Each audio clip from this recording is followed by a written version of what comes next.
A service of KIBMradio.com, the Internet's home for an all old-time radio.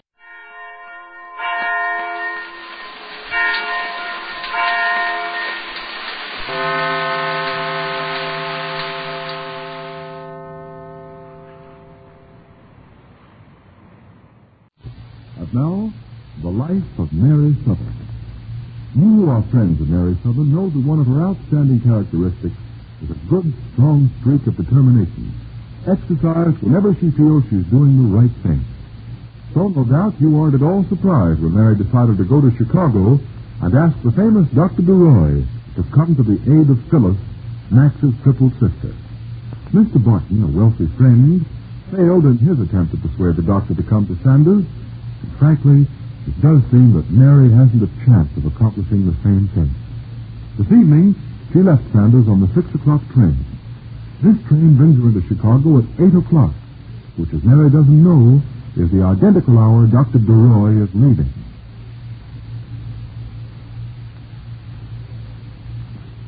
It is a little past 8 this same evening, and the Sanders household is a very dreary place without Mary.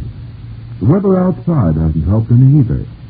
Dark and rainy, and a stiff wind has blown up. Max and Daddy Stratford sit disconsolately in front of the fireplace. A small table lamp is the only light they've bothered to turn on. Daddy pokes half-heartedly at the small fire.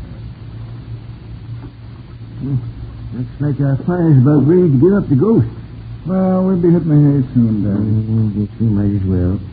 Ain't much to do inside, and there ain't nothing you can do outside with the rain coming down like it is. Yeah, good weather for ducks.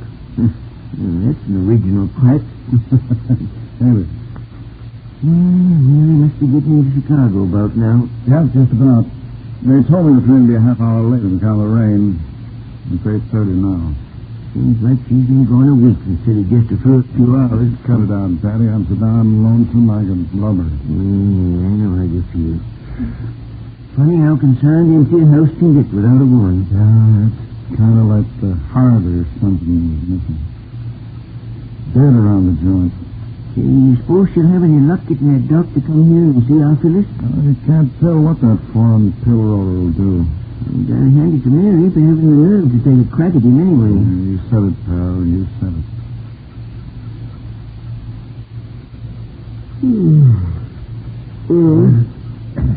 Looks like our fire's out for good now. I think I'll tune in. You coming? No, not right now, Mary. I got something to figure out. Take a look at the kids, will you, Daddy? I'll see if the little tykes are tucked in. Yeah, all right. Sleep tight, pal, and thanks for staying over. Oh, forget it. It's a pleasure. Night, Sam. Good night, Daddy. Good night. Let's see what I put on this porch. There'll be something on this desk. Gosh, I wish Mary was here. I can't find a thing. She's not around. It's sure blowing up outside. Holy mackerel, don't tell me somebody's out on a night like this. I must be hearing things. Oh, I guess I ain't. Somebody at the front door. Hiya, Max. Change. Take it easy, pal. I ain't down the block. I'm right here on the porch. Yeah, I see you all right, Schmier, but, well... Oh, come on. Let me in. Find out welcome. I don't know yet. Get in here out of the drink, anyway. Sure is an inclement night, ain't it? Yeah. Guess maybe I was kind of a surprise package tonight, huh? No. I was expecting you and Paul Revere. Sit down. Well, I didn't exactly figure you'd have a candle burning in the window. I thought maybe you wouldn't mind if I dropped in and said hello. Well, sure. I'm glad to see you, pal, but you should have sent me a cable or something first. Yeah, for what? Well, so you could have the cops on the welcoming committee? Hey, what are you trying to do? Insult me? Maybe I'm not a bird of paradise, but I'm not a stool pigeon either. Okay. Skip it. I'm kind of touchy, that's all. You get that way when you've been ducking the coppers for as long as I have. Yeah, I guess so. Been traveling all around since I landed out of here after that gambling raid. Yeah, I can imagine, but how come you busted into Sanders tonight? This town ain't a cradle of love for you, Cheney, you know. Yeah, I know that, but I was on my way to Chicago, and I had to go through this Bergen. Well, it's a rotten night, dark, and it's raining so hard, I says to myself, what the devil, I'll drop in and say hello to my old pal, Max. Well, you're taking a chance. Well, I don't care about the chance. You don't care about... Have you gone nuts, Cheney? Maybe, but skip that right now. How'd you come out of your little squabble with the DA? Not so good. I'm just out on bail. But you weren't in with the gang. Didn't you tell them you were trying to help the state? Telling them and making believe it is two different things. All they could see was that you and I were mixed up in a tough gambling ring. You scrammed, and somebody had to go to the clink. So I was around handy, and they tossed me in. Must have just about killed that swell wife of yours. Mary stuck like no guy ever deserved to have a wife stick. She helped raise the bail to get me out. Boy, you're a lucky dog having a dame like that. You must have been born in a bed of four-leaf clovers. You're telling me. Oh, yeah, I'm missing her plenty tonight, too. Why, is she here? No, she went to Chicago late this afternoon. It's too bad. I didn't know that. I could have gotten here sooner and drove her up. Yeah, she'd have had a nice, peaceful drive, ducking cops and police stations all the way. Oh. Hey, you're right, Max. You know, for a minute, I forgot I can't live like regular other people. I didn't forget. I'm in a spot, too, brother. Yeah, I guess you are if they're still holding that phony charge over your head. You might even ride if they have a trial. Yeah, there's a darn good chance of it. I ain't no cream puff, but right now I can't afford to let them lock me up. That's something special on the fire, kid? Sure, I just closed the deal for a swell new factory to be built in this town. If I don't keep out of the cooler, I won't be able to take care of all that business. Oh. Yeah. Hey, what was that? Nothing. Probably the wind hitting the branches up against the window, that's all. Aren't you sure? Maybe somebody saw you coming. Oh, what if they did? I'm tired of the way I've been living for the past few months, always ducking people, changing cars every week or so, and traveling on back roads. It's got me punchy. There ain't much else you can do. I don't know about that. What? Riding alone at night, she gets to thinking a lot of crazy thoughts. Like what? Max, I've decided to give myself up. Huh? Yeah, I'm throwing in the sponge, Max. Whatever they give me is better than I'll get if I keep on going. Well, now, wait a minute, Cheney. Wait a minute. Now, don't go rushing into things. Max, I can't figure you out. I thought you'd be the last guy in the world that had anything to say against me going straight. Well, I'm not saying anything against it, pal. I was just like you until Mary came along and straightened me out. Well, I got kind of a yen for something like that to happen to me. I'd like to do my stint, and then after I come out, find some nice little woman who'd settle down and straighten me out. Oh, what a job she does. Oh, it's the only life, Cheney. The trouble is, this is a bad time to give yourself up. It sounds screwy, Max. With the hounds on my heels and the way they are, it's getting close to the time when I gotta shoot it out or get shot. Oh, but you're not a killer, Cheney. No. That's why I'd like to be the guy to get a nice quick bullet. Well, I'm sissy enough not to like shooting. I put on a lug act, but that's about all. You got any reason for me not to do it? Yeah, but it ain't good enough. You see, when you get caught, they put me back in jail with you. Oh, I get it now. They need me for a witness before they can start your trial. Yeah, that's it.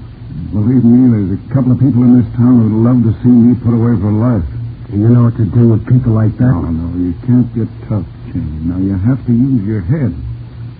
There's a guy by the name of Gerald Post who's been trying to edge in on the factory deal. So far, I've kept one step ahead of him. Uh-huh. If you get locked up, he's liable to take over the work. Sure. He's just waiting for the chance. And I guess if something like that happened, it'd mean curtains for you in this town, eh? Yeah. You'd be back right where you started. Just a mug like I am now, huh? Yeah, I guess so. Not that I mean you're so bad, Cheney. Skip it, darling. I know I'm no Lily. Well, neither was I. I got a lucky break, that's all. Well, that's the kind of a break I want. That's why I want to give myself up. Sure. I know just how you feel. But if I do that, you'll be in the soup. I don't like the idea of getting my happiness by robbing somebody else of theirs. Now, listen, pal. You can't change the world. The whole thing's run kind of like a card game. Somebody has to lose so the other fellow can win. Just the way life is, that's all. We just have to play the game the best way we know how. And the fellow that loses shouldn't squawk. So you just make up your mind and I can take the consequences.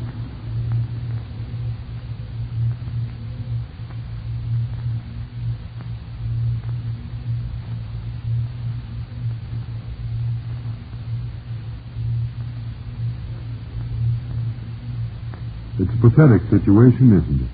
These two men, Max and Cheney, both wanting to do the right thing. Yet, regardless of what they do, one of them almost certain to be hurt.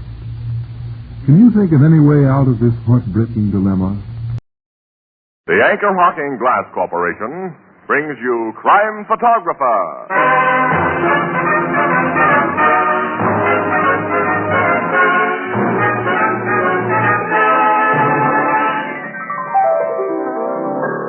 Hey, Ethelbert, you ever take a word association test? I don't think so. How's it go? Oh, it's simple. Look, I give you a word and you answer immediately with a word that comes into your mind, see? Okay, try me. All right, red, Blue. boy, Girl. run, Walk. bottle. Anchor Hawking, the most famous name in glass.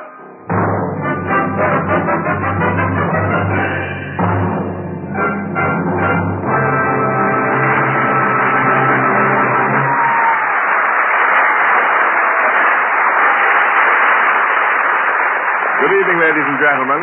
This is Tony Marvin.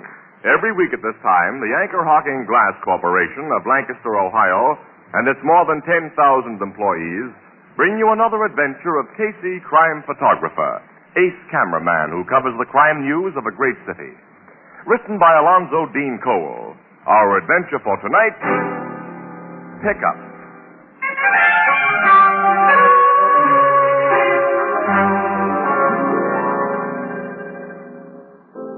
9 o'clock in the evening, the Blue Note Cafe. Ethelbert, the head bartender, is chatting with a customer, a tall, thin, white-haired man with a gentle face, when he hears a familiar voice. Hi, Ethelbert. Huh? Oh, good evening, Casey. Excuse me, will you, Mr. Hutchins? Sure, Ethelbert. I ain't seen you all day, Casey. Where you been? No, I've been busy, pal. You told me you were on the lobster shift this week, which means you don't start to work till midnight. Listen, Shut-in, this is spring. Miss Williams and I have spent the day in the park. We've been taking pictures of the birds and the bees. Where's Miss Williams? I left her at the office. Hey, look, give me 4 packs of cigarettes, will you? 2 Miss Williams' kind, 2 of mine. Okay. Hey, listen, pal, wait a minute. Huh? Who's the guy you were talking to when I came in? His face is familiar. Oh, he's Britt Hutchins, Casey, the horse trainer. Oh, sure, yeah. Well, what's he doing in town? His stable is racing out west right now. I got an idea he's here looking for the murderer of Cass Marlin. Yeah? You know, Cass Marlin was the jockey who got bumped off down in Florida just before he was to Yeah, ride. of course I know. Yeah. Well, did Hutchins say that he was looking for the murderer? No, I just got the idea because he and Cass were such good friends. Uh-huh. All he really said about the killing was what the papers had been saying, that it's still a complete mystery who done it. Well, it's pretty obvious why it was done. Cass Marlin in the saddle, Fireball, will have won the Alderstone Trophy race. I hear the cops have questioned Steve Harold about it. He's supposed to have won a lot of money when Fireball didn't even show. Well, they've questioned all the big bettors who've been known to fix things when they can. But Captain Logan investigated Steve Harold at the request of the Florida police. Found that Steve looked pretty clean for once. Listen, I think I'm going to have a talk with Britt Hutchins. He trained Fireball, and as you say, he and Cass were pretty close. You won't get any more out of Hutchins than I did, Casey. That's what you think, pal. Ah. Say hello to him, anyway. Hi, Britt. Remember me? Casey, Morning Express. Casey. Oh, yeah. Hi. How about same? We've been hearing a lot about the Cass Marlin killing up here. I knew Cass pretty well, so... If you're going to pump me for inside dope on it, fella, I don't know any. Cass was like a son to me. He worked for me. Set to ride one of my horses. One of my owners, Mr. Ashley's horses, I mean. When somebody put a bullet in his head and... That's the whole story as far as I'm concerned. I see. Well, guess I'll be going. Got business to tend to. Yeah. Okay, Britt. Well, I'll run into you again sometime. So long. So long, boy. I'll see you later, Rifleberg. Going so soon, Casey? Well, I gotta take Miss Williams her cigarette. Didn't I say you'd get the old brusheroo? I hate guys who pull the I told you so gag. So long, pal.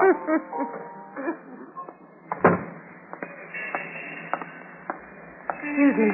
Yeah? Your name's Casey, isn't it? Yeah, that's right. Morning Express photographer? Right again. Let's take a walk. Well, say, it's a little sudden, sister.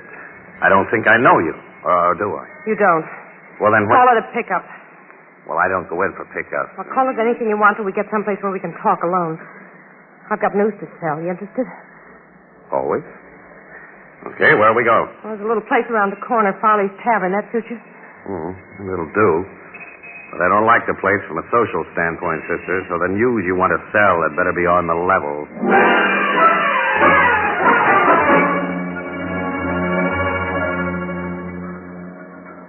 Okay, sister, now speak your piece. Well, after the waiter leaves. Oh, jittery, huh? You'd be jittery, too, if you were in my spot. In a jam? Afraid of being bumped off, that's all. Oh, you're beginning to interest me. Anything else? No, not now. Gee, thanks, pal. All right. Well, he's gone. I'm listening. How much will your paper pay for the exclusive inside dope on a murder? That depends on the murder. Some are in the dime a dozen class, you know. How about the Cass Marlin killing? Cass Marlin? Yes. This is a coincidence. What's a coincidence? Well, I was thinking about that shooting when you picked me up, that's all. The dope on it's worth plenty, isn't it? The real dope is. I can give it to you. Well, I'll have to be sure of that before I go to my city editor and proposition, you know. I can't pay out dough on my own. If I tell you who I am and how I know about the case, will you promise to keep it under your hat? Whether we make a deal or not? Yep. I guess I can trust you. Cass told me you never double-crossed anyone. Cass told you about me, huh? Yeah, that's why I looked you up when I hit this town tonight. I phoned your office first, and they said I might find you at the Blue Note Cafe. I was on my way over there when I saw you come out. I recognized you by a picture Cass had. You must have been a close friend of Cass's. He was going to marry me. Yeah? What's your name, sister? Edith Landau. Edith Landau. Funny, I've seen most of the police reports on the case, and I've come across no mention of a gal named Edith Landau. You've heard Cass was getting a divorce, haven't you? Yeah. Well, on that account, very few people knew I was his girlfriend. It had to be that way because his wife's lawyers might have made something out of it. Well, that's a pretty good answer. Well, give me one for this. If you cared enough for the guy to want to marry him, why didn't you go to the cops with this inside information? You think I'm a phony, don't you? You might be. Well, listen, wise guy. I didn't say I cared anything about Cass. I was going to marry him because he was in the big dough. When he died, I saw myself out of his dough. The cops wouldn't pay me a dime for the information I had, and Cass owed me something one way or another. So I decided to cash in with a big newspaper. A bigger one than there is down in Florida. Yours. Is that straight enough for you? Too straight to like very well. I don't care what you think of me. I've got a story to sell. But you've got to act quick. I can't keep it bottled up any longer, even for dough, because the killer knows I'm onto him and he's after me. Now, any more questions? Only the one for the big prize. Who's the killer? I'll tell you that when I see money. $10,000. 10,000? My story's worth it, and papers like yours can pay it. I've always wanted to see my city editor drop dead. He will when he hears that figure. So come on, I'll take you over to him. No. Nobody must know anything about my part in this till the killers are all behind bars. It was killer before, now it's plural. Well, I'm pretty sure there's more than one man mixed up in this. And I'll tell you something else to prove that I'm on the level. The cop theories are all wrong. They think Cass was killed so he couldn't ride Fireball, but... What's the matter?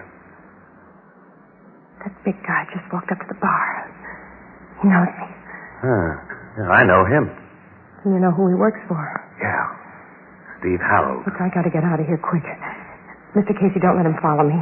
Stall him, hold him by force if you have to till I get away. Promise me you will. This is an act, sister. I swear it isn't. You say you know who that man is. Okay, I'll hold him. And lend me $5. Lend you? I haven't got enough for cab fare, and I've got to get away fast and far, please. Well, I've always been a sap. Here's a fin. Thanks. Look, I'll phone you at your office in an hour and tell you where to meet me, where it'll be safe. And don't let Denver Lane follow me. I'm going. Goodbye. Hi, Denver. Oh, Kitty. Noticed your gal friend left in quite a hurry. Yeah. Had to run for a bus. You know her, Denver?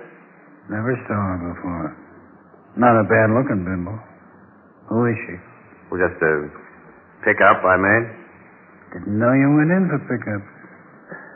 I have my moments. Cigarette, Kitty? Yeah, thanks. You, no hurry to leave here? Why should I be? I just come in. Yeah, Denver, I have my moments.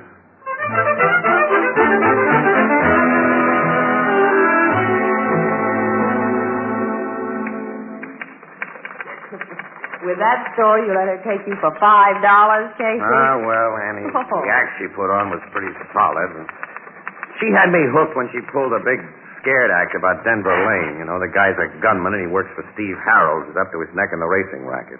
For a moment, the parts all seemed to fit. Until Denver made no attempt to follow your little chum. He stayed in the joint for half an hour, and then he walked over here to the Express building with me. In the rain? Yeah, that's one break I got tonight anyway. We were within 10 feet of where my car was parked when it started, so I just reached in and got my raincoat. Denver got soaked. Well, put the raincoat on again. Let's go over to the Blue Note. Yeah. Yeah, I see enough of this photographer's room when I'm on duty. It's over an hour now since Edith Landau said she'd phone me in an hour, so... Have you been waiting here thinking that she might phone you? Well, Annie, her act was almost too good for a $5 take. Oh, that's when I start being a sap, I keep it up, I guess. Come on, let's go. Casey! Oh, hello, Moocher. Are you a guy I'm glad to see? Now listen, Moocher, I'm short on dough Who today, wants though. dough? You don't start on the job till midnight, do you? No. Swell. You won't need your car till then. My car? Mine just had to be towed to the shop, and now City Desk has given me an assignment out in the sticks. Give me your keys, pal. No. The last time you borrowed my car... Could I help it about them two fenders? Well, you could have paid to have them fixed. Miss Williams, I leave it to you. Shouldn't us press photographers stick together and help each other out? Nuts with that stuff. Now, Oh, I admit Casey's a better button pusher than I am. He's a genius, the only one of his kind. Now, look here. Which is all the more reason why he should give me succor in my hour of need. Casey, can a master like you let down a bum like me? Yes. Don't say that. No. Come on, give him the car keys, Casey. You know he'll get them if he has to cry real tears. Oh, I guess you're right, Annie. All right, take them, Mooch. Ah, my pal. My beloved colleague. Get out. Nay. I tarry for one further little favor. Oh, my. Yes, the weather is inclement, and I came to work without my raincoat. All right, take mine. Ah, my friend in need. And a perfect fit. My undying gratitude, Monsieur. And can you spare a cigarette? Oh, that too. All right, here's half a pack and a book of matches. Now get out before I commit a little mayhem. I go, master. I do thou's bidding. Goodbye, Miss Williams. Fair lady. Farewell. He's really a character, Casey. Oh, some character. You wouldn't think so if he was in your department. As I said before, when I start being a sap, Annie, There's your desk phone. Yeah, it might be that Edith. As you said before. Yeah. Hello, Casey speaking. Oh, city desk. Listen, Burke, I don't go on duty till 12, so I'm not going to take any assignments now. Well, of course I'll let you talk. Who's stopping you, Joe? Oh? Murder, huh? Strangled in a vacant lot. Sounds good. Yeah, I got the address, yeah. Here we go again. Any details? Identification found on the button. What? What's that name again? Yes, we'll grab a cab and get out there right away. Hey, what is it, Casey? That dame, Edith Landau, was murdered about 15 minutes after she left me.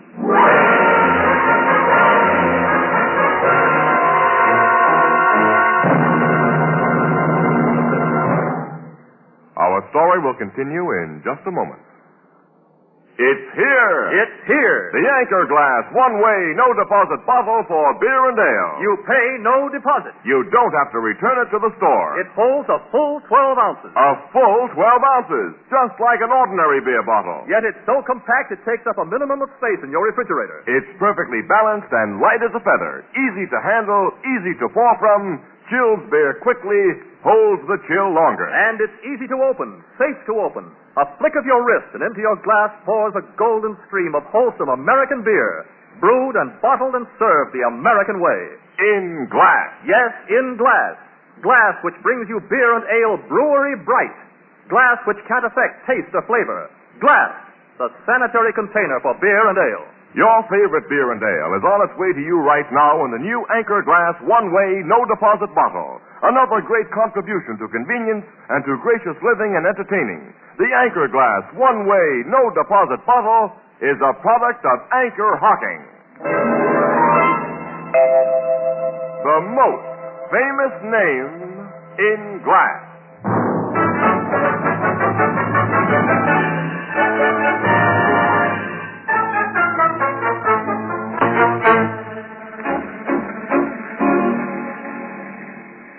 Look at that body again, Casey. You're sure it's the woman who told you that story? Definitely. I was sure of it after my first look, Logan. Captain, her story must have been the truth. I told you, Annie, I was more than half sold on that story at first. And she borrowed that 5-spot to take a cab from Farley's Tavern, huh? So she said.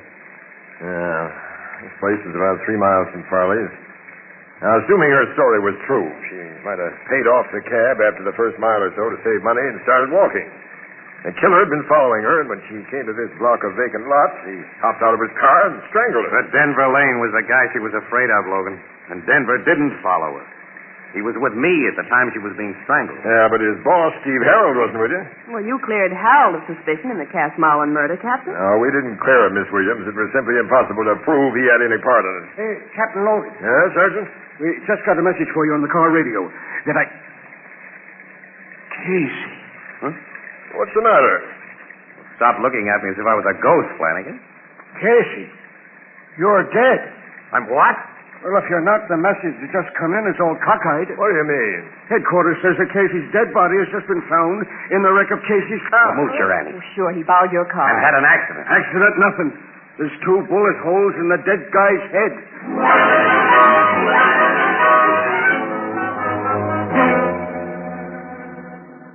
Well, the thing's plain enough now, Casey.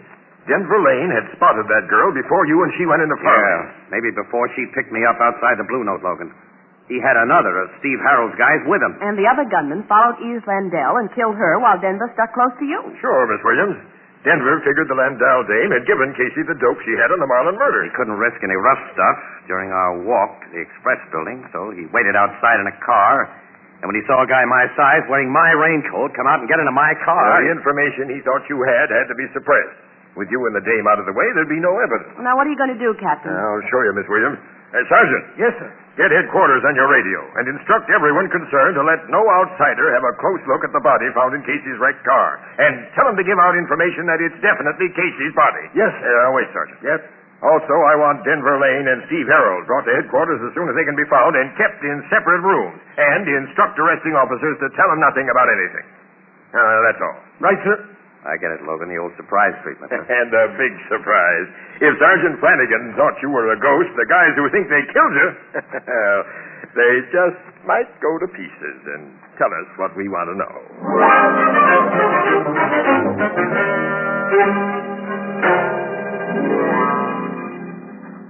Steve Harold's cooling off in this room, Casey. Now, I'll go in alone, and you follow, and you hear me clear my throat. Okay, love. I hope this works. Oh, it'll work, Miss Williams. You stay here with Casey. Here goes. Hello, Harold. Oh, good evening, Captain. Good morning, rather. Well, now that you're here, perhaps I'll get some information as to why I've been rudely conducted to this, unglamorous place. My boys didn't tell you? No. All they told me was to come along, and naturally, as a law-abiding citizen, I made no resistance despite the invasion of my constitutional rights. Stop talking like a book. All right, Captain. But look, none of you cops have anything on me, and I'm definitely in the clear with your homicide bureau, so what's the big idea? A girl named Edith Landau was killed tonight. Oh, really? You've never heard of her, I suppose. Yes. As a matter of fact, I have. Really? Yes. Well, Landau isn't a common name, so I presume it's the same girl I met with Cass Marlin several months before he was killed. He'd fallen rather hard for the little gold digger. Well, why didn't you tell me about the Landau girl when I questioned you on the Marlin case? My dear fellow, you didn't ask me. Why do you suppose she was killed tonight? Because she knew too much about Cass Marlin's murder. And she told what she knew before she died, Steve. You interest me. By the way, whom did she tell? A man who also was killed. Then you're still out on a limb. Not quite. This man told the story to his newspaper associates before 2 bullets got him in the head. Their evidence will be only second-hand hearsay. It wouldn't be admitted at a murder trial. You know your law, don't you, Steve? I know a little. Excuse me, I have a little cold. Hello, Steve. Oh, hello, Casey. Nice to see you, boy. Go on with your story about the man who was killed, Captain. You two chaps look kind of strange. Anything upset you? Nothing at all, Steve. No, nothing at all. Denver's the guy who tried to kill you, Casey. He obviously didn't get word to Steve Harold about the things that happened tonight. Now, we work the gag on Denver now. All right, all set, pal. It ought to work on Denver.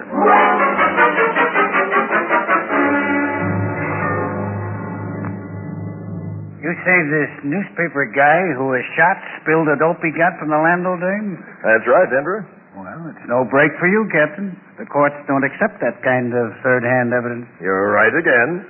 Oh, well, if only the poor guy was alive. Yeah. Excuse me, a little cold. Hello, Denver.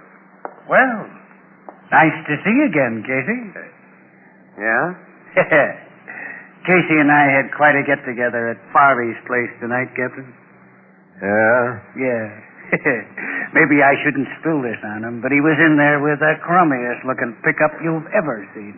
Nuts to you and your ideas, Logan. No, Casey, nuts to you.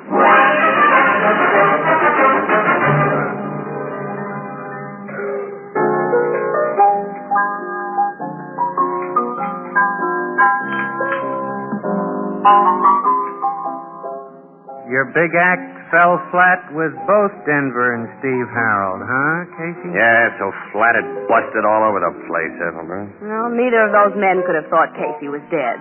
Both of them are ice-cold characters, but no guilty person could have taken the shock of his appearance without some giveaway reaction. Yeah, you'd think so. They didn't even flicker an eyelash, either one of them. Maybe they was tipped off in advance that it was really poor Moocher who was shot. No. Logan went over that angle before we made our play. There's a cop on the scene, kept everybody away from the body. Nobody got close to it at all except other cops. Besides, after 2 heavy caliber bullets go through a guy's head, Ethelbert, it's sometimes pretty hard to tell who he was. Maybe the killer knows by now he didn't get you, Casey, so he'll try again. Oh, that's covered, thank goodness. Captain Logan has assigned 2 bodyguards to Casey. Yeah. A louse. That innocent-looking gray-haired man over in the corner is one, and Sergeant Flanagan is hanging around outside. You know, I just got to find the killer in order to get those guys out of my hair. I can't stand it. Hey. Yeah? Annie, I just remembered something. You know, I've been a dope. That's a surprising confession. Look, Edith Landau was about to tell me something when she saw Denver. And then she got scared and stopped cold. She said, wait a minute, let me see. She said the cops' theories are all wrong. They think Cass was killed so he couldn't ride Fireball. And that's as far as she got. Well, all the original suspicion of Steve Harold was based on the idea that he didn't want Fireball to win. Sure. Ethelbert! Don't bark at me like that, Casey. I'm a nervous guy. Certainly are. Well, okay, all right, but look, when did Britt Hutchins leave this joint tonight? Tell me that. Britt Hutchins? Yes, the horse trainer who was on vacation while his stable is racing out west. Why, he went out the door right after you did. Then he saw me talking with that girl. He could have seen me going to Farley's with her. He could have followed when she left there alone. He even could have strangled her to death and gotten back to the express building in time to see Moocher get in my car. Then Hutchins could have followed him and thought it was me. But Hutchins was a friend of Cass Marlin's. He couldn't have... No. Friendship in the gambling racket seldom goes deeper than the money pocket. And horse trainers should only take vacations when their horses do. Annie, come on. Where? We're going to tell Logan to find Hutchins. Casey. See you later, Ethelbert. No, wait for your gray-haired bodyguard, Casey. Never mind. Those bodyguards can't keep up with me. I'll be very happy. There's a cab, Annie. Hey, taxi! Oh, Casey! Annie, I'm shooting you. Oh, you're hit. Oh, I'm okay. Oh, no. Flanagan, get him! Get him! Got him, Casey. No. Well, hello, Britt. So you were the guy. You missed me again. No, he didn't miss you. I've got a doctor. There's blood all over Casey's head. He's dying. Annie, I'll bet you 2 to 1 that for the second time tonight, the report of my death will be greatly exaggerated.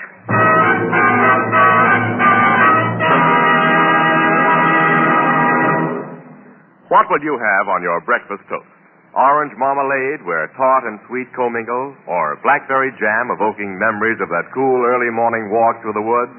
Apple butter fragrant as an autumn orchard? The ruby flash of currant jelly or strawberry jam? But why choose only one? Serve them all. Grace the breakfast table with a symphony of delicious taste and luscious color.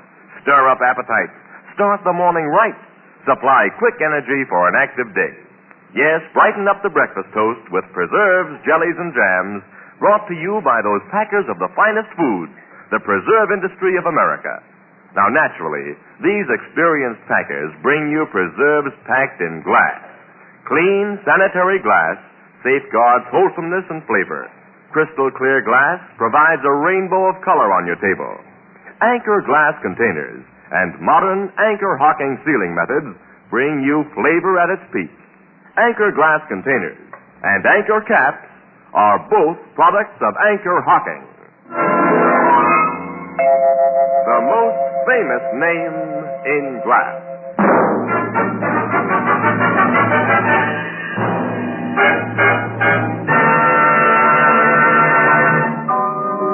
You feel okay now, Casey? Oh, sure, Everett. That bullet only grazed my forehead. Yeah, well, if it struck you only a half an inch deeper. Well, as Britt Hutchins will tell you, Annie, many a horse has lost the race by half an inch. And I think, as a matter of fact, this bandage is very becoming. So was the little hospital nurse who put it on. It isn't, and she wasn't. Annie, you shouldn't be like that, not to an invalid. Tell me, Casey, what did Hutchins have to say when they got him down to headquarters? Well, he confessed that he killed Marlin because his jockey friend had double-crossed him. That was a hot one. You see, he made Cass Marlin a little proposition. Cass was to ride Corn Popper and lose. Yeah. Corn Popper? Yeah. Well, that was the last horse Cass rode before he died. Corn Popper was a comparatively unimportant horse, Ethelbert, in a comparatively unimportant quarter-mile race. So attention was centered on Fireball in the big Alderstone Trophy. Well, to cut off the alibis, Ethelbert, instead of riding Corn Popper to lose, as he promised Hutchins, Cass Marlin brought him in first. And Hutchins lost every dollar he'd been able to beg, borrow, or steal. So his feelings were hurt, and he killed Marlin. Cass had told his gal about the play, and she witnessed the shooting, so Hutchins had to get her, too. And when he finally caught up with her, she was being confidential with Casey. Well, you know the rest. Yeah, you better be careful about making pickups from now on, Casey. I'll say he had. Oh, I don't know. I have my moments. Yeah, but like my sister Edna says, quote, you can never tell when one moment's going to be the next. Oh, no. Yeah, unquote.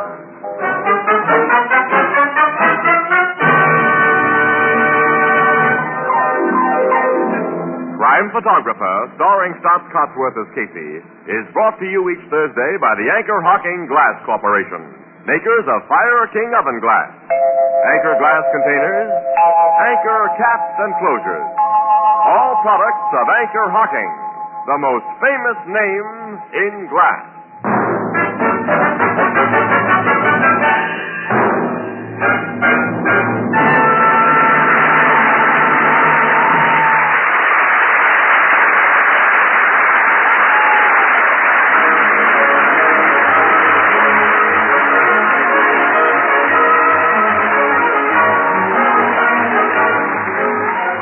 Photographer is directed by John Leach. The original music is by Archie Blyer, and the program features Miss Jan Miner as Anne and John Gibson as Ethelbert. Herman Chinnison is the Blue Note pianist. This is Tony Marvin saying goodnight for the Anchor Hocking Glass Corporation of Lancaster, Ohio, with offices in all principal cities of the United States and Canada. Thursday night on CBS is the biggest show in town. So stay tuned for exciting dramatizations on Reader's Digest Radio Edition, which follows immediately over most of these stations. This is CBS, the Columbia Broadcasting System.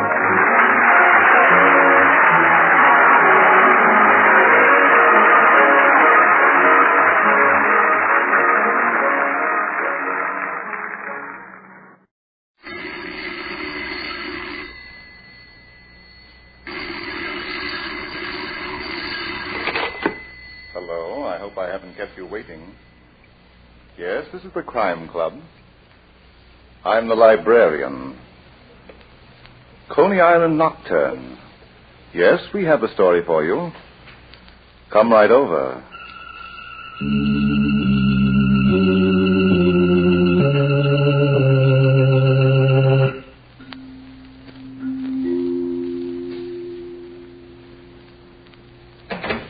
Ah, you're here. Good. Take the easy chair by the window. Comfortable? The manuscript is on this shelf. Here it is, Coney Island Nocturne. The very absorbing story of fingers that were nailed by death. Let's look at it under the reading lamp. When Mike Donahue brought Helen O'Malley to Coney Island for an evening of fun, he had only the best intentions. Naturally. He was an officer of the law, a detective. And she was his fiancée. But 3 hours later, as they stood in the middle of a crowded, noisy Carnival street, they were faced with a crisis of catastrophic proportions. Mike, I'm afraid I'll never understand you. How many times have I told you never to keep your wallet in your hip pocket? Yeah. If you were just another palooka who didn't know any better, then, well, all right. But you're a member of the pickpocket squad. You're supposed to know. Yeah. Haven't you got anything to say? How much money have you got on you? Enough to get us home. Helen, you're not going to tell the boys at the station house. No, dear. I still expect to marry you someday. I want congratulations, not sympathy. Yeah, well... Hey, Mike. Who was that? Look over there, honey, and you'll see a character. Hiya, Mike. I never thought I'd be glad to see you. Benny Gould. You recognize me, don't you? Let me over, pal. I've done a 60-day stretch in a workhouse, and I ain't a bit tired. What are you doing down here, Benny? I thought your territory was Times Square. I got a job. I'm going straight, Mike. You don't say. Yep. Got fed up looking through bars. So now I'm a barker for a show up the street. Hey, who's the tomato? Helen O'Malley, Chipmunk. Do you consider me fruit or vegetable? Huh? Oh, it's a riot, Mike. Is it permanent? Put your hands behind your head, Benny. What? I'm going to frisk you. Now, do you want to put him up, or do I have to coach you? I put him up. You ain't got nothing on me. I'm on a level now, Mike. You're an old-time pickpocket, Benny. See the way you cops make a label stick. Once a crook, always a crook. Mike, he wouldn't have your wallet. Maybe not, Helen, but this dip can pick the whiskers off a sleeping cat and get away with it. Okay, Benny. Thanks. Come on, Helen. Hey, wait a minute. Was she kidding about your wallet? You're blocking traffic. Come on, you don't have to be ashamed to tell me about it. I used to be in the business. You wouldn't be giving it to us now, would you? Look, I know every dip on the island. Give me a chance, maybe I'll get your wallet back for you. Why, Chipmunk? Because I'm a good citizen, that's why. All right, Benny, let's go. Hey, what is this, a pinch? You were going to take me to the wallet, weren't you? I gotta find it first, Mike. Suppose we do that together, huh? I ain't putting the finger on nobody. If you want your property, then you'll wait till I nab the guy that's got it, and then I'll bring it to you. Don't argue, Mike. Be practical. That's what I say, sister. I'm doing him a favor. But how is it done, Chipmunk? Coney Island's a big place. Well, I contact a few of the dips, and they spread the word around, that's all. Okay, Benny. It's going to take time, Mike. Meet me at the beach at the end of the boardwalk in a couple hours, 11 o'clock. And don't follow me. We won't. Mike wants his wallet, and I want Mike to be happy. We'll meet you on the beach at 11 o'clock.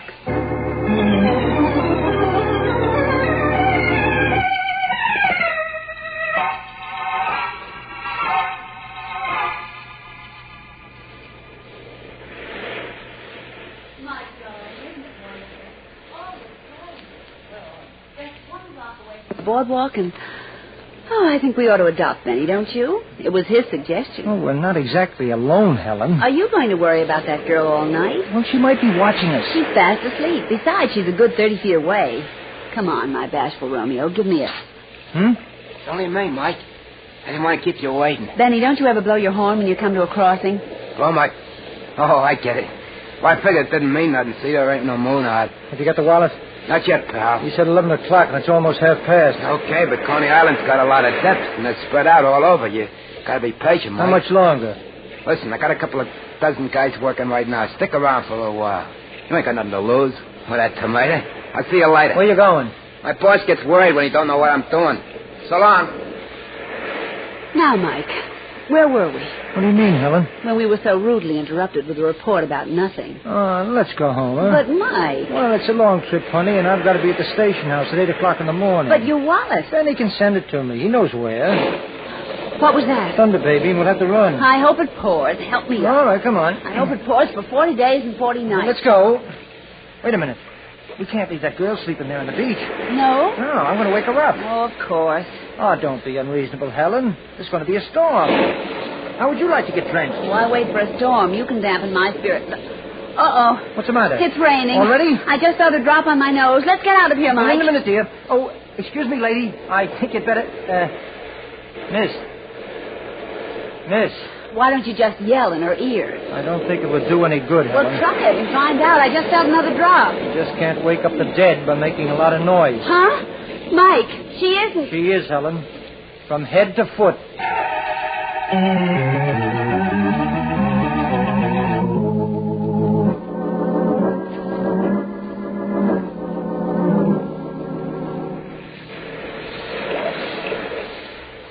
The poor kid.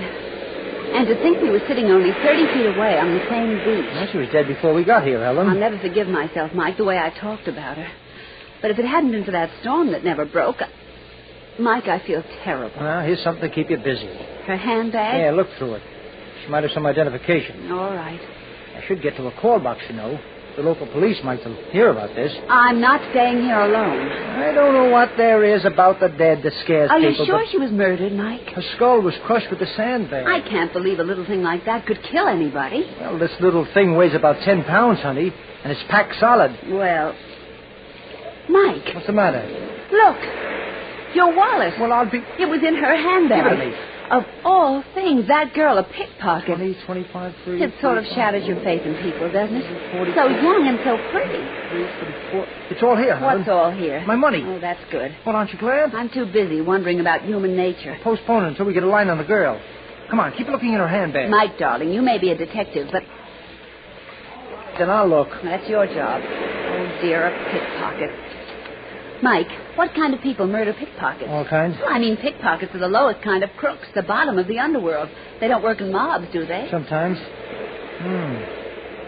Maggie Blake. What's that? Her name on this identification card. A pickpocket with a... It doesn't make sense, Mike. It never does, honey, until you know what it's all about. Do you? No, but I'm going to find out. That's nice. Where do we start? First, we head to a call box. Get the homicide squad working. As long as we do it together, dear. And after that, we're going to Josie Johnson's Palace of Joy. We're going where? Read it. It's on this business card I found in Maggie Blake's handbag. Oh. Well, as long as they advertise, it should be all right, shouldn't it? Helen, what's wrong with you? You'll never know, Mike, what I thought you were talking about.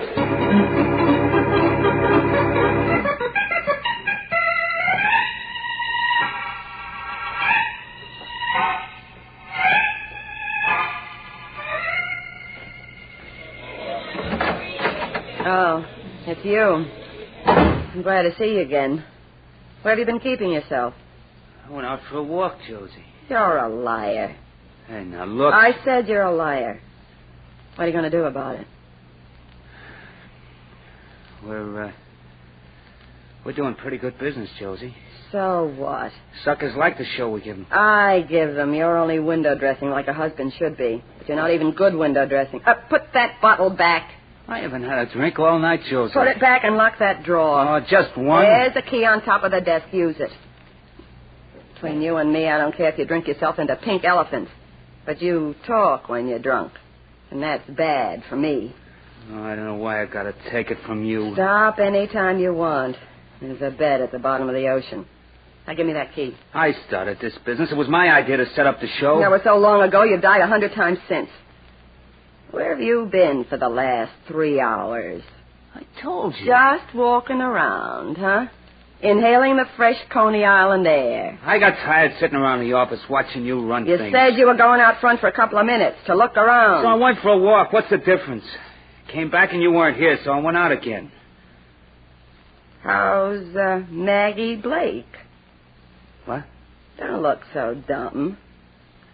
You were out with her, weren't you? No. Pete, this is Josie you're talking to, your wife. I've known you for a long time. I haven't seen the girl, I tell you. You warned me to lay off, and I... Was she here? Are you kidding? Well, didn't she even bring in the take? Are you calling me a cheat? No, wait, Josie, wait a minute. You know I don't think you're a doubler, but Maggie always comes in a few times like the others, and she's pretty regular. She was too busy tonight. Not with me. Shut up, Pete. You're through making a monkey out of me. Josie, you're all wrong. Everybody on the island's talking about you and Maggie. I'm telling you for the last time, I don't like it. I don't like people feeling sorry for me. Well, why don't you give her the air? Because she knows too much. Palace of Joy. Josie Johnson talking. This is Benny. I got a message for Pete. What is it? Tell him I can't find Maggie Blake. That's all. That's enough, Benny. Nice going, Pete. Huh? When did you decide to use Benny as a stooge? What do you mean, Joe? What do you take me for, a 2-year-old? You think I start believing because Benny calls up and says you've had him looking for Maggie? Is that what he just told you? You cheap chiseling sneak! Now get out of here.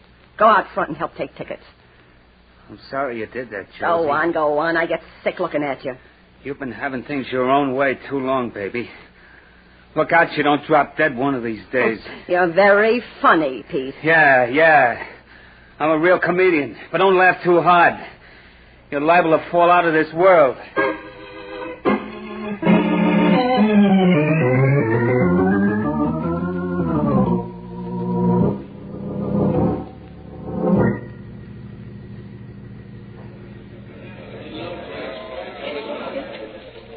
There should be an office here, Helen.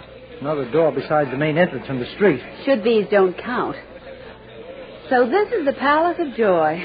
Who's crazy, Mike? The world? I've got no time to think about it now. Oh, excuse me. The pickpocket squad has to solve a murder first. Life can wait. I tell you, Maggie Blake had something to do with this place. Just because you found that business card in her handbag. Maybe. You're driving without lights, darling. Business cards don't prove... Say, Mike. There's Benny. Where? Talking to that man by that puppet stage. Well, that's funny. I was looking over there only a minute ago.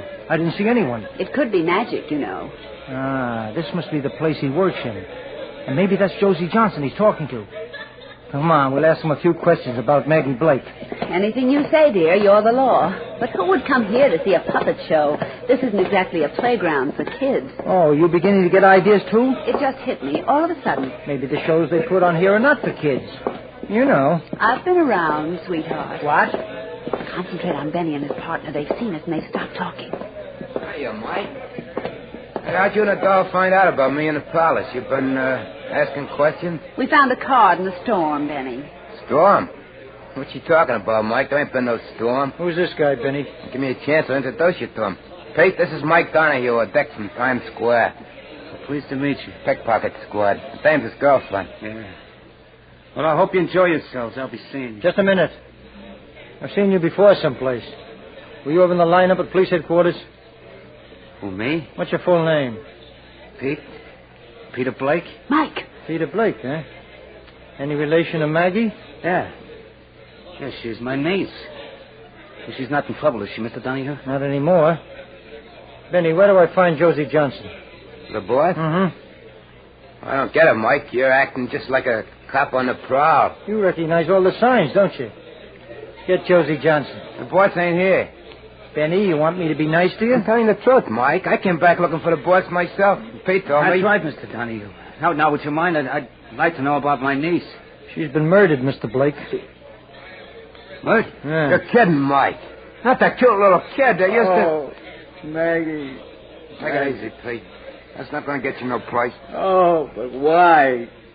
Why should anybody kill Maggie? She never...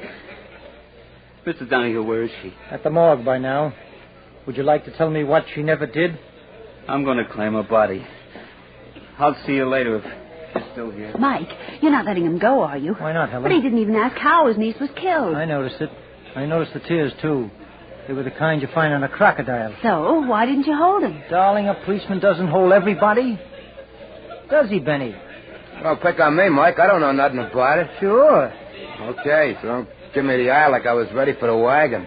I'm on your side, ain't I? I'm trying to get your wallet back for you, ain't I? Keep trying, Benny. Okay, I'll go out and contact some more depths. Stick around. I'll let you know what comes up.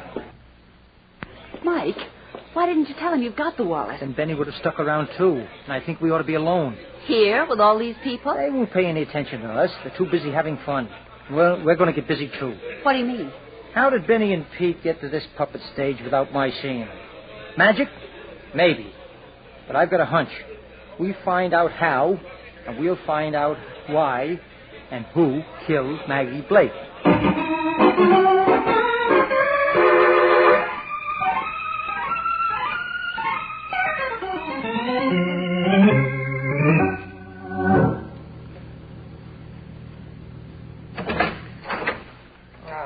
You're back again? What's the idea, sneaking in through that alley door? There's a dick out front, Josie. Yeah? He was asking for you. Benny and I played dumb. We didn't tell him you were here in the office. What was he asking for me for? Murder? Huh? Maggie Blake. You killed her, Josie. Have you gone crazy? Now, wait a minute, I've been Pete. waiting a long time, baby. You shouldn't have done it. You're going to have to leave town now. We'll see about that. That was some act you put on before. Getting hot because I was out with Maggie, but you knew I wasn't, didn't you, Josie? You knew she was dead. You knew exactly where she was because you'd left her there. Hello, Express? I want the city editor. You thought I was sweet on her. Well, sure I was. I was nuts about her. But you didn't have to kill her. She was going to get married. Yeah, she found herself a boyfriend, a good, clean kid. She was going to quit the racket. She told me this afternoon, Josie. City editor? This is Josie Johnson. I own the Palace of Joy. I've just been told... All right, I'll wait. I wasn't going to tell you about it. I was going to let her get away first. I was going to make sure she lived to get married, but Shut up, Pete. Hello? Yeah, Josie Johnson. I've just been told that one of my employees was murdered. Maggie Blake. Uh-huh. On the beach? Yeah. Yeah, thanks. Yeah. Well, it checks, don't it, Angel?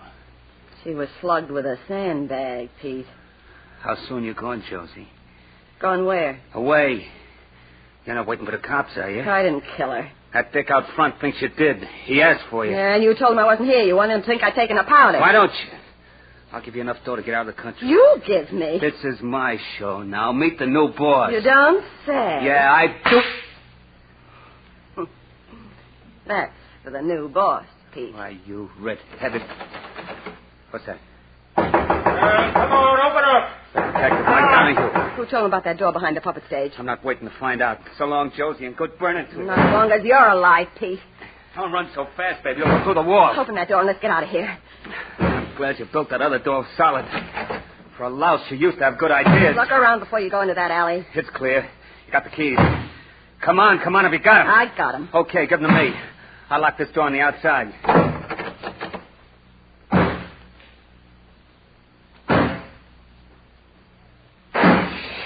Boy, whoever put that door up... Mike, you're wonderful. Tell that to my commissioner. There was a man and woman in here. We heard the voices. Locked. They didn't go out this way. You said there was something behind that puppet stage. But why an office? What kind of a business would That they... door over there. It's the only way out. Mike, is there something in this Palace of Joy besides joy? Well? Flight of steps going down the cellar. Are we going down that flight? Yeah. Here's the light switch. Oh, I'd feel a lot safer, Mike, if there were more than two of us. Let's not think about that now. Come on, follow me.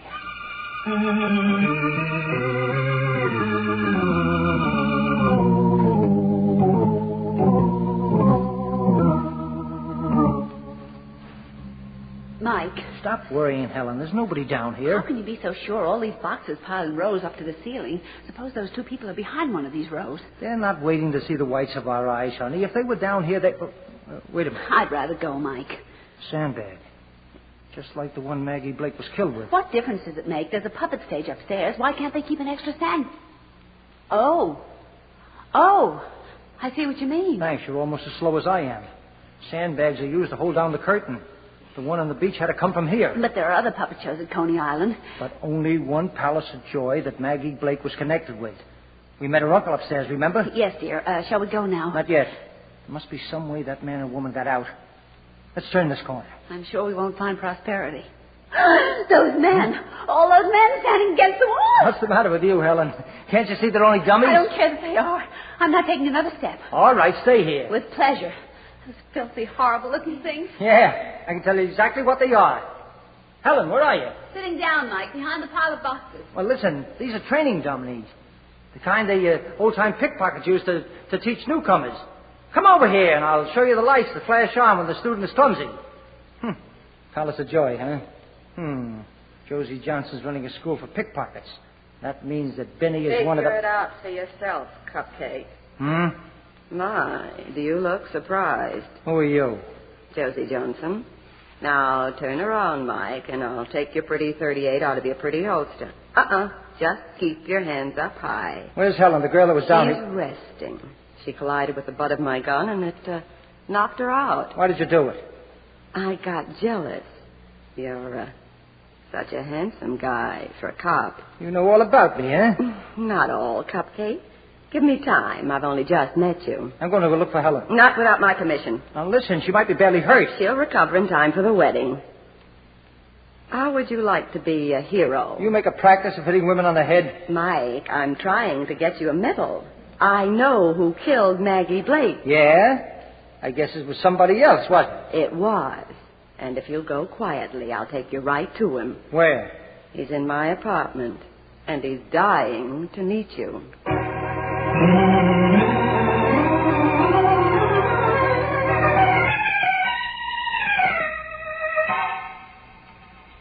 Go ahead, Cupcake. Turn the knob. How about the key, Josie? I never lock my door. I'm a free trader. Okay.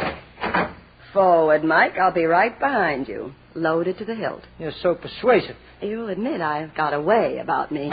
Yeah, so I see. Is that the guy who was dying to meet me? That's him, sprawled out over that table, drunk again. Pete. Hey, Pete. Say, that's Maggie Blake's uncle. What? Who told you that? He did. Well, he'll tell you differently. That's Pete Johnson, my husband. Wake him up. Well, I'll get him to sit up first. A knife in his chest. Pete! He can't hear you, Josie. He's dead. Killed himself. Yeah. He couldn't take the rap. He must have done it just before we came in. He's still got his fingers around the knife. Will you stop kidding me?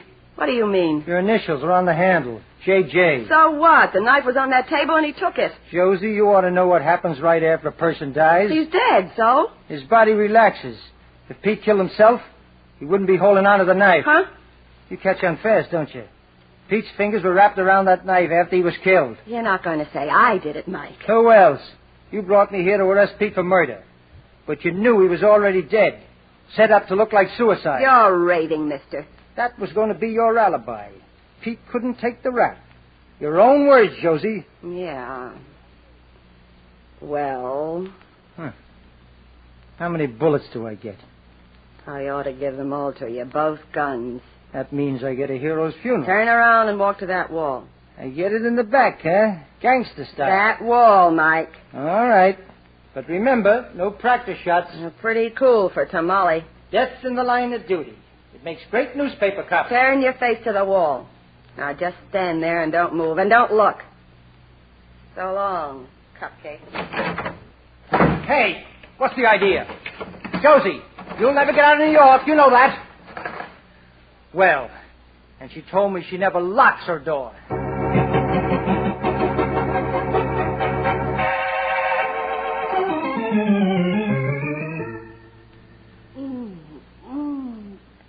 Oh, it's all right, Helen. Everything's all right now. Mike, what hit me?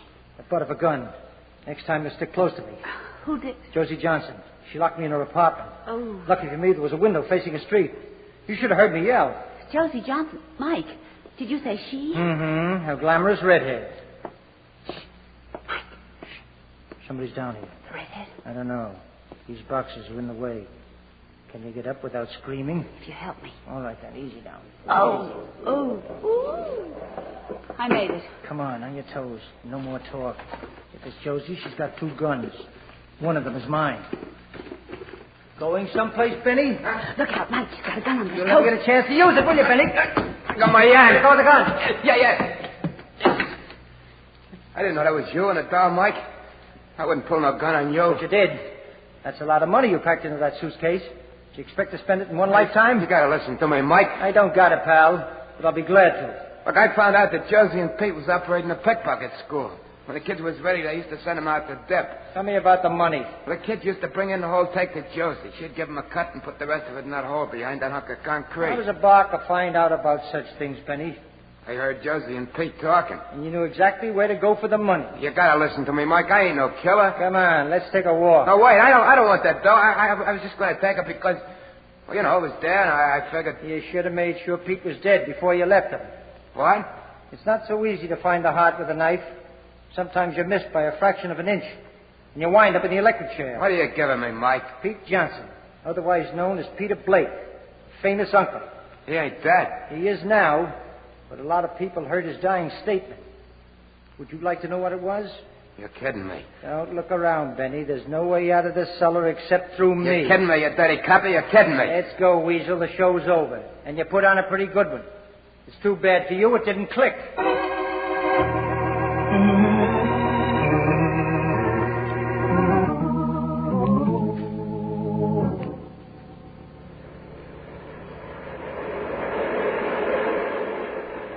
The worst part of going to Coney Island, the ride home in the subway. Yeah. Oh, well, Benny's confession sort of makes it worthwhile.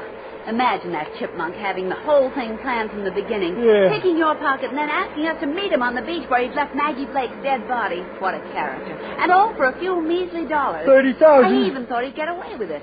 You'd suspect Josie and Pete Johnson of Maggie's murder, and he'd be... Mike, you didn't tell me how he got to Pete to kill him. I guess I'll have to, won't I? Well, he followed them to their apartment after they left the office. Yes? Then he phoned Josie and told her to help him frame Pete. She came back to the palace looking for me.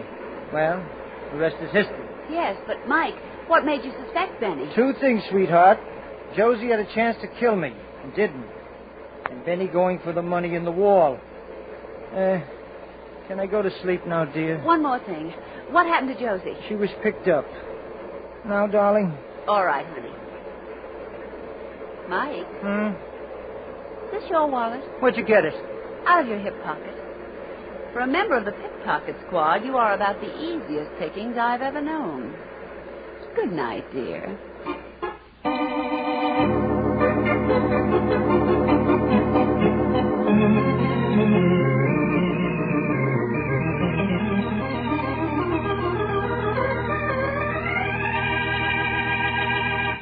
And so closes tonight's story, Coney Island Nocturne. Stedman Coles wrote the radio script. Roger Bauer produced and directed. Walter Kinsella played Mike Donahue. Joan Alexander was Helen O'Malley. Jean Ellen was heard as Josie Johnson. Bill Quinn was Peter Johnson. And Joseph Julian was Benny Gould. Oh, I beg your pardon. Hello, I hope I haven't kept you waiting. Yes, this is the Crime Club. I'm the librarian. Yes, come over a week from tonight. Good. We have the very exciting story of a sparkle that bloomed into murder. It's called Death Deals a Diamond. In the meantime, there is a new Crime Club book available this week and every week at bookstores everywhere. Yes, it's available now. Fine. And we'll look for you next week.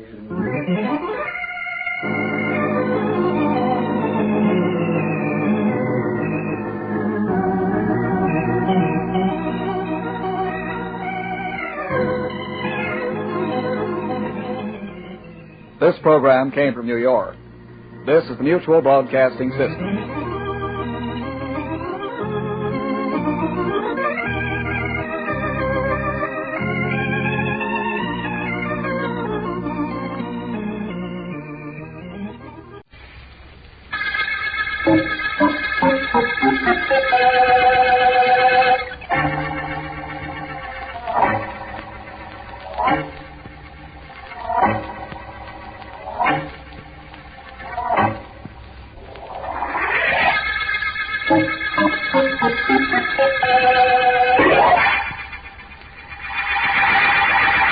Daniel. I'm sorry, dear. I just can't help being nervous. The man wants $100,000. It's every bit of money we have in the bank. He'll kill you if you don't give it to him, though. He said he would. Oh, give him the money, Daniel. You know what happened to George Morris. I won't do it. Oh, I told him I wouldn't do it on the telephone this afternoon. I told him I wouldn't go to the police. But I wouldn't pay him the money either. Oh, Daniel, you did the wrong thing. Maybe that's what's making me nervous. Oh, my dear. The killer who whistles. Who just whistles and kills. You told him you weren't going to call the police. Yes. I told him I didn't have $100,000, but he laughed. As if he knew I had. Daniel, I won't have you working yourself into a breakdown. I'm going to call the police. Daniel. Those footsteps. Maybe it's our butler. He could be coming downstairs. Daniel, that can't be our butler. You know it can't. It's the killer. It's the whistling killer. Go away. Go away, you. Don't. No. You killed him. You murderer, you thief.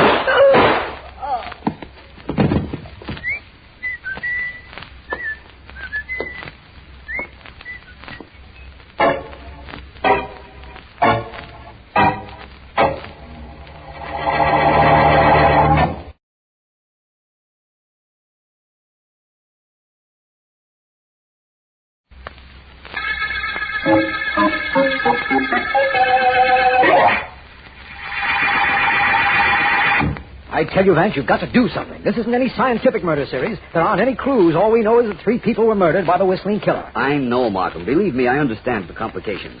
Undoubtedly, all 3 victims, Morrissey and Mr. and Mrs. Daniel Stewart, have been threatened and refused to pay. Why didn't they call me? What good is being a district attorney if people won't call on you for help? By the same token, what good is being a private investigator if there's nothing to work on? Vance, I never heard you talk that way. Well, what else can I do? There isn't a single place for me to begin working. What do we know? Tell me, what do we know? Well, we know the Stewart's butler heard someone whistle, then shots. He was on the 3rd floor, and by the time he came down to the library, Mr. Stewart was dead, and Mrs. Stewart lived only long enough to say that the killer wanted $100,000. Where does anybody go from there? What do I do? Investigate the butler? No, he's been with the Stewarts for years, absolutely beyond reproach. The butler's out, Vance. I know he's out, but who's in? What do we do for suspects? How do I find a killer nobody living has ever seen? I don't know, Vance. All I know is that if there's anyone in the world who can do it, that person is you.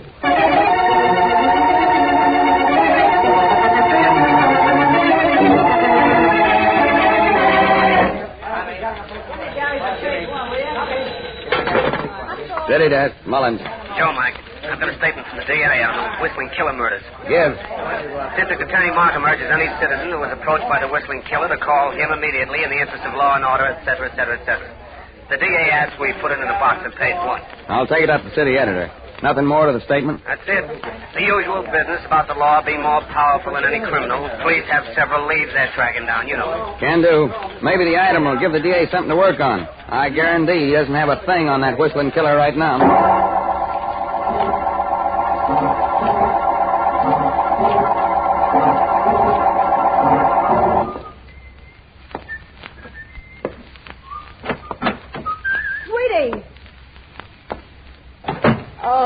Sweetie, I've been waiting for you. Oh, honey, it's good to see you. Sit down. Here, sit here in your favorite chair. That's it now. Come on now, honey. Put your feet up. Right here on the stool. That's better, isn't it? Are you hungry, darling? Uh-huh. Well, I'm going to fix you something super special. Here, let me open up your collar, huh? Is that better? Now, you sit right there and don't you move. I know you worked very hard last night. I've been reading all about it in the newspapers. Say, you killed 3 people already. The whole town's looking for you. Nobody knows who you are, but every cop's on the muscle. Does that scare you? Does it make you nervous? Don't... Hey, how do you like that? He's fast asleep, just like a baby.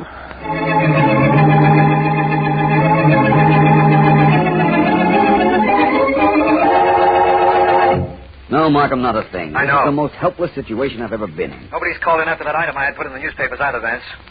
Does this mean we'll have to wait for somebody else to be killed before we do something about the whistling killer? I sincerely hope not. The very moment you hear... Mr. Vance, I've got to talk to you immediately. Hello, Vance. Please, Mr. Vance. I'll call you back, Markham. I have a visitor. Goodbye. Well, it's a little late for me to ask you in, my friend, but Would you mind closing the door? Vance, my name is Wilbur Jones. I've received a warning. The Whistling Killer. You've got to do something to help me. I don't dare go to the police. You've got to help me. Somebody has to help me. Take it easy, please, Mr. Jones. I was just talking to the district attorney. We knew the Whistling Killer would look for another victim. He hasn't been successful in getting any money so far. He's killed 3 people, and I'm going to be the 4th unless you do something to prevent it. He warned me against going to the police. He said he'd kill me if I did. I don't dare go near the district attorney. I came to you. You've got to help me. How much money does he want? $150,000. Every cent I have in the world. I won't give it to him. I can't. It's taken me years to save it. What right is he to demand I give it to him? Mr. Vance, do something. Please do something. When is the killer going to be in touch with you again? I don't know. He didn't say. He's too smart. He won't take a chance on calling and having the phone call traced. He'll come up to me on the street maybe when I'm alone. He'll kill me. He'll kill me sure, Vance. I don't think he will, Mr. Jones. Something you've told me has given me the first clue I've had on this case. Something I've told you? Yes. I want to telephone the bank where Mr. Stewart kept his money. We know the Whistling Killer asked Stewart for $100,000. Yes? If I find out one thing at the bank, I'll have the one thing I need to start work on catching him. And you can bank on that.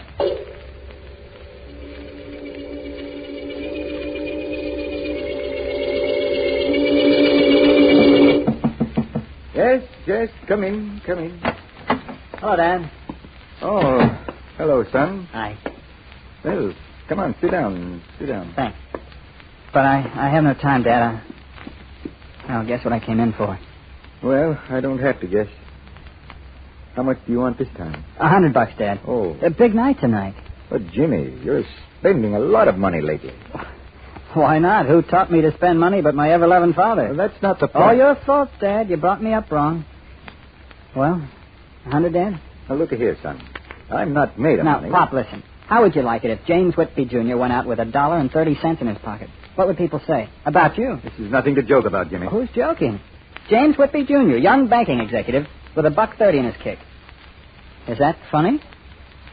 Oh, all right, Jimmy. I'll give you the money this time. Thanks, Dad. I know you would.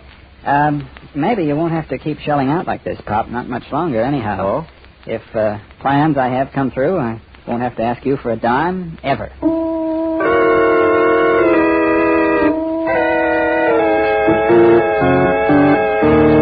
Come on, Markham, give. Now, Joe, Our readers want to know what progress the police have made on the Whistling Killer case. There's nothing I can tell you, Joe. Not a thing. When interviewed in his office, the district attorney asserted that the police are running down several clues and an early arrest is anticipated. Want that? No, I don't. Well, then you'd better get... Joe, can I tell you something off the record? Well, it's against my better judgment, but go ahead. Philo Vance called me on the telephone a little while ago. Vance? Yes. He said he had found a connection between Daniel Stewart, the man who was killed with his wife, and another man who shall be nameless, who came to him after being threatened by the Whistling Killer. Oh, you mean there is a break coming up in this case? If you don't print that. You know Vance, Joe. You know all he needs is one little opening, and he'll crack this thing wide open. That's right. Just between you and me, an early arrest is anticipated. At least by me.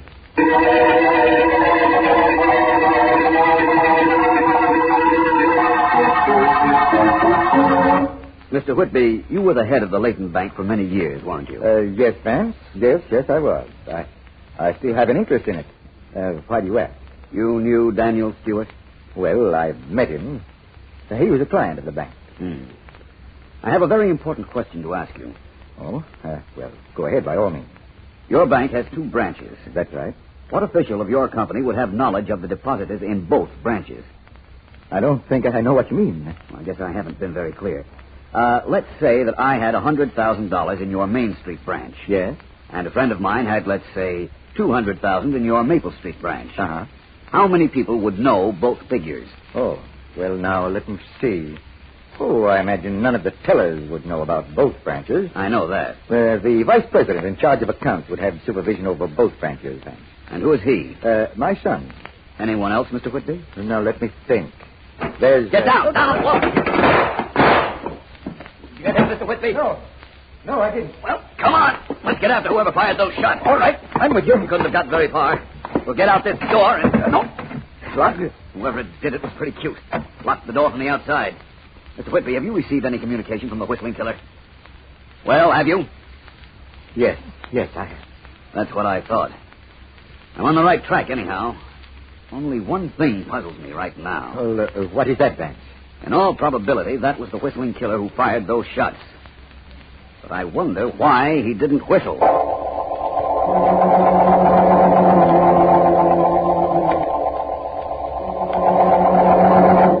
Stop it! What are you hitting me for? I didn't say I was going to do it. I only said I might if you didn't treat me. Cut it out! Cut it out! Cut it out! Cut it out! Would you... Where are you going? Where are you going?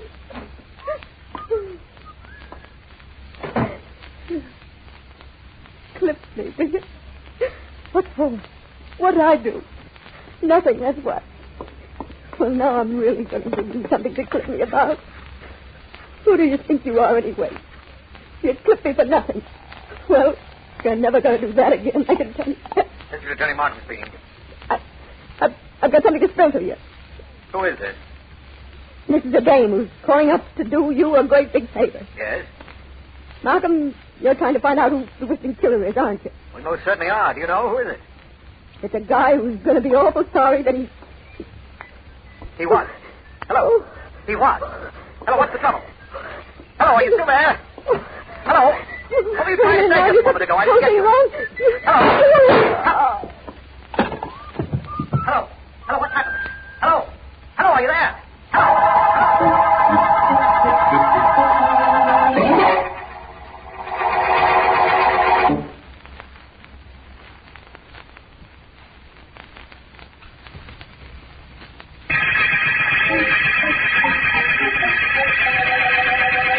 This is District Attorney Markham. The Whistling murder case concerns the killing by an unknown extortionist of several people, the most recent of whom was shot while talking on the telephone to me. Philo Vance, appealed to for help by a man named Wilbur Jones, uncovered something that sent him to a former banker named James Whitby, and from Whitby learned that his son, James Jr., knew the exact deposits several of the victims maintained in their bank accounts. He's about to explain the significance of this to me in my office, and I'm very... It's reasonably simple, Markham. Just before she died, Mrs. Stewart was able to tell her butler that the whistling killer had demanded $100,000. Yes, I know. That $100,000 represented every cent Stewart had in the bank. Somebody knew that. Or it was a coincidence. Well, it might have been, except that the Wilbur Jones who came to me told me that the whistling killer had demanded exactly the same amount as he had in the bank. And both Jones and Stewart used the same bank, although different branches. Oh, I think I'm beginning to understand. And I'm frank to say it's about time I did. We almost had a break on this case, that phone call I got from the girl who was shot. She didn't live long enough to talk. We'll make our own break, Markham. As you know, James Whitby told me that his son would know how much depositors in both branches of the bank would have in their accounts. But I've uncovered the strangest thing. Yes? Yes. I discovered that Mr. Jones is a director of the bank, and that he, too, might very easily have access to the accounts. You mean the man who came to you for help is a suspect? Why not? That device has been tried before, pretending to be a victim so that suspicion is removed. I've got to do some more checking. I want to find just how many people would know about the deposits in both bank branches. Then I have a plan to make the whistling killer show his hand. It sounds very interesting if one of the bank employees is the killer. What goes on from here, Vance? I go on from here, Markham, on to a series of questions with which I won't bore you. The next time you hear from me, I'll have some answers for you.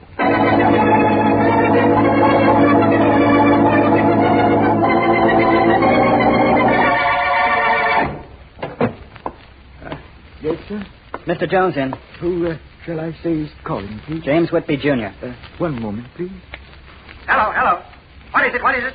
Mr. James Whitby, Jr. to see you, Mr. Jones. Whitby. No. I won't see it. Very well, sir. Wait. Wait just a moment. Maybe I'd better send him in. Yes, sir. Through that door, Mr. Whitby. Thanks.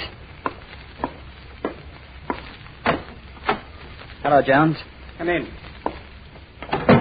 Now, listen, Whitby. I don't want you to do anything foolish. I want you to listen to me for a minute. Just hold the phone, Jones. I came to see you, remember? I know what you came about.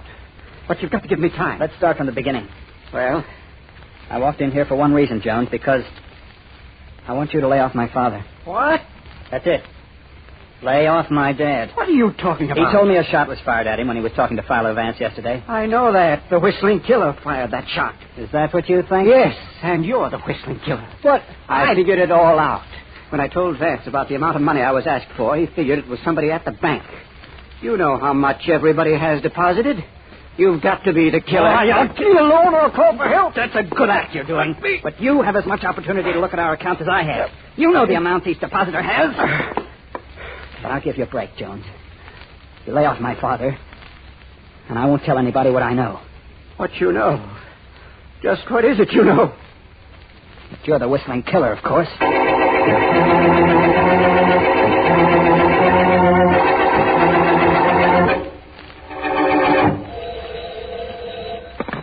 Markham speaking. This is Vance, my friend. I've been waiting for your call, Vance. Means you've asked all your questions, doesn't it? It most certainly does. Are there any newspaper men in your office at the moment? There generally are. A few within call. Why? I want you to make an announcement to them, Markham.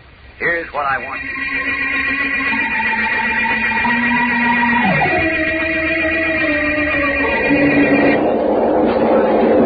Hey, quit pushing. What's the name? Think you're in the whole thing?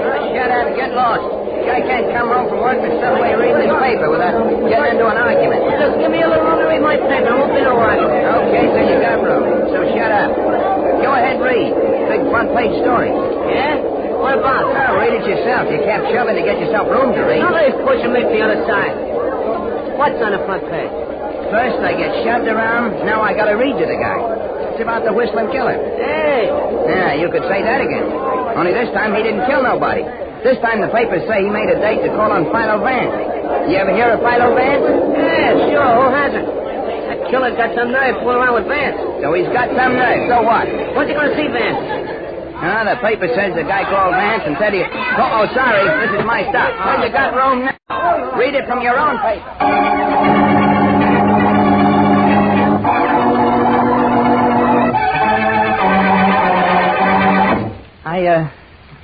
I could use another C-note, Dad. What? Yeah. Another 100. Another 100? Look at here, boy. I gave you $100 the other night. I guess you did, but it's gone. I meant to ask you for it today down at the bank, but you left before I had a chance. Well, you might as well know this. I'm not giving you any more money, Jimmy. But, Dad... I don't have it. Come on now, Dad. Let's stop with that talk. You got plenty of dough. You got stocks, bonds... I don't have any more. You don't? What happened? The wrong stocks went up. The wrong ones went down. Oh, what's the difference? You got plenty of cash. Come on, Pop, 100. That's all I need, 100. No. And that's definite. Pop, you wouldn't want me... Who's there? Philo Vance. Philo Vance. What does he want here? Open the door and see. What's the matter, Jim? What are you afraid of? Nothing. I'll open it. Hold it, Vance. I'm on the way. Well? You're young Whitby? Well? That's my son, Vance. He doesn't seem particularly pleased to see me. How are you, Mr. Whitby? I'm pretty well, thank you. Oh, what do you want here, Vance? I merely want to invite you over to my office, young man. What for? To meet the whistling killer. What? What are you talking about? Just that. The whistling killer is calling on me. Your son won't be alone. Mr. Wilbur Jones will be there, and District Attorney Mark. Well, what do you want with me? I'm not going there. I won't go. I think you can convince him differently, can't you, Mr. Whitby? Well... My office in an hour. Perhaps you ought to bring your son, Mr. Whitby. Just to make sure he gets there, of course. I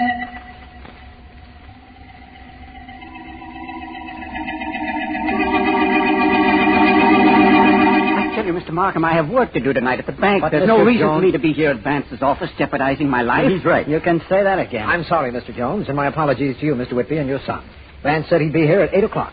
It's only 7:30 now. Well, look, what's all this business about the whistling killer? Vance believes the killer will keep his word and be here, providing we don't have the building surrounded by police.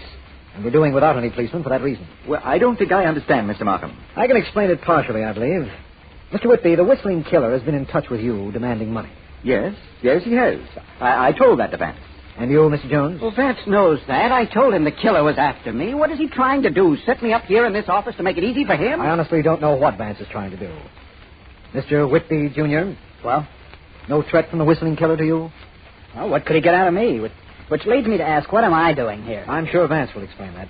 He was most anxious to have you. I believe he called on you in person, didn't he? So I'm quite certain. Wait, listen. It's the whistling killer. The whistling killer? He's coming here? Coming here to kill me. Markham, you have a gun. You must have a gun. No, I don't carry one. Now get down behind Vance's desk. That's for me. I'm with you. Come on, Junior. Got it down. Okay. Dad, come on. I'm staying here, son. I want to get this over with. Dad, don't be crazy. He'll kill you. Dad, he'll... Vance. What's going on? I never heard of anything so ridiculous in my life. When everybody is quite through reprimanding me for pretending to be the whistling killer, I'll explain all I this. should think you would. Yes. Thank you very much. This little experiment was very necessary, gentlemen. Definitely necessary. All right. It was necessary to scare all of us to death. But what did it prove? What did it prove, Mr. Whitby? That's what I said. Nothing very much, except that you are the whistling killer. Wow, that's going for fun. No, Sam, no more killing. Let go my arms, you fool. Let go. I'm afraid you'd better help the young man, Markham. After which I'm sure you'll see to it that the whistling killer talks.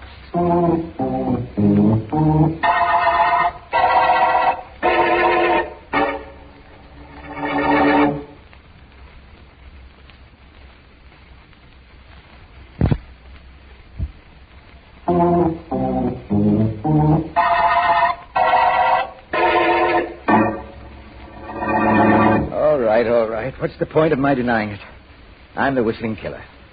Although how you knew, how I gave myself away, I'll never know, Vance. It so happens that I don't know either, Whitby. Vance? Let's see if I can start from the beginning of this case and bring it right up to date.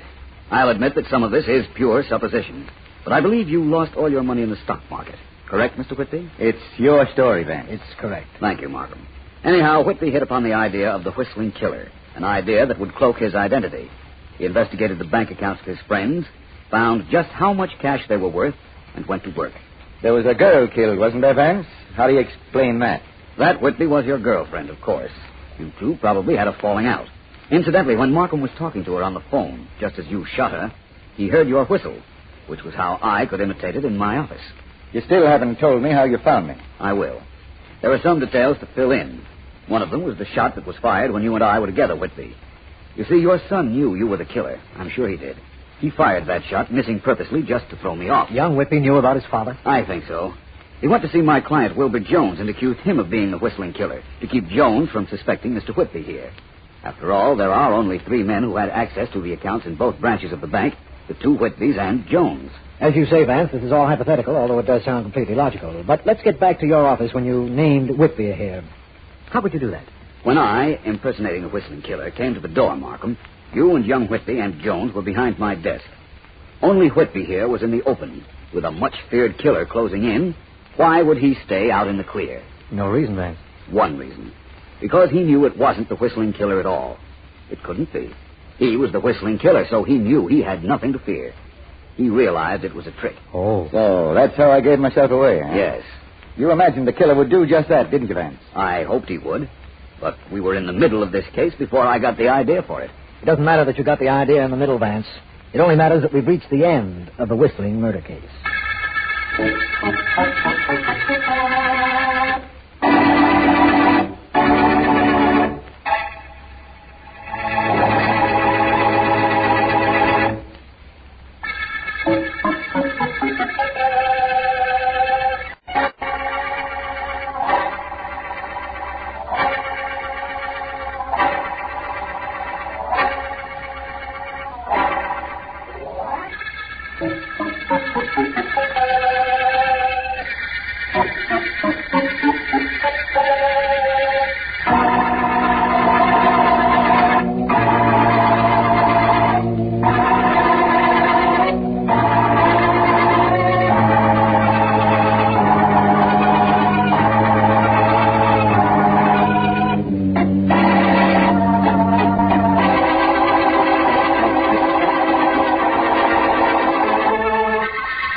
Calling all detectives.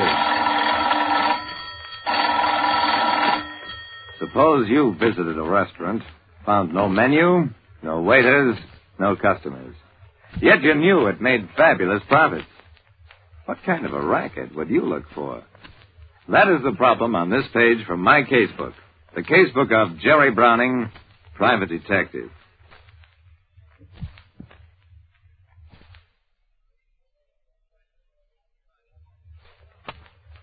Even though I, Jerry Browning, have been a private detective for 10 years, every now and then I get a case that floors me. Banking Associates Incorporated is a loan company so big that it specializes in lending money only to people who don't need it. Its executive director is Vaughn Ryerson, who has the ingratiating personality of a snake oil salesman, combined with all the kindliness of a bear trap. He said, "Close the door." Ryerson leaned back. "Here's your assignment, Browning. Auguste Escobier owns a restaurant on Morley Street. His statement shows he's making big money. Wants $70,000 to open a downtown branch. Ever eaten his place?" Well, no, sir. I never even heard of it. Ryerson said, "Neither did I, till he came in here. Can't imagine how he makes that kind of money. Look into it."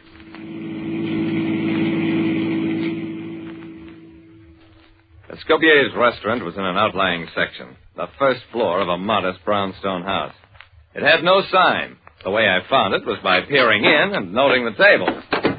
There were less than a dozen tables in the place, only 2 of them occupied. I sat down and waited. About 20 minutes later, a stout, middle-aged man walked up to me. "You are waiting for somebody?" "Not somebody, something. I'd like dinner."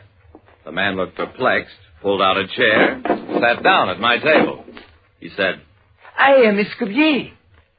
There was a long, unhappy silence. Finally, Escobier said, "You are hungry, maybe?" I said, "Yes, I am. Very hungry." Escobier's face lit up. "Fine, so am I." Got up. "Come, we will go out for dinner together." The head of an industrial loan company hired me to check up on a restaurant owner who offered to take me out for dinner. I said, "Look, Mr. Escobier, this is supposed to be a restaurant. Don't you serve meals?" Escobier said, "There is no selection, and it takes too long. If you are hungry, come with me." Well, now I've heard everything. Okay, let's go.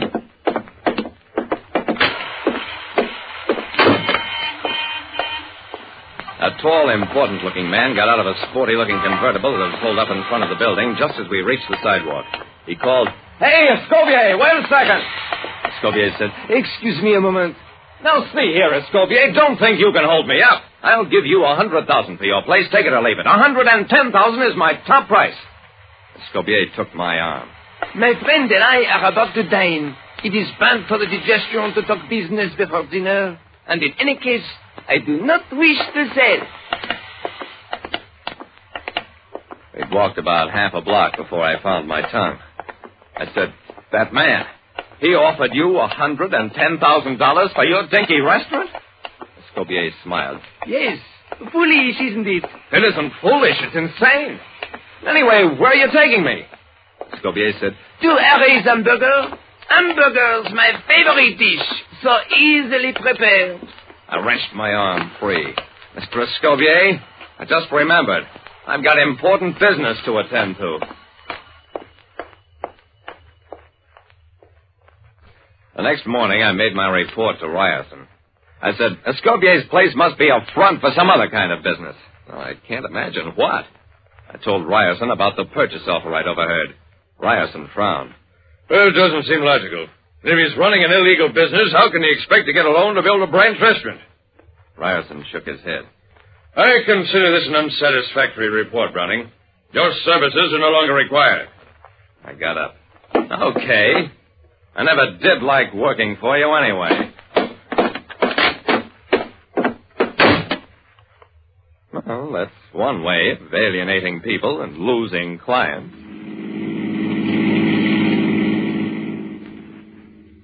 I went back to my office, got out the folder labeled Banking Associates Incorporated, and flung it into the wastebasket. Then I sat down and brooded. The more I thought about Escobier and his weird business, the madder I got. Not because I'd been fired by a well-paying client, but because I couldn't figure out what the thing was all about. Finally, I picked up the phone, dialed a number. "Hello, Madge. Jerry Browning. How would you like to have dinner with me tonight?" "You would? Fine. I'll pick you up about 7. And if we wind up with hamburgers, don't be too surprised."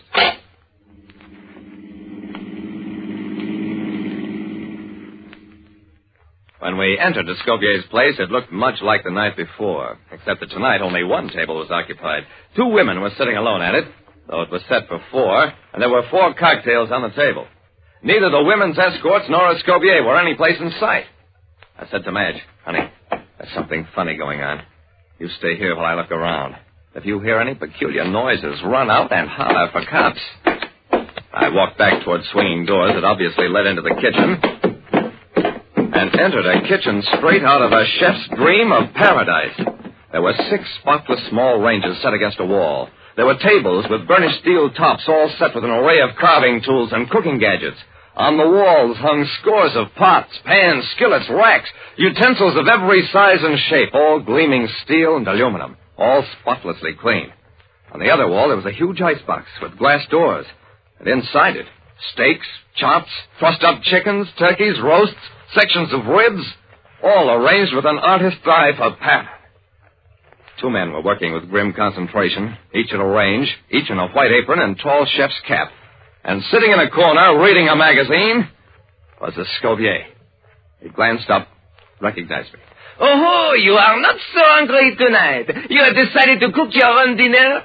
I took another look around, the 2 engrossed men at the ranges, at Escobier's twinkling eyes. So that's what it is.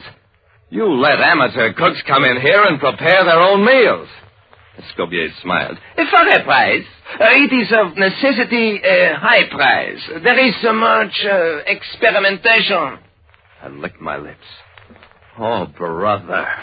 I always did want to try a souffle, and this is my big chance. Escobier said, Yes, and no dishes to wash. That I do. Well, that's all there was to the mystery of Escobier's success. He capitalized on every man's secret belief that he can cook rings around any woman, given everything he needs, plus a free hand. It cost me a client to find it out, but it's a loss I've never minded. Like I said, man can't live by bread alone, but if it's bread he baked himself, he's generally willing to try. Listen next time to Calling All Detectives, mystery drama, mystery quiz, and a chance for you to match wits with yours truly, Jerry Browning, Private Detective. Mr. District Attorney, starring David Bryan. Mr. District Attorney, champion of the people, defender of truth, guardian of our fundamental rights to life, liberty, and the pursuit of happiness.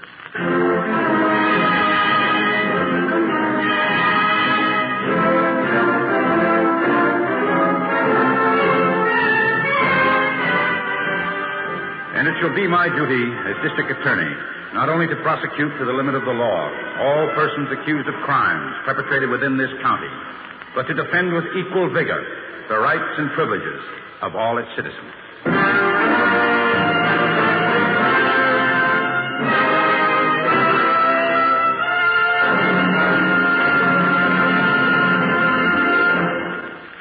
This is David Bryan. In a moment, we'll bring you another case from the files of Mr. District Attorney. But first, a word from our sponsor.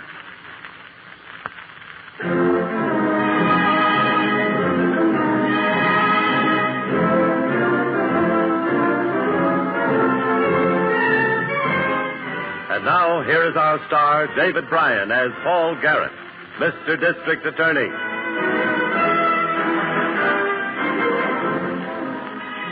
Crime is not a respecter of time or of places. A district attorney knows that it may strike at high noon on the streets of the city or at midnight in the country. This one started on a lonely stretch of highway between 2 small towns on the outskirts of the county. Hey! Hey, stop!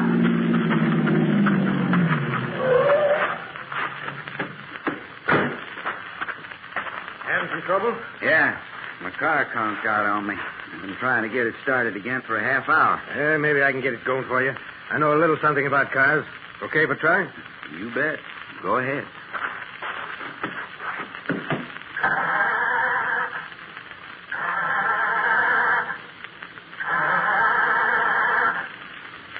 It looks like she ain't about to start, friend. You must be out of gas. Gage says she's half full. Yeah, gauge must be busted then. Choking her like I did should have flooded the carburetor. If gas was feeding through, we'll get the smell of it. We had better check the tank.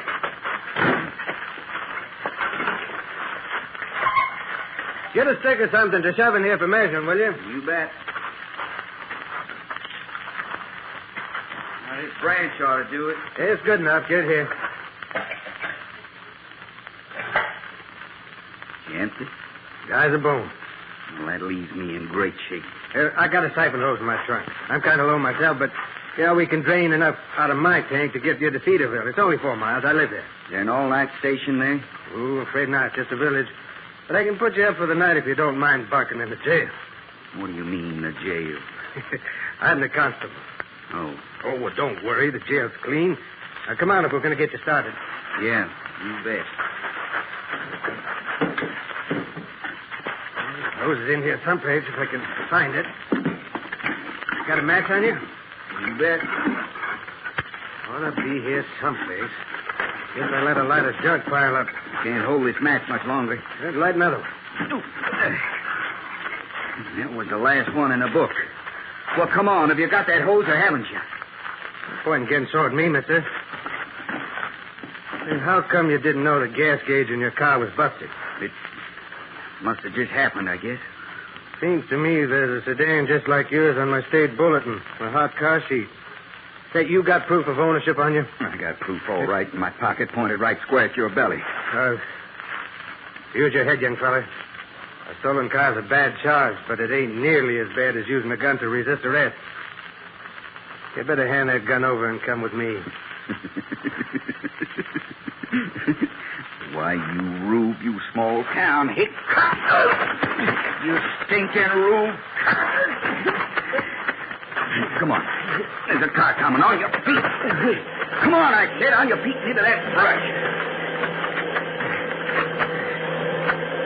Now, if they stop, you're going to get it right through the middle. You'll get yours for this. Ow!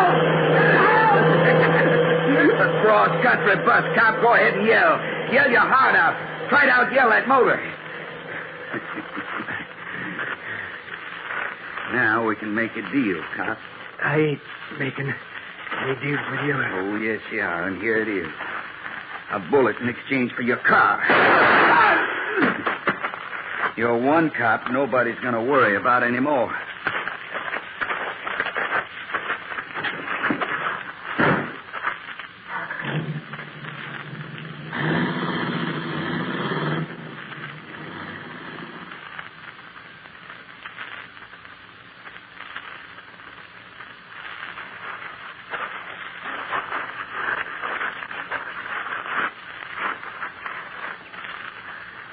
Constable Wiley didn't have an easy death, Chief. Look at that. I see it, Hank. You tried to call out to the road. Did he have a family? Yeah, he had an invalid wife, 2 daughters, 3 grandchildren. Well, he's got a hot sheet out on Wiley's car. We might get a break. I doubt it. He probably got where he wanted to go and ditched it during the night. The medical examiner figured Wiley's been dead since about 3 a.m. and was probably shot a couple of hours before that. Yeah. Killer had a good start, all right. Let's get back to the road.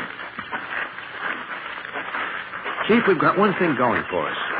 Prints of the man we're after might have been among the ones the lab crew lifted from the car he abandoned when he stole Wiley's.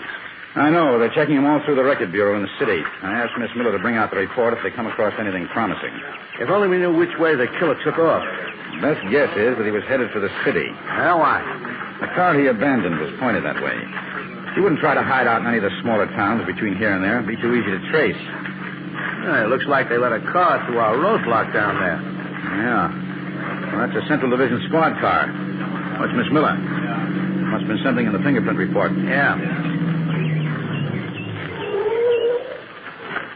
Hi, Miss Miller. Hello, Harrington. Mr. Garrett, the lab thought you'd better have the fingerprint information right away. Well, what is it? One set of prints they lifted from the car has been positively identified through interstate records. They belong to Rex Lang. Rex Lang? Yes, sir. Morgan said the impressions were clear. There can't be any mistake. I made a copy of Lang's criminal record. I don't need it. I know Lang's record by heart. You'd better get back to the city, Miss Miller, in case anything comes up at the office. Yes, sir. Where will you be? I want to make some stops along the road. Diners, service stations, places like that. We'll see you later. All right. Rex Lang, born in Idaho? Yes, Pocatello, I think. He fancies himself as a ladies' man. Before he went to the reformatory? Pretty young, Chief.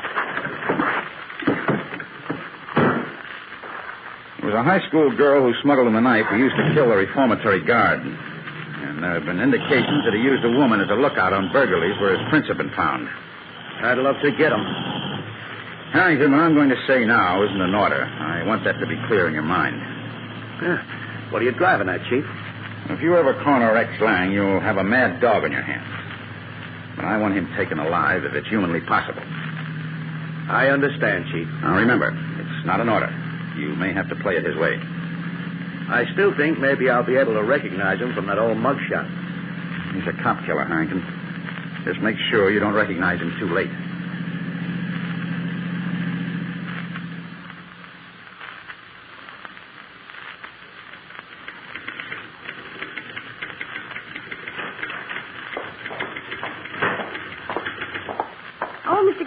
I've been trying to get you for 2 hours. I'm sorry.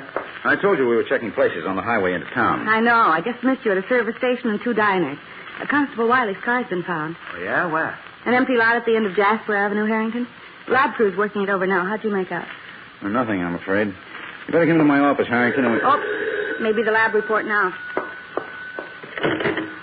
District Attorney's office. Yes, Morgan, he just came in. I'll take it, Miss Miller. Hello, Morgan. Hello, Chief. Just finished checking Wiley's car. Got some more of Lang's fingerprints. Well, that pins it to him, all right. You find out how long the car's been there? Yeah. Guy in the house across from the lot was up walking his baby last night. Kid was teething. Said he heard the car, looked out of the window, saw a man leave it in the lot. You get a good enough look to give us a description? No. Did he know what time it was? He said 1:30 a.m. And that checks. With what? End of the subway line is only a block from where the car's ditched. I had one of the boys check, make a call to the night cashier. I figured if Lang left the neighborhood, he left by subway. Good thinking. Did the night cashier see him? Yeah, at least he saw a guy. Came in just in time to get the 140. Only passenger at that station. Well, could the cashier give you a description? Not much. Brown suit and hat, that's all. Hat was pulled way down, he said. He sure was burned. Well, who? The cashier. Lang stole a magazine from him. A magazine? Yeah, thing called Magic Mirror. You know, the picture magazine. Well, how'd that happen? Well, this cashier is some kind of screwball, I think. About a year ago, this magazine did a feature story on the subway system. The cashier's picture was in it. I guess he kept it around to show people whenever he got a chance. Yeah? So Lang was sitting on the platform waiting for the train. He offered him the magazine to look at. He expected Lang to come across his picture and notice it, I guess. But then the bell rang for the train, and Lang galloped off with the magazine. The guy couldn't leave the cash booth and chase him, so Lang Look, Morgan, excuse me. But that magazine may mean a lot. I'm hanging up. Talk to you later. Chief, what is it? A break, matey. Miss Miller, I want you to get on the phone right away. Yes, sir. Call Magic Mirror Magazine. Get the editor, get the date and the description of a cover for an issue they put out last year with a feature story on the city subway system. Yes, sir. You come in here, Harrington. Coming. Take that phone, extension 3. Call the city sanitation department. Tell them to hold up all pickups of refuse from subway containers and subway entrance containers. Yeah, but why are you so... Just do it. I'm going to contact the Transit Commission. Get their inspectors out. Lang had a year-old copy of that magazine. If we're lucky, he might not have left it on the train. He might have carried it off and dropped it in a refuse container. And if we find out which container... We'll know where he left the train, and it'll give us a good idea of what part of the city he's hiding in. Get to it.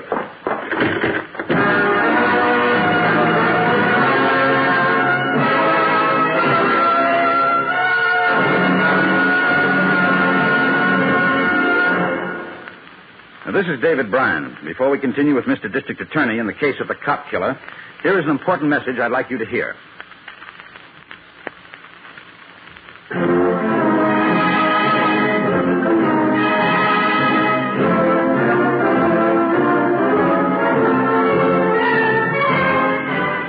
And now back to David Bryan, starring as Paul Garrett, Mr. District Attorney. A local constable had been killed on the outskirts of the county by a known and much-wanted murderer. He had driven the constable's stolen car into the city, abandoned it, and taken a subway, inadvertently stealing an old copy of a magazine from the subway cashier. We traced the magazine to a trash box at an uptown station, but there all clues faded out. 4 days in this crummy neighborhood is beginning to get me down, Chief. Even if Lang did come to this area, he might have gone by now. Just the same, we'll keep looking until we're sure. The whole district has been under round-the-clock surveillance since we found that old magazine. Now, how about some breakfast? There's that Spanish place across the street, Lobo's. Yeah, that's as good as any place around here, I guess. I'm so hungry, I'll even eat enchiladas for breakfast. Let's cross. You know, Chief, why is it that every mug we're after hides out in a tenement district? Now, what makes you think he isn't in the better section around here, where the hotels and the shops are? It's only 2 blocks away. Well, there are more people around here and fewer questions asked. Yeah, I guess you're right.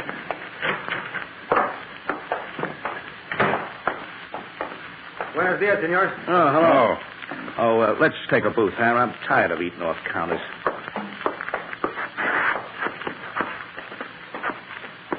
You wish to see the menu, senors? I have everything. Yeah, make mine fruit juice, couple of eggs scrambled, easy with bacon, and toast and jelly. Oh, that sounds good to me. Double it. Buenos dias, senorita. I will be with you in one moment. You bet. Coffee now or later, senor? Later. You go ahead, wait on the lady first. I just want to sit here and give my feet a rest. Gracias. Thought you were going to have enchiladas for breakfast. Yeah, when he gets through with the eggs, maybe I'll wish I had. I just want a container of coffee to go, Lobo. See. You want it black? No, cream and sugar. Here. 13 cents change. Thank you, senorita. You bet. Sit tight, Hyden. Oh, miss. Just a minute, please. What? Were you speaking to me? Yes. I happened to look out of the booth and saw you. Don't I know you from someplace? I don't think so. Oh, you look familiar. You live around here, don't you? You bet. Well, I'm a photographer. Used to have my shop around here about a year ago. Maybe I took some photos of you. No, not me. I've only been in the neighborhood for 6 weeks. Oh. Well, maybe it was someplace else. Where do you come from? New Jersey. Well, that's your home state? You bet. Well, my mistake, I guess. I was sure I knew you. Excuse me, please. You bet. You have the wrong senorita, no? Well, maybe. Cancel our orders. Here's $1 for your trouble. Come on, Harrington. We're leaving. See you later, Lobo. Oh, there she is, turning the corner. Chief, do you mind letting me in on this? Did you notice how that girl kept saying, you bet? Yeah. Well, what about it? Well, that reformatory report on Lang, the part about his habits, his favorite expression was, you bet. So? She picked up that habit someplace, Harrington. Probably from being around somebody who uses the expression constantly. And that could mean Rex Lang. Let's see where she's taking that container of coffee.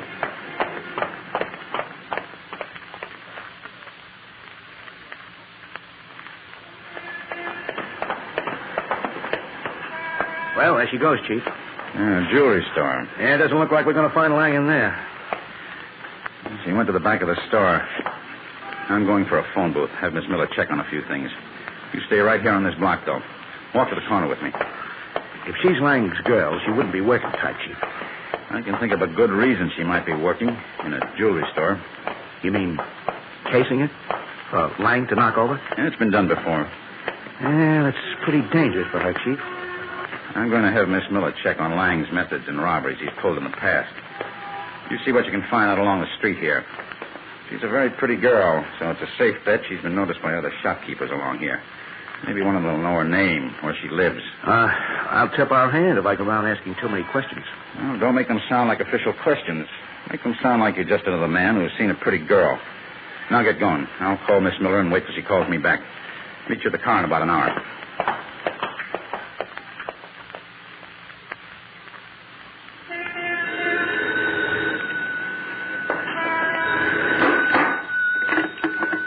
Hello.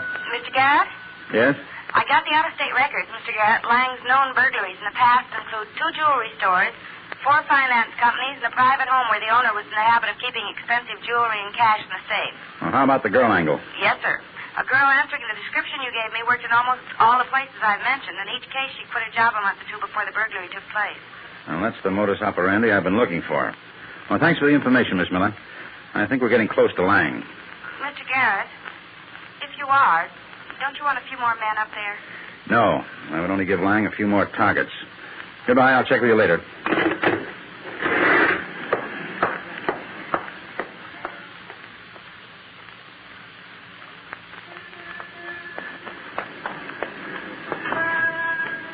What time you got, Chief? Almost 1. She'll have to be going back to work soon. Yeah. Comes home for lunch every day. Bought quite a lot of stuff at the delicatessen for one person. What did you say the name was again? Nita. Nita Moran. It's here in the search warrant you sent me for. Look, why don't we walk right in and flash it? Because if Lang isn't up there with her, I don't want her to know we've been there. Well, there she comes. Back in the doorway, quick.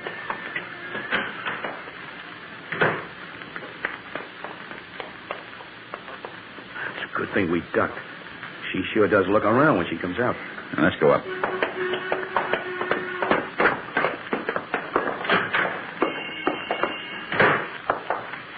Here are the mailboxes. Yeah. Here it is. Moran. Second floor right. Try the whole door. Open. Go ahead.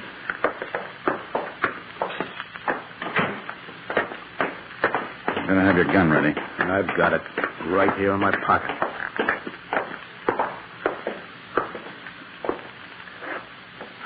This is it. I'll knock. Stay back to the side.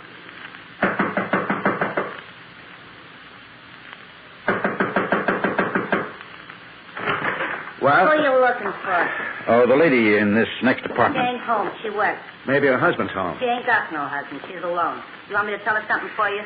No, thanks. We're just selling magazine Didn't subscriptions. you see the sign downstairs says no peddlers? You better get out of here before the landlord catches you. Now it's magazines. Well, I had to tell her something, in case she mentions this to the Moran girl. Dumb me. Well, what now? You got a master key? Yeah. Well, let's get inside. Not so much noise. Well, I got a bit. There it is. Yeah, now we can have a look around. Well, we can see a girl lives here, all right. Yes, but there's no sign of a man. Closet. No men's clothing.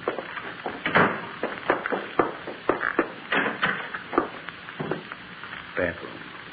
Nothing in there. Just a second. You've got good eyes if you can see anything through that window, Chief. I can't, with that thick gray glass.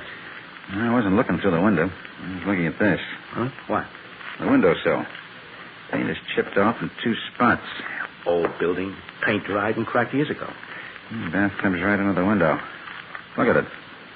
Hey, that looks like the mark of a rubber heel. A man's heel. Wouldn't have taken a bath with his shoes on. No. Let's raise this window. Slowly and carefully. Just a fraction of an inch so I can see out under it. That's enough. These window sashes are well oiled. And you see anything? Opens on an air shaft.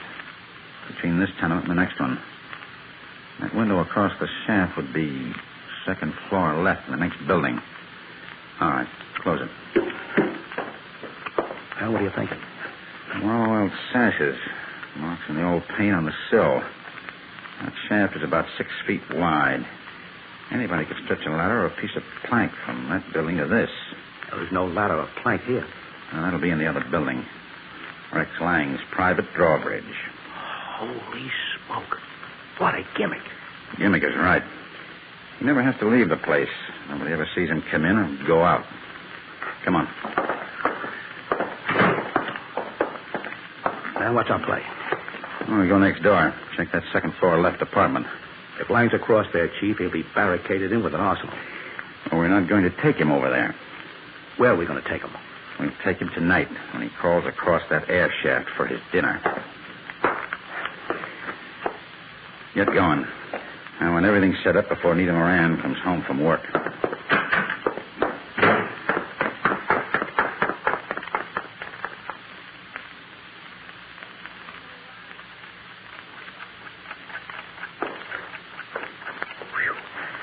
Hot in this closet.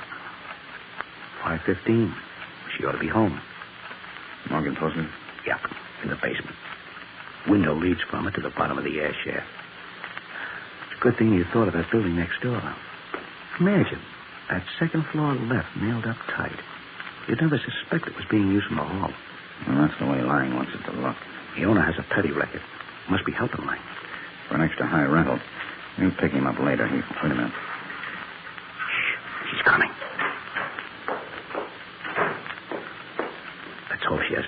going up in this hall closet. No, I can see a little. He's going into the bathroom. Come on. She won't see us now.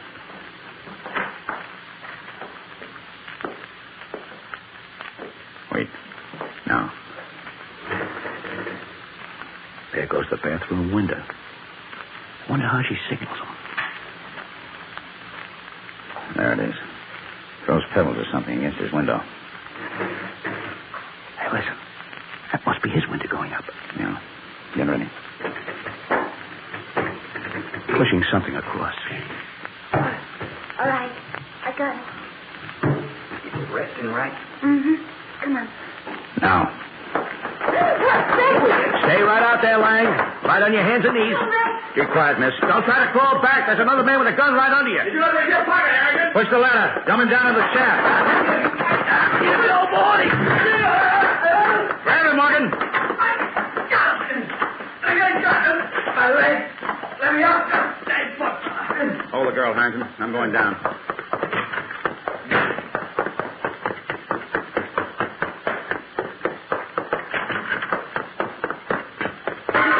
Watch the cash, Chief. Air shaft entrance is over here. I see you. Cop. I'd have blasted you all if I could have Your got blasting days are over, Lang. How is he, Morgan? Looks like a broken leg, that's all. Harrington, Yeah, Chief. call for a police ambulance. Okay. Oh, Tipjaw. You'd never catch me without a tip-off. Or was it Nita? Or that thieving landlord? Well, answer me. What is it? A police secret or something? You bet, Rex. You bet.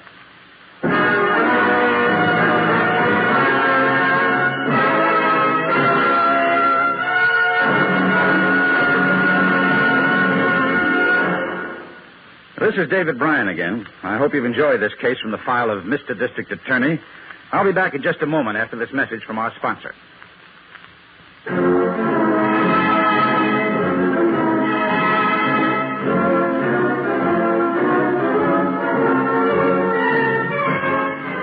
Now, here's the star of Mr. District Attorney, David Bryan, with a word about the program you have just heard. Rex Lang was tried and convicted for murder in the first degree. He was executed in the manner prescribed by law. Nita Moran was convicted of major crimes in several states and is serving accumulated sentences of more than 50 years. Lang's landlord, Fritz Rudell, is serving 10 years for knowingly harboring a fugitive. Now, this is David Bryan inviting you to join us when we present our next case based on the facts of crime from the file of Mr. District Attorney. Mr. District Attorney was originated by Phillips H. Lord.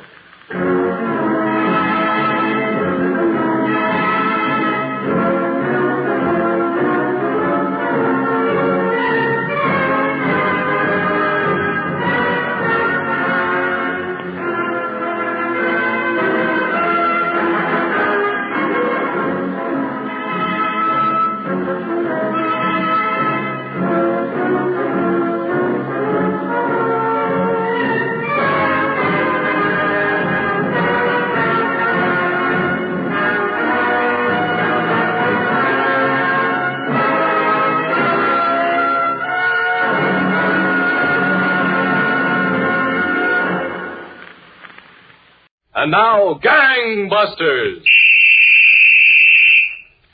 Gangbusters, presented in cooperation with police and federal law enforcement departments throughout the United States. The only national program that brings you authentic police case histories.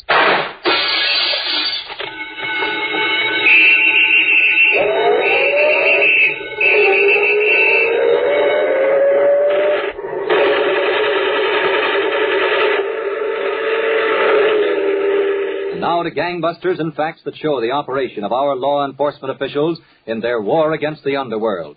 Gangbusters has asked the Honorable Saul S. Sherrison, Assistant United States Attorney for the Southern District of New York, to narrate tonight's case. The inside facts in the case of the kidnapped paymaster. Mr. Sherrison, before you begin, I think the Gangbusters audience would like to know that you brought to the studio a man who played a very important part in tonight's case. That's right, Don Gardner. He's right over there, and we'll hear from him later. Right now, I think we ought to get on with the report. All right, Mr. Sherrison. The main events in this case occurred right here in New York City. Isn't that right? In the section of New York City known as the Bronx. Almost a year ago, Don, on a Saturday afternoon, the stores in the Fordham Road district were crowded with shoppers. At one particular shoe store, a young woman customer was trying to get fitted, while her companion sat next to her. The trouble clerk was on his way with still another pair of shoes to show his hard-to-please customer. Just look what he's bringing over this time. For crying out loud, Terry, you're going to buy a pair of shoes, or aren't you? If I see something that's chic, yeah. Here, madam, is a style that's very smart. Pumps, I asked you for. Do these look like pumps? As I told you, madam, pumps have gone out. They're not wearing pumps this year. If the lady wants pumps, get her pumps. Yeah, get me pumps. And I'll take one more look. Excuse me, please. I'll be right back. How do you like the nerve of him, huh? You're not exactly the easiest one in the world to please. If I want pumps, Mac, I want pumps. That's the price you've got to pay for keeping me slaving away in that shop. Look, Terry, I don't want to hear no more about it. You stay on the job there until the time is right. And when's the time going to be right? Meanwhile, I'm breaking my back running a drill press at $40 a week. Who needs it? You'll keep running that drill press until I'm set. I need another guy or two. Who are you looking for, Dillinger? Shut up. Ain't 4 months long enough to find somebody? I wish you'd get your shoes and get out of here. Well, let me take my time, Mac. I'm the one that's got to wear them, and I... Oh. Well, how do you like that? What? Here comes that Charlie McCarthy of yours. Bud? Where? He's coming. He found you in Times Square on New Year's Eve. Hiya, Terry. Mac. I said you went shopping. Did you come to carry the bundles? What do you want, Bud? I had to see you, boss. I'm in a little jam. A cop or a dame? Lay off, will you, Terry? What kind of a jam? Where's that monkey with the pumps? I need about $300 quick. $300? Well, $280 to be exact. Must be a dame. Crying out loud, why? I owe it to a guy. Stall him. You can give him to him after we pull off the big deal. Mac, I gotta pay him off tonight. If I don't pay him, I'll get my head beat in. Who's got this dough coming anyway? Johnny J. Johnny J? Yeah. Don't you have no more sense than to borrow dough from a rotten loan shark? I needed it. The horses out at Belmont were hungry. So what? How much did you borrow? 2 bills. What's the 80 for? That's interest. Interest? Only 5% a week. Hey, you idiot. Where do you have to meet that cigar-smoking chiseler? Oh, at some bar. Tonight. Okay, he'll be met by the two of us. Where's that guy with my pumps? You don't need any shoes. Let's get out of here. Hey, wait a Come minute. on, let's get out of this joint before I run you out in your bare feet. Okay, but why get sore at me? I didn't borrow no dough from Johnny J. Let's go. I said let's go. I'm coming. Don't rush me.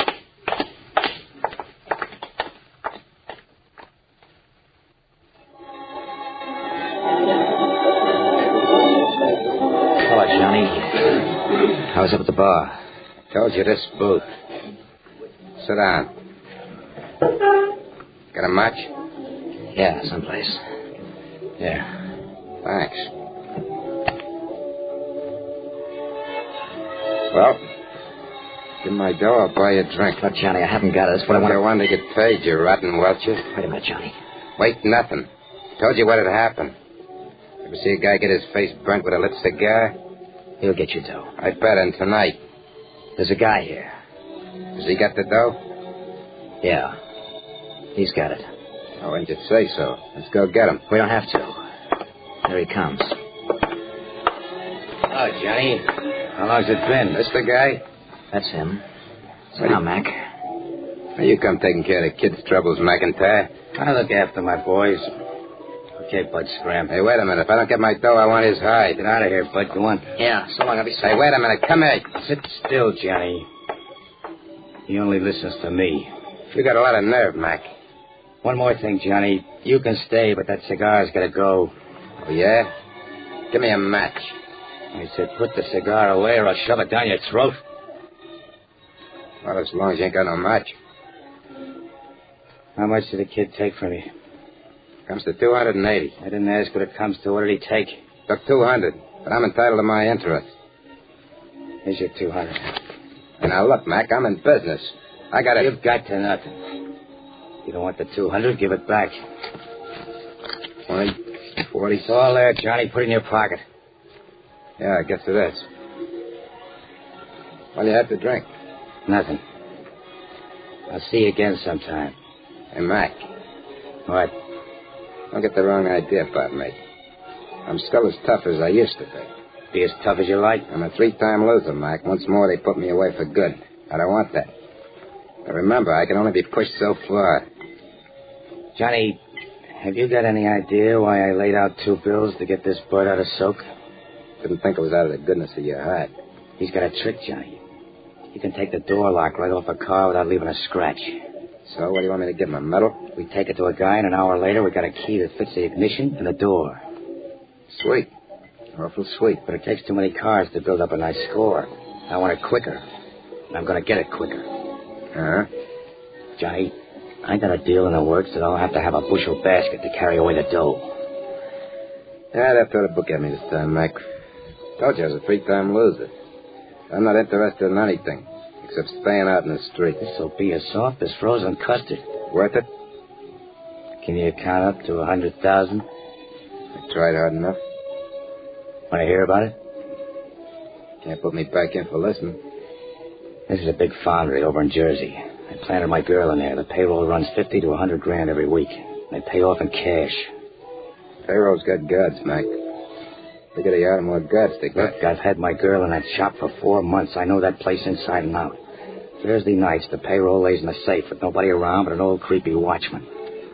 What about the safe? I don't think that'd be so creepy. That's where the gimmick comes in. The paymaster lives right here in the Bronx. We grab him at his house, take him back to Jersey. He opens up the safe. That's all there is to it. It's going to take a lot of doing. For a lot of dough, I can stand a lot of doing. Okay, Mac, figure me in it. Didn't you ask me for a match before? Yeah, I did. Here. Go ahead. Light up that big black cigar. I love them. Thanks. Waiter, another round of drinks here. Make it snappy.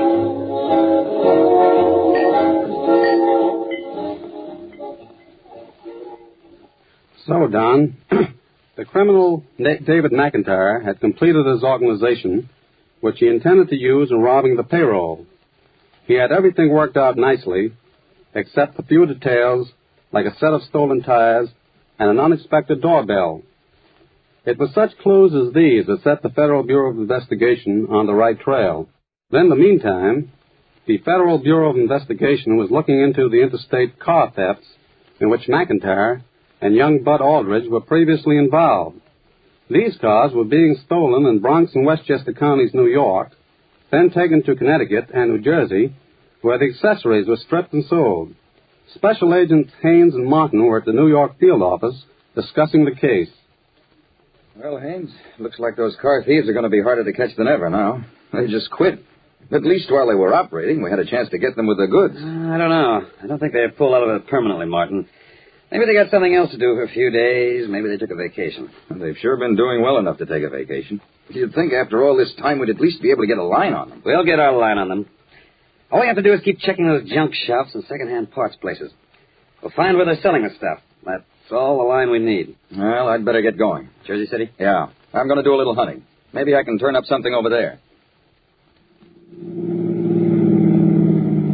He's going to pull into that parking space down the block, Mac. Okay, double park right here. Keep your lights on. Yeah, Mac, sure. All set, Johnny? You kidding? Let's go. When you see his car pull out, Bud, get right behind us and stay there. I know. Come on, right with you. On the sidewalk, let's go. Good break. Nobody's out tonight. Let's do it fast and quiet. Never seen a faster guy. Here he comes, on your toes, man. Stop there.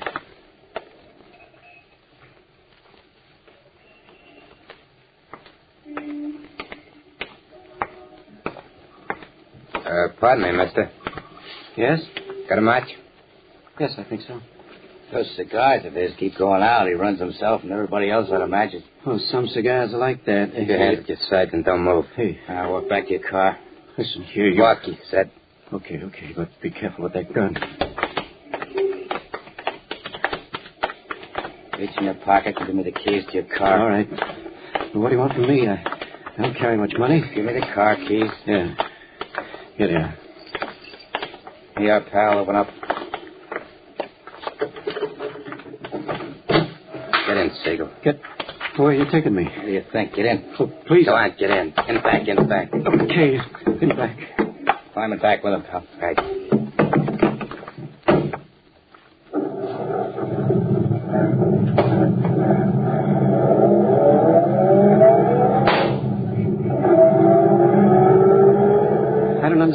this? What do you want from me? Explain it to him, pal. You're going back to your office. You're going to open that safe and you're going to hand over tomorrow's payroll. Just like that. But I don't know the combination. Now tell me what you know. But I don't, honest. Kid's right behind us, boy. Good. I told you I don't know the combination. Listen, friend. See this cigar? You know how hot it gets when it's lit? I don't know how many thousands of degrees hot. Please let me out. Anyway, it gets awful hot. You open that safe or you get the end of this cigar right in your eye. Let me out. I want to get out, please. Shut him up. I can't open the safe. Shut up. I can't. Okay, wise guy. Stay shut. Don't knock him out, not yet. I want him sitting up when we cross the bridge. Okay. No sense getting those cops at the toll gate suspicious. Keep them up and keep them quiet. We can give them a treatment later if we have to.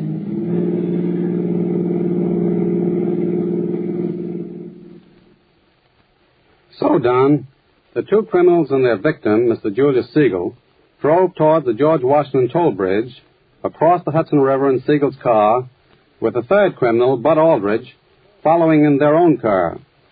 Within a few minutes, they were on the approaches to the bridge and nearing the toll gate. All right, Siegel, sit up straight. I will, but don't hit me again. Now, we're going to stop at that toll gate. We're going to pay the guy, and you're going to keep your mouth shut. You got it? Don't worry, I won't say anything. You better not if you don't want the cigar. Remember. On your toes, pal. The toll gate. Here, 50 cents, right? 50 cents. Hey, the motor died. I know it. She won't kick over. I will. What's the matter, mister? You got trouble? Yeah, officer. She won't kick over. Maybe you're out of gas. No, there's plenty of gas, officer. It'll be all right. You'll have to get it out of here. Those cars want to get through. I'll give it another try. She's catching. Feed it gas. Let's go. Boy, I would have figured one like that. Well, there's a trick to starting it sometimes. Who asked you? Take it easy with her. Gotta open that safe. Okay. I'm only playing. The kid's still behind me? Yeah, he's following us. Don't worry. Go ahead. Get to the plan. I want to see what a payroll looks like.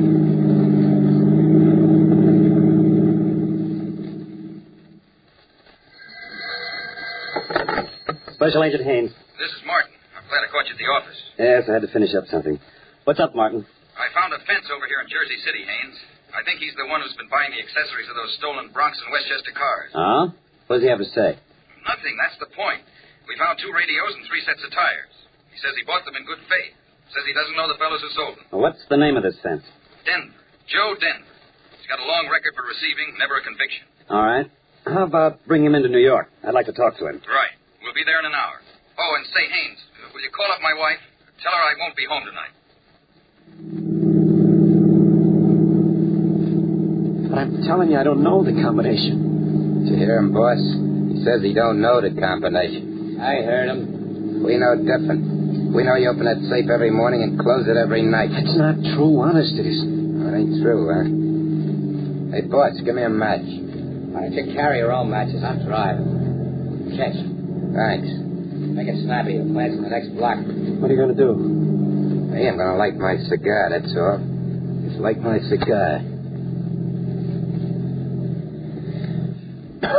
Good cigar, ain't it? I wouldn't know. Told you how hot they get. Now you going to open that safe? You wouldn't like it in the eye, would you? Okay. I'll open the safe. Now you're acting smart. What do you care? It's not your dough, wise guy. Okay, hold on. We're turning in. There's a kid right behind us. Good. Now sit up, Siegel. Do like we tell you, you won't get hurt. Bad. All right. I'll do anything. Come on, let's go. Okay, Siegel. Move. Go on. Get out. All right, I'm going. Here's the kid. All right, Siegel. Walk right up to the office door, just like you worked here. Which he does. Get going.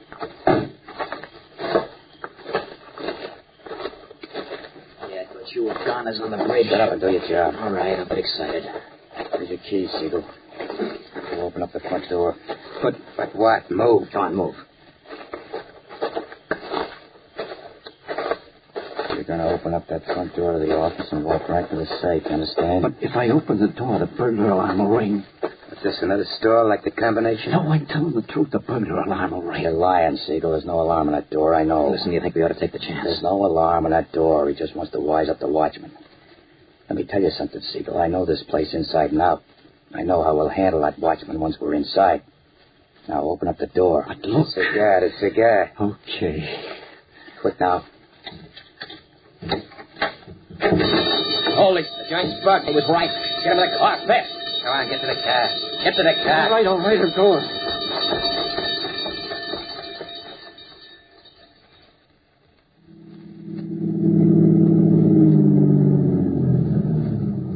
You're going to let me out here? Are you, please? Yes, Siegel, we're going to let you out. See what he's got on him. You ought to get something out of this job. Hold still there, you. All right. I don't have much. Here's his wallet. What's in it? $6 Yes. All this trouble for $6. $6. Okay, he's out. Take your gun and shoot him once through the head. Shoot him?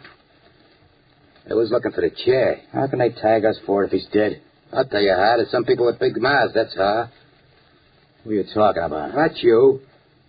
Who can tell about the kid or even the dame? Yeah, who can tell? All right, just work him over good. I want a head start in the cops. I'll work him over good. Don't worry.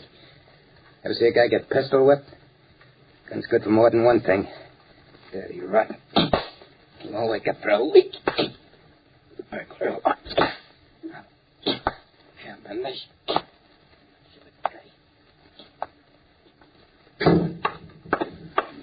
I just sent Joe Denver back to the detention cell, Haynes. We'll file charges in the morning, huh? First thing. You know, Martin, I've never seen it fail. One of these guys think you got something on them, they'll sing their heads off looking for a break. What a business. It's not such a bad business. Joe Denver sings, we clear up a string of auto thefts. Not so fast. We still got to pick up McIntyre and this young sidekick of his. Well, the information says they're probably still living at that address in the Bronx and running with this Johnny J. They oughtn't to be so hard to trace from there. We'll see about that. Oh, excuse me. Sure. Hello, Special Agent Haynes. Haynes, this Crawford over at the Richfield, New Jersey police. Oh, yes, Crawford. How are you? We've got the victim of a robbery up here. Huh? They held him up in front of his home in the Bronx and brought him over here to Jersey to open up the safe. That's kidnapping. Yeah, they carried him over the state line. That makes it your beef, doesn't it? It sure does. The Lindbergh law. What have you got to go on, Crawford? Well, the victim, Siegel, got the license number of their car, but that's not going to be much help. It was stolen last week in Westchester County. Westchester, wow. Tie in with anything? It could. We're working on a Westchester case right now. Stolen cars.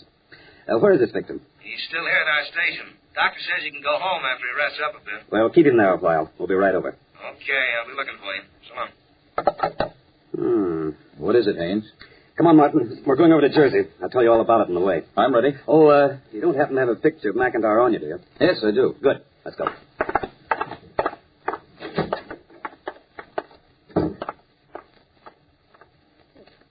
$6 lousy bucks. I spent 4 months slaving at that drill press for $6 rotten bucks. I'm sick of hearing about it, Terry. If you found out about that burglar alarm, everything had been fine. So just shut that big yap of yours. What am I supposed to know about burglar alarms? And watch out what you're calling a big yap. Bud. Oh, kid brains himself. Come on in, Bud. Gotta pick up them cars and have a bit of moving, Mac. It's a long drive. I see the small-time stuff's good enough for you now. Gas meat was always good enough. You're looking for a crack in the head, Terry. Yeah, from who? Let's go, Bud. Sure, I'm ready in an hour. If you think I'm going back to work on that drill press, you've got another thing coming. Who's asking you to go back? Do what you like. $6. 6 lousy bucks. Come here, Terry. Why? Come here, I said. I want to kiss you goodbye. No, stop it. Now get your guns packed and get out of here. Come on, Bud. Cheer up, will you, Mac? Let me alone, will you? All right, so we got a bad break. This didn't work out right. Now we know we should stick to this hot car racket. Listen, Bud, I'll tell you what to stick to. Just watch where you're driving. You got a red light. I see it. We got a good thing. There's a million dames like Terry, a million. We're crying in a sewer. Shut up. All right, Look at that car. That crazy driver's going to clip us. Hey, Mac. What? Maybe it's cops. Cops? What cops? Come on, let's give him a piece of our mind. All right, if you say so. What's the matter? Don't you guys know how to drive? All right, get him up, you two. FBI. Not me, you know it. You better just keeping your hands up. What's the idea? We ain't done nothing. We've got a warrant charging you with kidnapping. Kidnapping? Yes, you should always stop to think of the state line. Come on. Your friend Johnny J's been keeping a cell warm for you. He wants company. Okay, I'm going. You don't have to push. That, Don, was how the arrest was made. David McIntyre and Johnny J were sentenced to 20 years each, and Bud Aldridge was given 6 years. They are now serving their terms at various federal penitentiaries for abducting Mr. Julius Siegel and carrying him across the state line. Well, Mr. Siegel certainly had a rough time of it. You know, Don, that for every crime there must be a victim as well as a criminal. And I brought Mr. Siegel to the studio tonight. Well, so I see, Mr. Sherrison.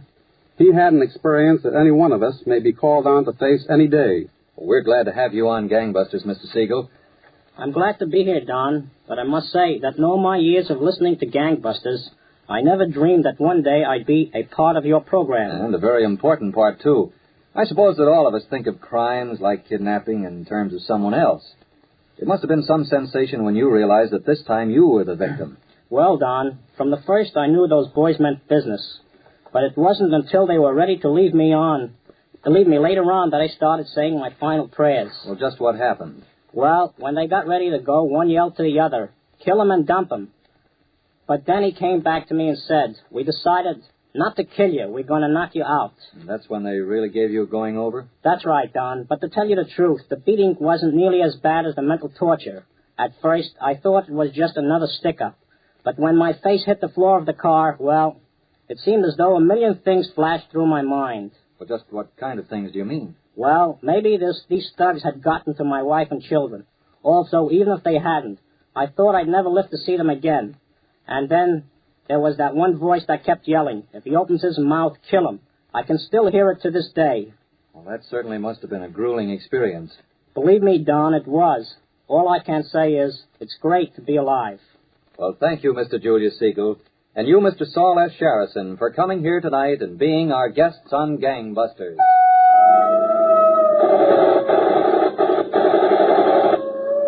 Leading roles were played by Ken Lynch and Joe Julian. Don Gardner speaking. Gangbusters is a Phillips H. Lord production. I'm Matt Nagel, inviting you to stay tuned for the next half hour for one of radio's outstanding dramatic productions on Proudly We Hail.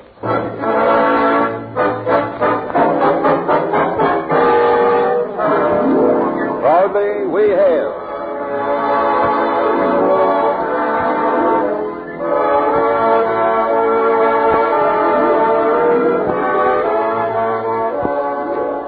And now another Proudly We Hail, one of radio's outstanding dramatic half hours, transcribed coast to coast in cooperation with this station and presented by your Army and your Air Force.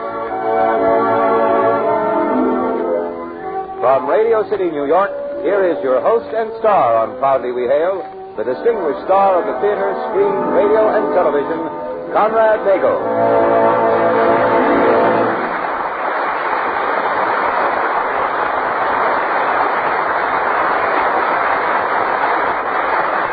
Thank you, Colonel Steinhardt. Hello, everyone. Welcome again to Proudly We Hail. Our story is entitled Passage to Bombay. This play is what we call in the theater an actor's story. It's a drama of thrilling mystery. The story is exciting, but it's the people you'll meet that you'll remember the most. Our first act curtain will rise in a few moments after this very important message. Who's the smartest girl in your town? Why, that bright young girl next door who just joined the WAF, Women in the Air Force. See her walking down the street in her smartly tailored blue uniform? You'll notice she walks with pride because she knows she's doing a needed job, a job that requires an all-out effort by every American. If you are between the ages of 18 and 34 and can qualify, your services are needed in the WAF, Women in the Air Force. Visit your local United States Army and United States Air Force recruiting stations. Learn all the facts today. And now, with your star, Conrad Nagel, in the role of Samuel Burke, your Army and your Air Force present the Proudly We Hail production, Passage to Bombay.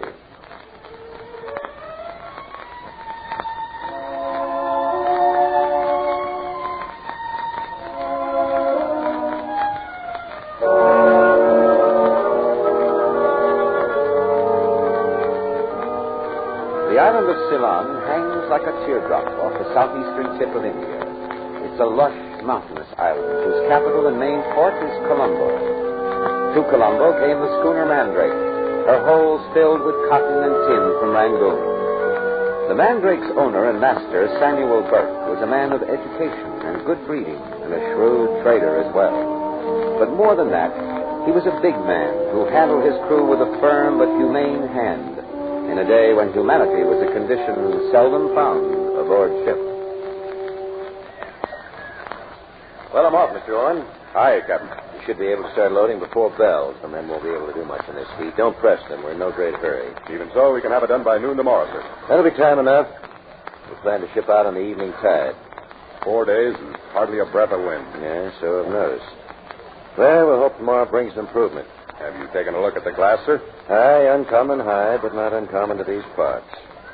I should be back by 6 bells, perhaps sooner. Take charge, Mr. Owen. Aye, sir.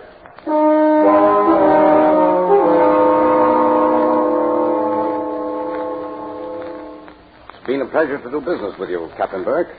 I think the arrangement is equitable all around. With any kind of luck, Mr. Reeves, we should make Bombay by the 18th. Strickland will be looking for you. Oh, now there's one other matter. Come in. Dr. Farrell and his daughter are here, sir. Very good. Show them in, will you please?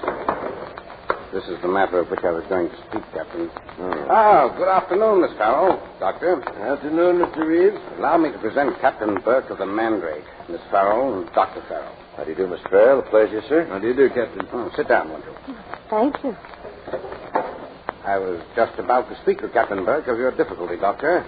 But now that you're here, suppose you tell him yourself. Gladly. Captain, I and my daughter are most anxious to get to Bombay.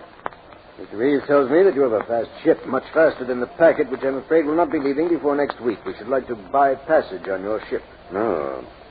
You realize the Mandrake has no accommodations for passengers. Yes, so Mr. Reeves has pointed out. However, we'll be glad to take whatever accommodations you can offer. Upon occasion, we have carried a passenger or two. If you understand that you'll be putting up with a rather rough and primitive life aboard, I think it can be done. A reason for haste is a good one, Captain.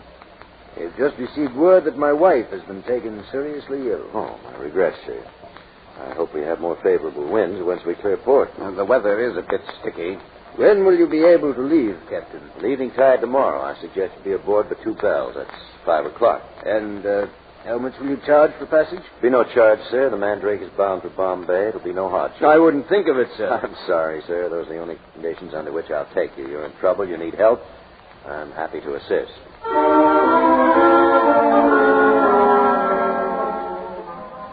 The following day saw no change in temperature. It continued hot and humid. But toward eventide, a fitful breeze sprang up from out the northeast. It seemed to assure some headway and perhaps a break in the weather. The doctor and his daughter arrived at the dockside at the appointed time. They made quite a contrast. He, a tall, thin man with a bony, forlorn-looking face, and she, a small, quiet slip of a woman with large, soft eyes, filled with a strange emptiness. I gave up my cabin to her and placed her father in the wardroom. All secure, sir. You'll fill out the lot, Mr. Owen. This breeze won't last. It may freshen. There's a nasty swell, Captain. The sea looks like lead. Helmsman, head her up a point. Up a point she is, sir. I should think you'd be in better spirits, Mr. Owen, with a pretty young woman aboard. She is a looker, isn't she, sir? You'll excuse me while I have a word with the looker and her father. Yeah, good evening. Oh. Good evening.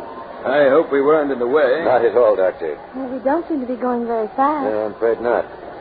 However, my last passenger was a minister. When we needed wind, he prayed for it, and it blew up a gale. Should you be tempted to pray, please do so with moderation. Helen! I'm sorry. I sometimes forget. Well, we'll hope the weather improves by morning. I think we can go below now. I'm sure you must be famished. This heat doesn't exactly stimulate the appetite. Nor does this swell. I'm sure you'll both feel better after you've eaten. Eaten? Eaten? Sweetened? Huh. My daughter has a droll sense of humor. You must excuse her.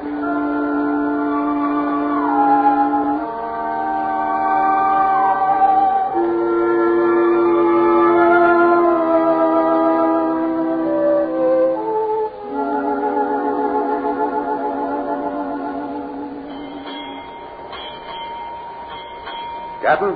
Hi, Mr. Owen. We're barely making steerage way, sir. I'm aware of that. The glass is dropping. Good. Means a change. I don't think the Mandrake takes to being becalmed. Nor do I, sir. Especially with this dirty cross-swell. Mr. Owen, what you're trying to convey is the feeling that this has all the earmarks of typhoon weather. Is that correct? I had it in mind, sir. Well, I've had it in mind since yesterday. However, this is not the China Sea, and you know as well as I that typhoons in this area are most uncommon. I know, sir. But even granting that such an occurrence is possible, we'll have ample time to put into port before it strikes. Should it come out of the Arabian Sea, we'll run before it back to Colombo. If it comes out of the Indian Ocean, we'll put into Trivandrum. Should it come out of the Andaman Sea, we'll make for the Locaidae. Does that put your fears at rest, Mr. Owen? I'm sorry, sir. Nonsense, man. A good mate and observant one. It's your job to be aware of these things and to worry about them if you see fit. Well, sir, if I may be so bold, there's another matter I'm worried about. Yeah. What's that? The lady, Miss Farrell. At the table, she seemed, well, I don't know, but she said things that didn't seem to make sense. And she'd laugh for no reason at all. Kind of gave me the creep. Yes, I can't deny that. Captain Burke. Take charge, Mr. Owen. Oh, there you are, Captain. Isn't it rather late, Miss Farrell? No, I think it's rather early. Besides, I get all mixed up with your bells. They don't make sense. I thought perhaps you'd like to show me around your ship. Well, this is hardly a good time for a tour, Miss Farrell. It's a very dark night. I know, but isn't that the best time, though? I like the dark. So much better than the light. It hides things. Have you things to hide, Captain? You're such a big, strong-looking man, even in the dark. Are your arms strong, Captain? Now I'm teasing you. I shouldn't tease Dr. Farrell. I mean, Father says I... Helen! We're here, Dr. Farrell, over with the mizzenmast. Oh, why did you tell him? He'll only spoil things. He always spoils things. Helen, I think it's time you were in bed. It's been a long day. Yes. It's been a long day, such a long day. And the nights are so dark and empty. Good night, Captain. Ma'am.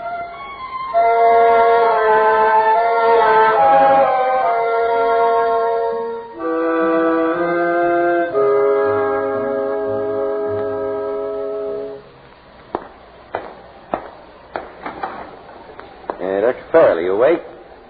Yes, Captain. I'm awake. I think we'd better have a talk. A talk? I'm not blind, Doctor, nor am I a fool. Is it that obvious? It's becoming increasingly more so. I'm the one who's a fool, thinking I could deceive you. Is she demented? I'd better tell you the whole story. She's not my daughter. She's the daughter-in-law of a friend of mine in Ceylon. Her name is really Ellen Cartwright. She and her husband and child came out for a visit a little over a year ago. One day the three of them went for a sail. A sudden squall came up. The boat capsized. She was the only survivor. Never did get the complete story other than that she saw her husband and child drown. The shock, of course, was very great. Ellen was very ill for some months, and when she recovered, she seemed to have no memory of what had happened. Most of the time, she's perfectly rational. But I'm afraid the association of being on board ship again has had a bad effect. Well, I'm not a doctor, but it seems obvious to me that it naturally would. And I realize that, but it was felt by her family and myself that the sooner we could get her away from here, back to her own people, the better chance she'd have for recovery. Did Reeves know about this? No, I deceived him as well. How is it she plays the part of your daughter? Well, she's like a child in that respect. I've made her believe that she is my daughter. I see. You were afraid to take her on the packet. Yes, I thought this would be, well, better from all standpoints. How does she act when a storm comes up? I'm afraid her actions border on the uncontrollable. There's a subconscious connection. Why do you ask? In other words, the worst condition you could put her in would be on board ship in a storm. Yes, but I'd... Forgive me for being so blunt, but you're not only a fool, you're an idiot. I am sorry I've deceived you, You'll sir. be more so before this voyage is done. But I don't understand. Do you know anything at all of weather? No, I'm afraid I don't. That instrument hanging there is a barometer. For the last 2 hours, it's been dropping steadily. The sea swell has been growing more violent. There's not a breath of wind, and the air is thick and humid. Yes, I'd noticed, but what does it mean? Means, sir, if there was any breeze at all, I'd come about and head back for Colombo as fast as I could. We're in for a bad blow, perhaps a typhoon. And I don't look forward to having a madwoman aboard my ship when it comes.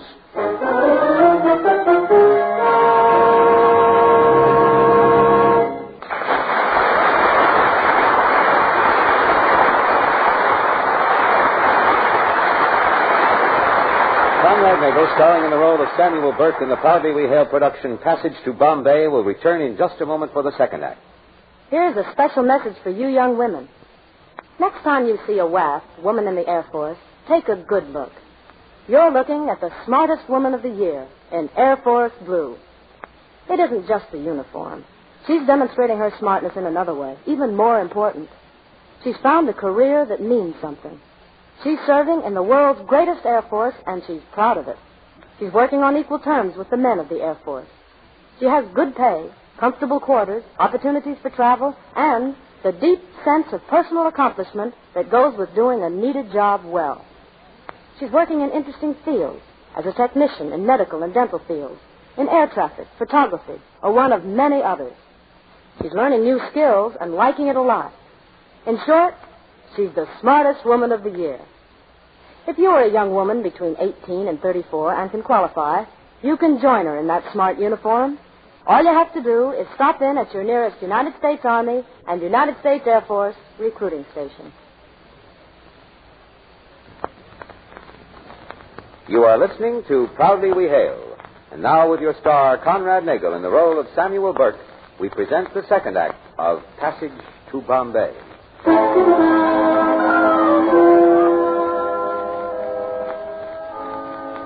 A pretty kettle of fish. For some reason, the phrase stuck in my mind. Perhaps I've been unduly harsh to the doctor, but under the circumstances, I could afford him no sympathy. My sympathy lay with a poor tortured woman whose sanity was balanced on a thin line and must certainly topple over the brink of what was to come. Through the night, the glass continued to fall. We could no longer hold steerage way, and the ever-increasing swell was sweeping us out into the Indian Ocean. The Mandrake heaved uneasily, the canvas limp and useless. I could only hope when the wind sprang up we would have time enough to run for Nagercoil on the tip of the Indian mainland. The sun the next morning rose as an angry copper ball. When I saw the smoky, yellowy smudge of clouds off our starboard beam, I called Mr. Owen to the quarterdeck. Well, Owen, it seems as though our worst fears are to be confirmed. Aye, sir. I want all canvas off her but her jib and topsails. They'll not last long on this, sir. I want all hands off watch, battening down above and below decks. When it hits, we'll try to run. We may be able to stay on the edge of it. You're an optimist, sir. That's right, Mr. Mate. You'd be better to have a little of it yourself. Sorry, sir. It must be the heat. Or the fact that I went through a typhoon. Well, then, there should be nothing new about it to you. You seem to have survived it well enough. I was on land, sir. No. There wasn't a ship in the area that rode it out safely.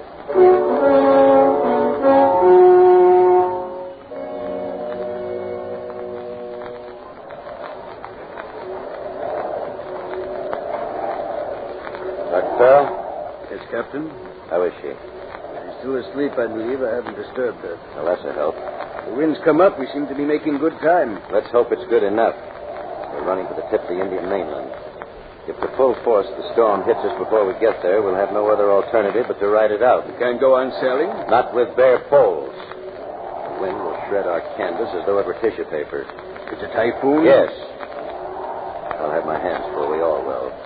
It'll be up to you to see to it that your patient is kept in her cabin, even if you have to use force. If we're caught up in the full strength of this blow, it'll take all the ability of every man on this ship to see that we survive. And even then, our ability may not be enough. It'll be your job to see that we have no outside problems to contend with. Is that clear? Perfectly, Captain. The wind woke me. I don't like it. Make it stop. It's laughing at me. Doctor? She's in your care. Please, make the wind stop. Make it stop. Ellen, my child, there's nothing in the wind. It won't hurt you. It's going to take you home.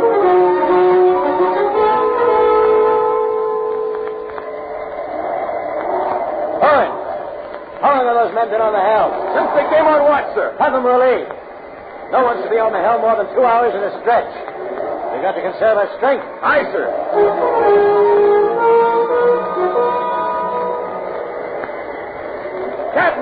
Captain, the topsails have gone. They're in shreds. I'm not blind, Mr. Owen. Have her brought into the wind. We'll have to try and ride her out as best we can.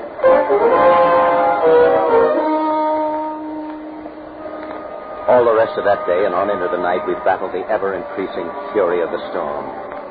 Our canvas gone, we could no longer run before its might. Instead, we had to turn and face its brutal force. Great thunderous seas rose about us.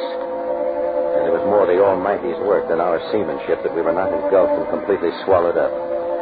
As it was, an occasional wave found its mark, and the Mandrake would shudder from stem to stern under crashing tons of swirling water that fell upon her with unearthly force. Beaten to my knees, gasping and choking, I would think, well, this is the end. She can never rise out of this. But always, somehow, she did. And I would regain my feet with the insane, gibbering wind tearing at me. The men on the helm were lashed to it. I had a line around my waist, tied to the mainmast. The rest of the crew, under the mate's direction, were below deck, some on the pumps, some in the cargo holds. But every man aboard ship was fighting grimly to keep the Mandrake afloat. And as time passed, it seemed as though the tide of fate had turned against us. Ahoy, Owen!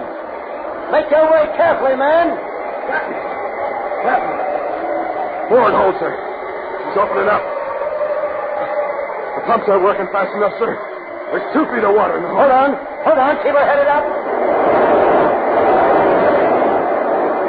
Oh, all right, Owen? Aye, sir, all right. Good. Now I'll have a look below. Tie this line around you. I'll send 2 new men for the helm. Steady as she goes. For heaven's sake, don't let her fall off, or we're done.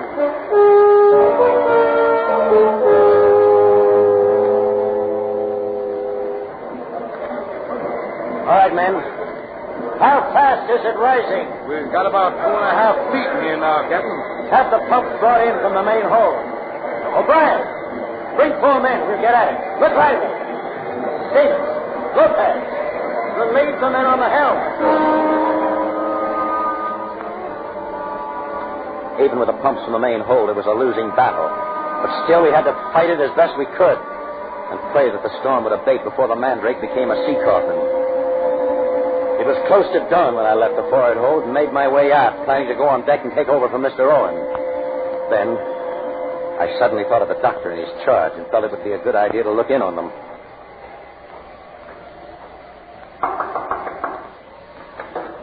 Dr. Farrell. Dr. Farrell. Dr. I knew you'd come. I knew someone would come. You brought the storm. Calm yourself. Bang, bang. Don't come near me. Don't come near me. I know you. I know all of you. Trying to trick me? But you can't do it. I'll kill you with this gun just like I did him. Oh, he's in there all right. Just as quiet and peaceful. Well, now, wait a minute, miss. May I have a look? Oh, yes. Do by all means have a look. Have a good look at the poor man.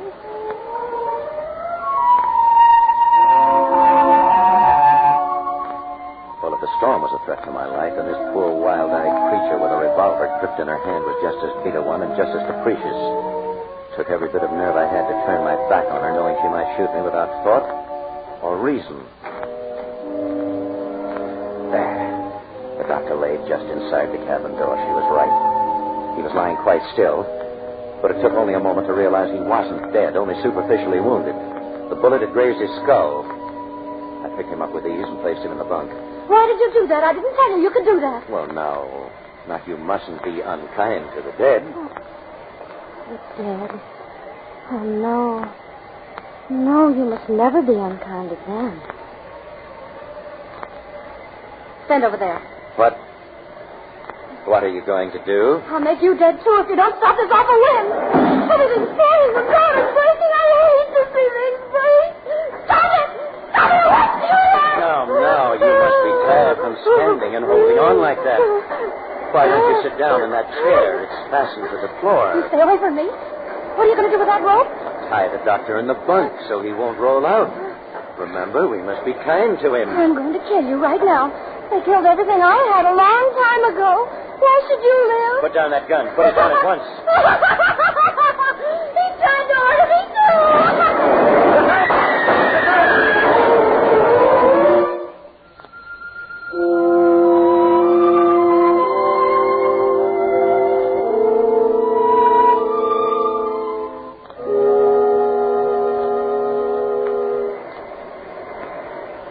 Well, Mr. Orne, now you can say you've lived through 2 typhoons. It wasn't the kind that comes out of the China Sea, sir, or we wouldn't be here now. A small typhoon is better than none at all. I owe it my life. Oh, it's your life, sir? Another 6 hours of it, and why, we'd have been in Davy Jones' locker. Always thinking of the worst, Mr. Orne. How's the doctor? Oh, he's got a headache, but he'll do. It's the other one that I'm thinking about, sir. Yes. She's calmer? Never a word out of her. Just sits there staring at nothing. The storm must have been too much for her. Are you sure, sir, that it's necessary to keep a man on watch down there at all times? At all times, Mr. Owen. But, sir, she's such a quiet, harmless little body. Yes. You saw the doctor's head. No, he probably did it himself, sir. Slipping and slapping around the way we were. Oh. If you ask me, she couldn't harm a flea. But I didn't ask you, Mr. Owen. You'll keep a man down there with her till we make port. Aye, aye, sir.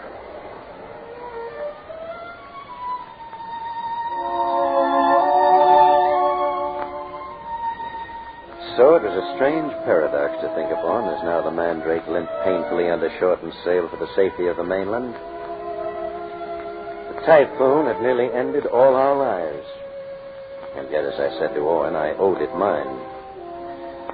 For Ellen Cartwright had been in the act of shooting me dead when the most violent sea we had yet sustained crashed over our decks, nearly putting the Mandrake on our beam's end and knocking us both into a corner. The blow stunned her, and after lashing her in the wardroom bunk, I'd made my way up onto the deck. Now it was all but done. I'd not seen fit to enlighten anyone concerning my actions. When we reached port, they would take Ellen Cartwright ashore and out of my life. She was truly a tragic and lost creature. Someone to forget. But I knew no matter what seas I sailed or in what kind of weather, I would never forget the look of her. Or shake her mad laughter from out of my mind.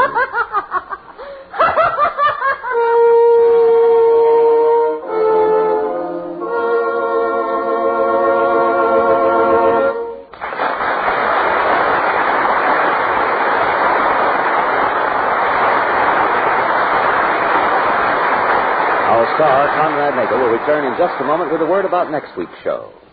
The woman in the Air Force is a woman who has found that it's smart to serve her country.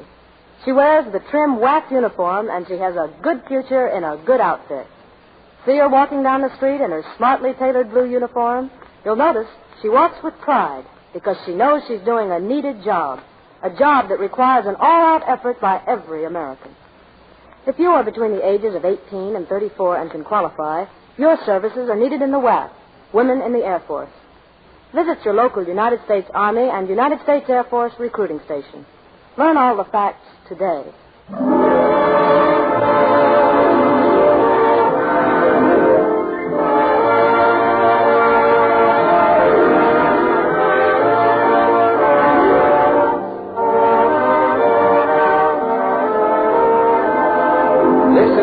Program on Proudly We Hail, presented transcribed in cooperation with this station by the United States Army and the United States Air Force Recruiting Service. Proudly We Hail stars Conrad Nagel. Supporting Mr. Nagel in the role of Ellen Cartwright was Helen Christen. This is Kenneth Banghart speaking, and here again is your host and star, Conrad Nagel. Friends, we hope you'll be with us over this same station for Proudly We Hail next week. Our play takes us to Spain in 1588 for a story of Sir Francis Drake and the Spanish Armada, and is entitled Hue and Cry. Until then, goodbye.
This episode from the life of Sherlock Holmes will be transmitted to our men and women overseas by shortwave and through the worldwide facilities of the Armed Forces Radio Service.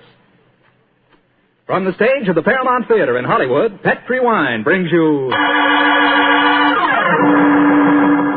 Basil Rathbone and Nigel Bruce in the new adventures of Sherlock Holmes.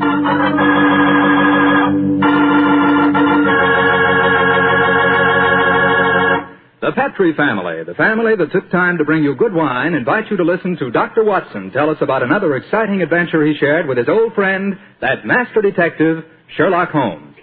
You know something? If right now it were possible for me to ask every one of you what you had for dinner this evening, I'll bet a good many of you would say chicken. Chicken is an all-American favorite. But boy, you just haven't tasted chicken till you've tried it together with a glass of well-chilled Petri California Sothern. Petri Sothern is a perfect mealtime wine, just made to go with chicken.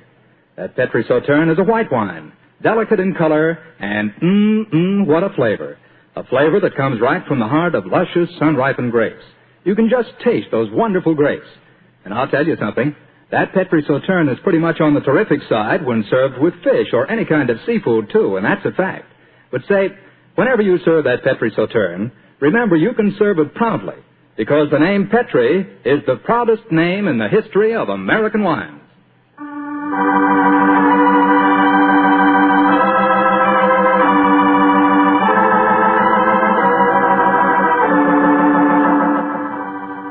And now for our weekly doctor's appointment. Let's knock on his library door and see if... There's no point in doing that, Mr. Petri. I'm right behind you. Oh, hello, Dr. Watson. Don't tell me you've been stalking me. No, my boy, I was on the patio and I heard your footsteps, so I thought that I'd come in and fetch you. Let's go back and sit out there, shall we? It's a beautiful evening. That's fine with me, Doctor. Here we are. Now, settle yourself down in a chair and light a cigarette, if you have one. And I'll get on with my story. Well, last week you told us it concerned an adventure that you and Sherlock Holmes had in Flanders during the First World War. That's right, Mr. Petri, I did. I thought that you and the great man had retired at that period. We had, my boy, but it was only natural that as soon as the war broke out, we both offered our services in any capacity that might help our country. Of course. And how did tonight's story begin, Doctor? It was in the winter of that first year. Things weren't going very well for the Allies. The Germans were advancing on Paris, and the picture was looking very black. It was just 24 hours before the famous Battle of the Marne began, the battle that changed the early course of the war, when Holmes told me that we had to go up to the front lines on a secret mission. We'd been in Paris for several weeks, where Holmes had just solved the case of the missing aide-de-camp.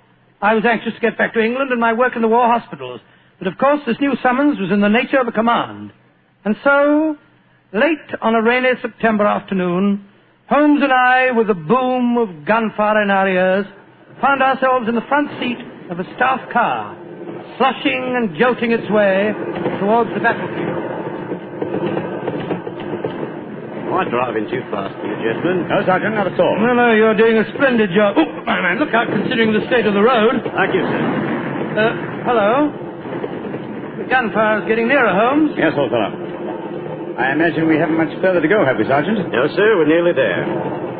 Did you notice the two civilians in the back seat, Holmes? Yes. Handsome woman and a distinguished-looking man, several years her senior. I wonder who they are. I'll tell you. He's a Shakespearean actor of some note, though he never achieved the fame to which he thinks he's entitled. I shouldn't be at all surprised if he feels that he's been slighted in not receiving a knighthood. But, Holmes, that's amazing. How can you possibly deduce all that from just looking at the man as we got into the car? Elementary, my dear fellow, I didn't deduce it. We saw him twice last year in the London Theatre, if you remember. His name is Maitland Morris. As for his biography, he's a friend of my brother, Mycroft's. He told me about him. Well, what do you suppose he's doing up here near the front line? His brother is General Sir Stanley Morris, who's in command of this particular front, and it would seem reasonable to presume that his brother has come up here to give a performance for the front-line troops. I suppose this hut is as far as we can drive, Sergeant. I'm afraid so, sir. We're 4 miles from the front line now. You'll have to clear your papers here.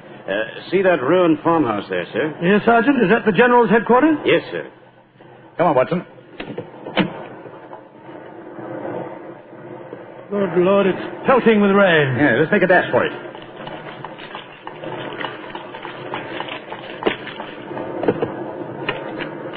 Oh, who goes there? Friend, Give the password. St. Crispin. Pass, friends, and show your papers. How did you know the password, Holmes? I was given it before we left Paris, old chap. Oh, it's Sherlock Holmes and Dr. Watson, isn't it? Yes, Captain. I'm Captain Maxwell, General Morris's aide-de-camp. He asked me to escort you up to his headquarters. By the way, weren't Maitland Morris and his wife in the car with you? Yes, they're just behind us. Oh, splendid. I'm afraid I'll have to ask to see your papers. Yes, of course. Here's my permit, Captain Maxwell. Thank you. I know you both, of course, but we can't afford to take any chances when we're this close to the enemy lines. Let's see. Oh, yes, that's fine, Doctor. Everything's in order. Yours, please, Mr. Holmes. Here you are. Thanks. Oh, who goes there? Friend. There's the rescue party now. Oh, good. This is quite in order, Mr. Holmes. Show your papers. Oh, there you are, Captain Maxwell. Hello, sir. Hello, Mrs. Morris. How are you, Captain Maxwell? Well, you've both met Mr. Sherlock Holmes and Dr. Watson, I suppose? No, we haven't, even though we drove up in the same car. Natural reserve of us Britishers, I suppose. How are you, Mr. Holmes? How do you do, son? I know your brother Mycroft very well. How are you, Doctor? I'm glad to meet you, Mr. Morris. I saw you a couple of times at the theatre last year and enjoyed your performances very much. Oh, thank you, sir. Oh, then you must know my wife, my leading lady. How do you do, gentlemen? How do you do, Mr. Morris? Can I see your papers, Mr. Morris? Just a matter of form. You understand. Yes, of course. Mrs. Morris, I presume you and your husband are going to give a performance tonight for the men going up the front line. Yes, Doctor. We're very flattered.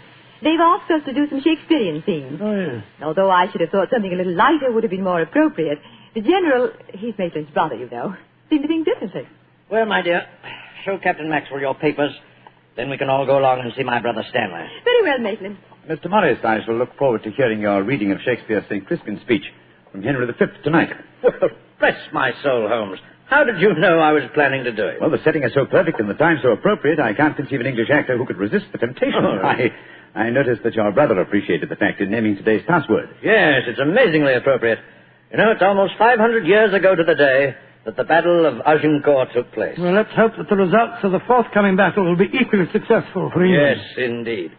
Oh, by the way, Holmes, this will probably seem rather silly to you, but I'm an inveterate autograph collector, and I have my book here with me. I wonder if you'd mind signing. I'll be very glad to, Mr. Morris. Give me a pen, will you, Watson? Here you are, Holmes. You'll find yourself among quite distinguished company in that book, sir. So I see. Adelina Patty, Crown Prince of Norway. Hello. Field Marshal von Tauchnitz. Oh, yes. He was one of my admirers when I played in Munich before the war. I suppose now that our countries are fighting, I should tear that page out. You know, I cannot help but feel that art and the appreciation of art are independent of national hatred. Quite so, sir. I myself still have a medal presented to me by the University of Leipzig for some trifling services. There you are, Mr. Morris. Oh, thank you very much, Mr. Holmes.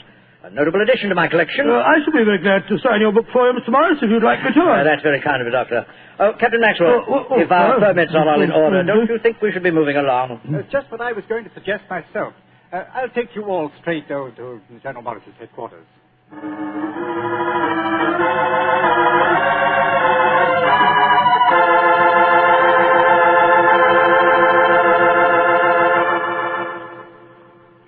General Morris, may I introduce Mr. Sherlock Holmes and Dr. Watson? How do you do, sir? How are you, General? How do you do? Know a lot about you. Long way from Baker Street, isn't it? Yes, indeed, sir. Where's that brother of mine? Ah, there you are, Maitland. Cynthia, how nice to see you both. Oh, it's good to see you again, Stanley. Hello there, Stanley. The men will be glad you arrived. They're looking forward to your show tonight. We're very flattered that they want to hear us do some Shakespeare. Oh, rubbish, old boy. With you and Cynthia up there on the platform, you could read the telephone book and they'd love you. Oh, very kind. By the way, you'll find the stage very primitive, just a few trestles and a large tent and a curtain made of army blankets. And your dressing room will be even worse. Oh, don't worry about our comfort, Stanley. As long as we cheer the boys up, that's the important thing. Yes, of course. By the way, what program do you have mapped out for us? Well, I thought we'd have two shows. The tent's not large enough to hold everybody at once. Anyway, we have to keep up an alert all the time. Mm-hmm. Think you can manage two separate shows? Oh, of course I can, Stanley. I may look old, but I don't feel it. You don't even look at you, scoundrel. Thank you. Perhaps we could take a look at the stage and equipment, eh? Oh, certainly. Captain Maxwell, take them over to the tent and show them what the facilities are, will you? Right, will you follow me? Oh, yes, of course. See you later, Stanley. Come along, my dear. All right. I'm glad you're here, Holmes. I'm sure I can speak quite freely in front of Dr. Watson. Oh, yes, with perfect freedom, sir. He's my colleague, He's an old army man himself. Really? What regiment, Doctor? 5th Northumberland Fusiliers, sir. Later attached to the Berkshires in Afghanistan and wounded in the Battle of Mainland. Really? Then I'm sure I can speak freely and Oh, Holmes, you know why you're up here so near the front line, don't you? I have a very shrewd suspicion, sir. Yeah, I thought you had. That's why I asked for you to be sent here. You asked for me to be sent here, General. Yes, I think I understand. Well, I wish I did. You will, Doctor, in due time. In the meanwhile, gentlemen, I'll have an orderly show you to your quarter. Thank you, sir. And, Holmes, take a look around, will you, and keep your ears open. We're comparatively a little distance from the German front lines, and yet there's a very puzzling silence just now. Yes, I noticed that, sir. And half an hour ago, on our way up, there was quite a lot of shelling. Exactly. It's unnatural and rather frightening at a time like this. You see, we're attacking at dawn. The enemy might be trying to infiltrate spies, and the whole success of this battle depends on a surprise attack. I quite understand, sir. Come on, Watson.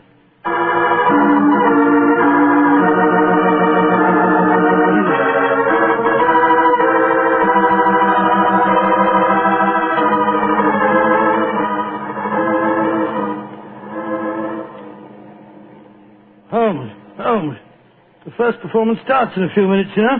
They're all there waiting.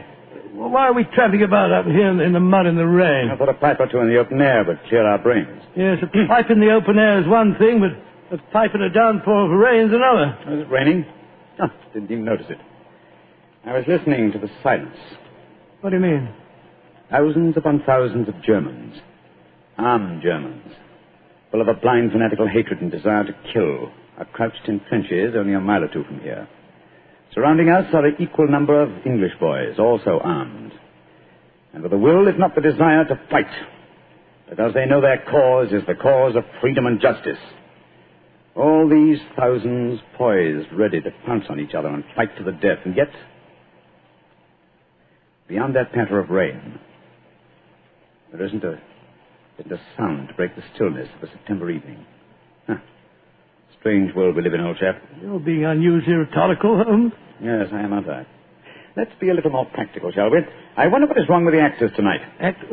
Why do you ask that? Well, a little while ago I noticed Mrs. Morris in a great state of excitement, going towards the farmhouse where the General is. Then she went back to her own quarters, and now she seems to be headed in our direction. Is anything wrong, Mrs. Morris? It's Maitland. What's wrong with her, madam? He's disappeared. Disappeared? What's happened? We were in the tent together, making up for our performance, when an orderly came in with a message. Maitland said it was from his brother. Slipped on a raincoat and went out, saying he'd be back in a few moments.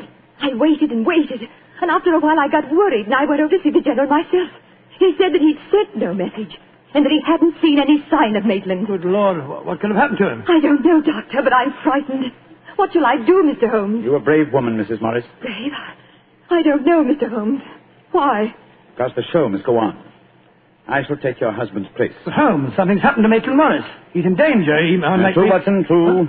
But 1,000 men inside that tent are in mortal danger, too. Tomorrow morning, many of them may be corpses on the fields of Flanders. But tonight, they've been promised a show. You think that you can do it, Holmes? Oh, I think I can, with the help of Mrs. Morris. I can't do it, Mr. Holmes. You can, Mrs. Morris, and you will. If only to uphold that great tradition of the theater, that the show must go on.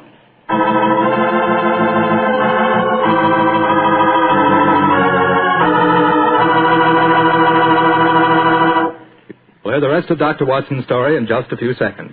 Time I'd like to take to tell you that if you've got a butcher who has meat, and you've got the points to get that meat, don't forget to bring home a bottle of Petri California Burgundy. Tell you why.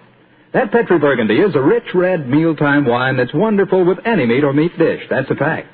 Petri Burgundy can make a banquet out of a hamburger. And boy, Petri Burgundy and old-fashioned Irish stew are bosom companions. Just get yourself some Petri Burgundy and share it with your family. Petri Burgundy is the best friend a good meal ever had.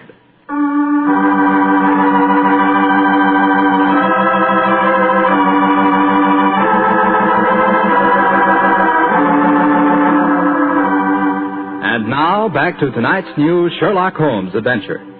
It is just before the Battle of the Marne in the First World War, and Sherlock Holmes and Dr. Watson are at headquarters a few miles behind the front-line trenches. A famous Shakespearean actor who was to give a performance for the troops has mysteriously disappeared, and the great detective has taken his place at the last minute. As we rejoin our story, Sherlock Holmes, alone on the improvised stage, is delivering a Shakespearean speech before a spellbound audience.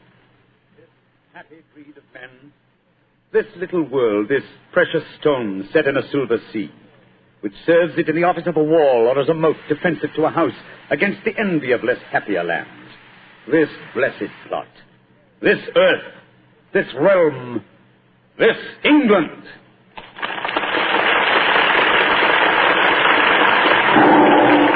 Holmes! That shot, are you all right? Yes, old chap. Fortunately, I started to leave the stage as the shot was fired. The bullet just missed me. I heard it splinter some wood nearby. But who on earth would want to shoot you? That's what we've got to find out, though I think it more likely that the shot was intended for me. It was not intended for me, but for Maitland Morris, the man for whom I'm substituting. Well, even so, who'd want to shoot him? Oh, don't ask me so many questions, old fellow. Let's see what clues we can find. Now, the shot was fired from outside the tent from behind me. Yes, look there. See the hole in the tent there? By Jove, yes. The footlights would outline your shadow on the back of the tent. Whoever it must have fired at your silhouette. The question is, where did the bullet embed itself? Aha! Look here, Watson. You got a penknife? Yeah, wait a minute. Here I am. This shouldn't be hard to extract. Look at this splintered tent pole. A minute. There we are. Excellent. Huh. Very interesting. Oh, what's so interesting about it? Just a revolver bullet, isn't no, it? it isn't, Watson. Huh? It's far from just a revolver bullet. This bullet was fired from a German Luger pistol. A German pistol? There must have been a spy here behind our lines. That's a reasonable enough assumption. Yes, we may be sure that no English soldier would carry such a weapon and face inspection. Come on, I want to talk to Mrs. Morris.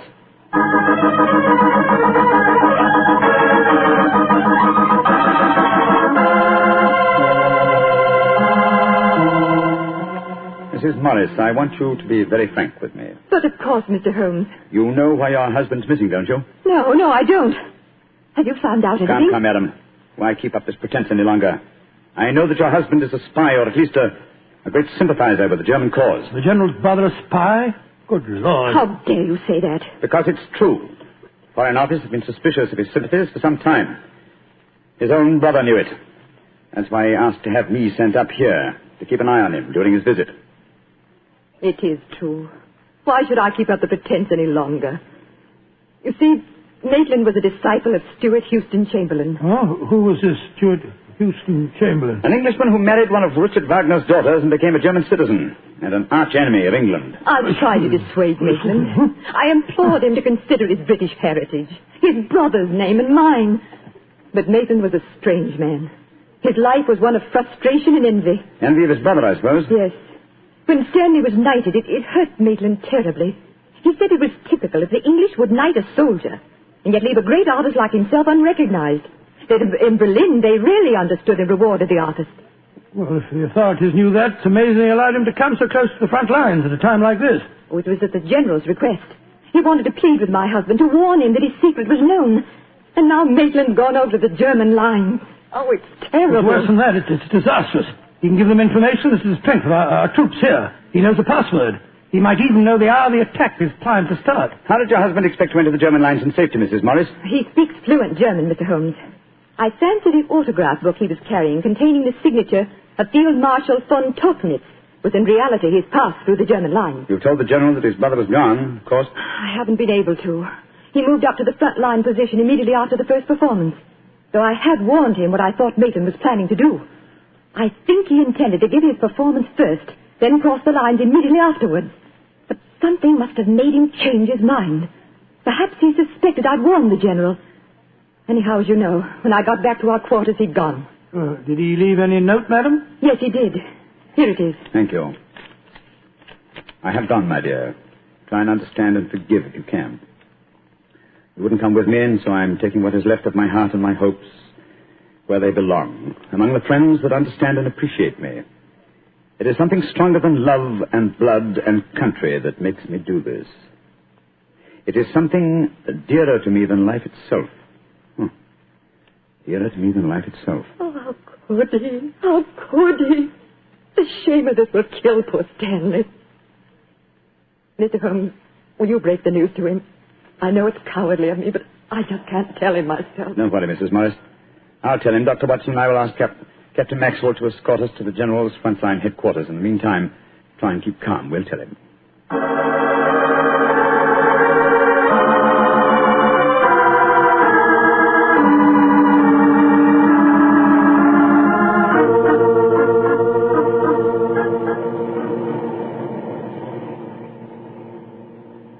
If you will wait in the dugout, Mr. Holmes, I'll tell the General that you're here. Thank you, and be sure to let him know the urgency of the matter. Yes, sir. Holmes, this is a dreadful business. Yes, it is, Watson. Though if my plans work out correctly, I think the success of tomorrow's battle may not be imperiled. What plan? Listen. You know, Holmes, a strange silence from the German lines since we came here might be accounted for by the fact that they knew Maitland was making his getaway. They wouldn't want to risk wounding such a valuable spy. Quite possibly. What I still don't understand is who shot at you with a German pistol and why. You're being very dense, old fellow. Surely it's obvious that... Here comes General Morris now. Poor devil. This is going to be a dreadful shock to him. Hello, Holmes. Dr. Watson? General Morris, I'm afraid that I've bad news for you. Your brother has gone over to the German lines. Maitland did go there. I should have put him under an armed guard as soon as he came here, but I thought I could reason with him, appeal to his sense of honor. Instead of which you tried to shoot him, sir, but fortunately for me, you missed. You see, I took his place at the first performance. But that shot was fired from a German pistol. True. That was when I first knew the general had fired the shot. But I still don't see how you could now. Only a high-ranking officer, not subject to inspection, could carry a non-regulation firearm. You're an old army man, you should know that. In any case, you'll observe that the general carries a Luger at his waist. Great heavens, Holmes, I thought I was firing at Maitland. I had no idea that it was you. You intended to kill your own brother, sir? Yes, and I'm sorry I failed. I'd rather see my brother dead than alive and a traitor to his country. But now he's safely in the German lines. Heaven knows what secrets he may be imparting. One thing we can be certain, our chance of a surprise attack in the morning is gone. Possibly not, sir. Oh, what do you mean? You see, I took the liberty of altering your brother's credentials quite extensively. How, Holmes? I knew of his German sympathies. Mycroft had given me a great deal of information about him, and so I took it on myself to decide that it was unsafe to allow him so near the enemy lines with his own identification on him. Well, what did you do, Holmes? I took the liberty, sir, of stealing his autograph book, the one containing the magical signature of Field Marshal von Tauchnitz. I have it in my pocket now. I think we shall find within its pages a code concealed in the various autographs, giving valuable information to the enemy. Good Lord. I also switched military permits on him. I felt that in the event that he did go over to the German lines, his welcome might be less cordial if they were under the impression that they'd captured Sherlock Holmes. To make that identification doubly sure, I also slipped in his pocket a slight souvenir of my own. Well, Joe Holmes, you mean that medal that was presented to you by the University of Leipzig? Exactly, old fellow. I no longer wish to own a decoration given me by a country of barbarians, and it seemed a rather neat and effective way of returning it to them. So the Germans will think they've captured Sherlock Holmes? Yes, sir, and unless I'm much mistaken, he'll receive very short shrift at their hands. Yes, they hate you. There's your answer, sir. I'm sorry. Don't be sorry, Holmes. It's better that way. Now his secret can die with him. Excuse me, sir. Yes, Maxwell, what is it? Would it be in order for me to return to headquarters now, sir? It's very nearly time for the second performance, and I've still been unable to trace the whereabouts of your brother. Well, my brother will not be acting tonight, I'm afraid. Holmes, I wonder if I might ask you to take his place once again. If you want me to, General. I do. Maitland had planned to do the St. Crispin speech from Henry V. He knew how much I loved him. I realize that, sir. When I was told the password up here. Well, can you remember the speech, Holmes? Oh, I think so. At any rate, I can try. Then do it for me, my dear fellow, will you? For me. I'll be very proud to do it, General. Goodbye and good luck. Thank you, Holmes. Captain Maxwell, take them back to headquarters, will you? The men will be waiting for the performance.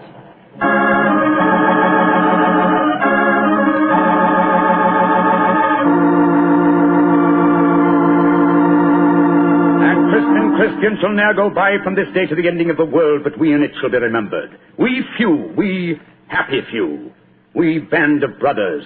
For he today that sheds his blood with me shall be my brother. Be he ne'er so vile, this day shall gentle his condition. And gentlemen in England now abed shall think themselves accursed they were not here, and hold their manhoods cheap, while any speaks that fought with us upon St. Crispin's Day.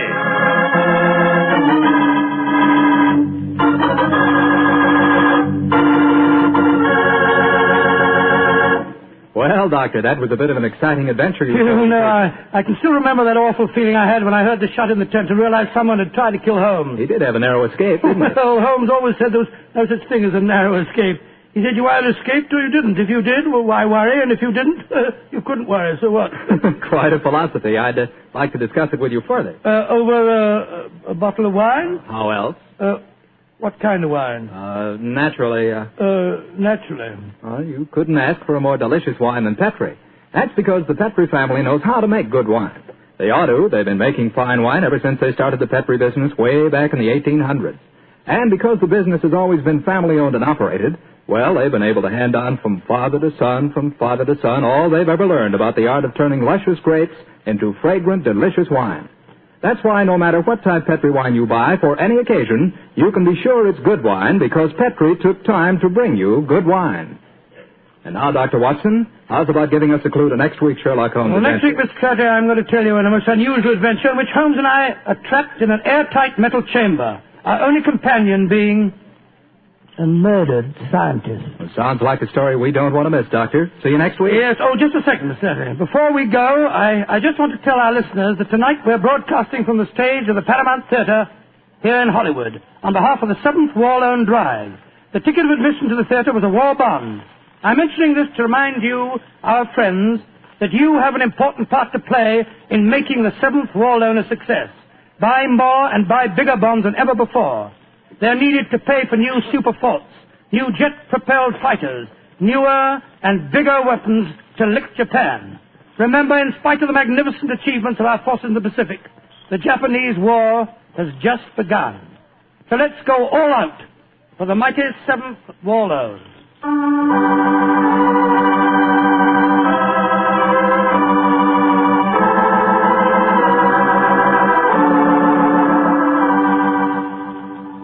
Tonight's Sherlock Holmes adventure is written by Dennis Green and Anthony Boucher and is based on an incident in the Sir Arthur Conan Doyle story, The Adventures of the Blanched Soldier. Mr. Rathbone appears through the courtesy of Metro-Goldwyn-Mayer, and Mr. Bruce through the courtesy of Universal Pictures, where they are now starring in the Sherlock Holmes series.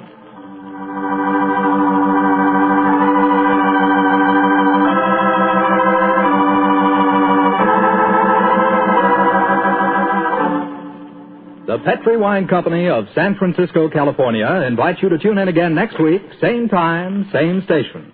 Oh, the Petri family took the time to bring you such good wine. So when you eat and when you cook, remember Petri wine. To make good food taste better, remember Petri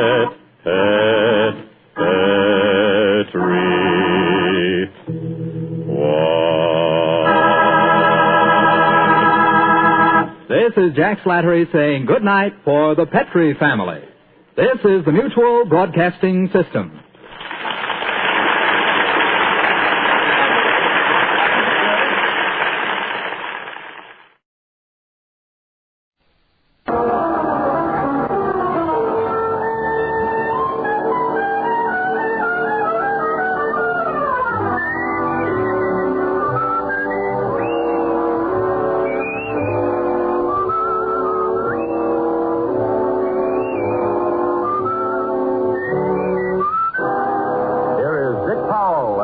Diamond's private detective.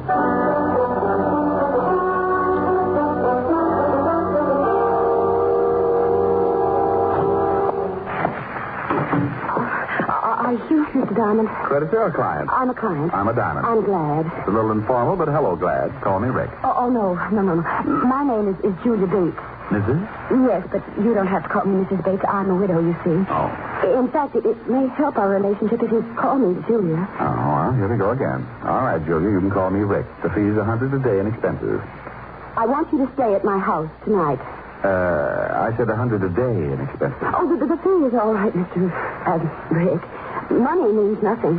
Yeah, well, you think your way and I'll think mine. I'll make out a check right now. No hurry. Anytime in the next 10 seconds. Thanks. Now, about this assignment. Well, it may sound silly, but I'm afraid of the house I live in. Oh, dandy. I said it might sound silly, but it's deadly serious, I assure you. No, I'm sure it is. You see, my husband, Wannabe, died 3 months ago. He was a very strange man and believed devoutly in many forms of mysticism. Oh, yeah. He built this house as a monument to his beliefs and filled it with secret passages and rooms and steps that lead nowhere. Because of the money. In his will, Warner stipulated I was to live in the house for a period of 3 months following his death. The 3 months is up tomorrow. And that it doesn't help that Warner is buried in the basement vault. What's he doing? Watching Benny's money? Well, he had a crypt built in the cellar, and a key, the only key to it, was placed in his coffin. What's supposed to happen tonight? Well, let me tell you the whole story. A month ago, I began to hear the strangest things in the house at night, and I found food half-eaten on the kitchen table. Ever try setting traps? Well, the worst shot came when I went to the cellar a few days ago. I found footprints in the dust, naked footprints, leading to and from the crypt. Maybe he had to take a shower. Oh, please let me finish. On his deathbed, Warner swore he'd visit me at the end of the 3rd month, and if he could, take me with him back to the spirit world. Oh, and tonight is the night. Yes. Well, at first, I didn't think it would get me, but... Oh, I'm scared, really scared. Yeah, well, now, look, baby, let's get off this mystic kick. Who inherits if you don't live up to your requirements? Well, that's just it. No one. That is, no person. The money goes to charities and schools. Mr. Anderson, the executor of the estate, says the will is foolproof, legal, and binding. Either I live in the house until noon tomorrow or forfeit the inheritance. So what you wanted me to do is hang around tonight and see that hubby doesn't go death watching. Yes, that's right. You don't have to be there till dark, but, don't be any later than that. Say 6 o'clock? Excuse me. Diamond Detective Agency, freewheeling corpses. Ask the man who killed one. Rick, when are you going to stop those awful slogans? Oh, hello, Helen, baby. Can I call you back? Got a client. Oh, all right. Is she pretty? I don't know. I'm parked behind a curve. What? Forget it. I'll call you back. Bye. Now, Julia, you better go on home. Where's your broom? Do you think I look like a witch? You don't look like one. More like the good fairy that she'd heard about men. Now, you fly on home, sweetheart, and I'll see you at 6. Don't be late. I'll be there with bones on.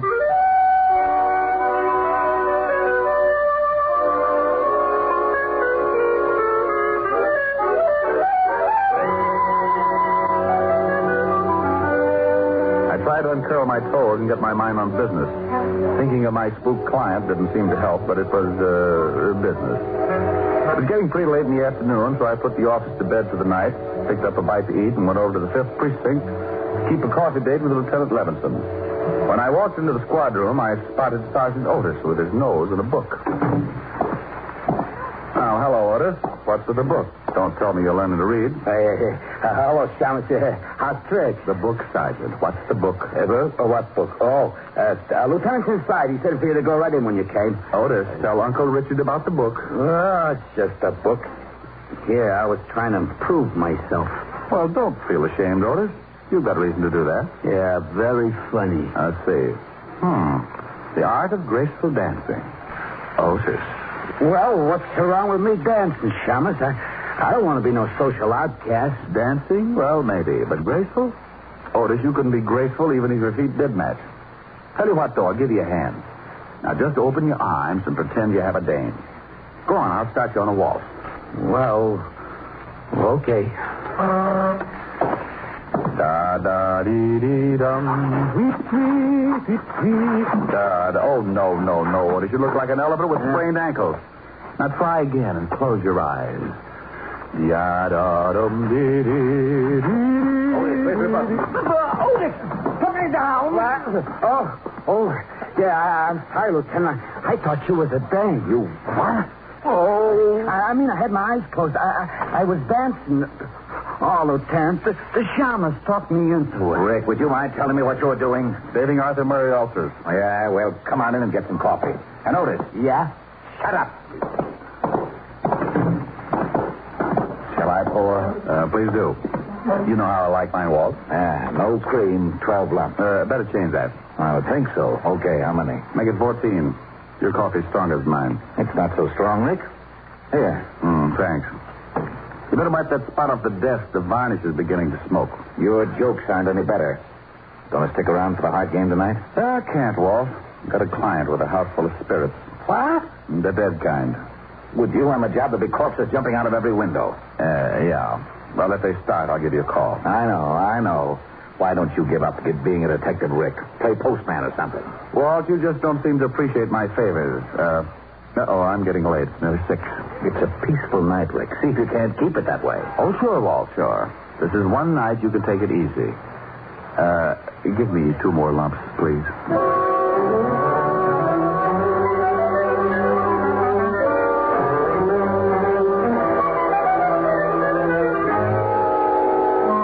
Leaving Walt and heading to the Bates house, I was feeling as happy as a bird in a hat full of worms. I had $100 to stall off the landlord, a lovely red-headed girlfriend with curves, and a spook client with trouble. Everything great. Then the storm began to blow up.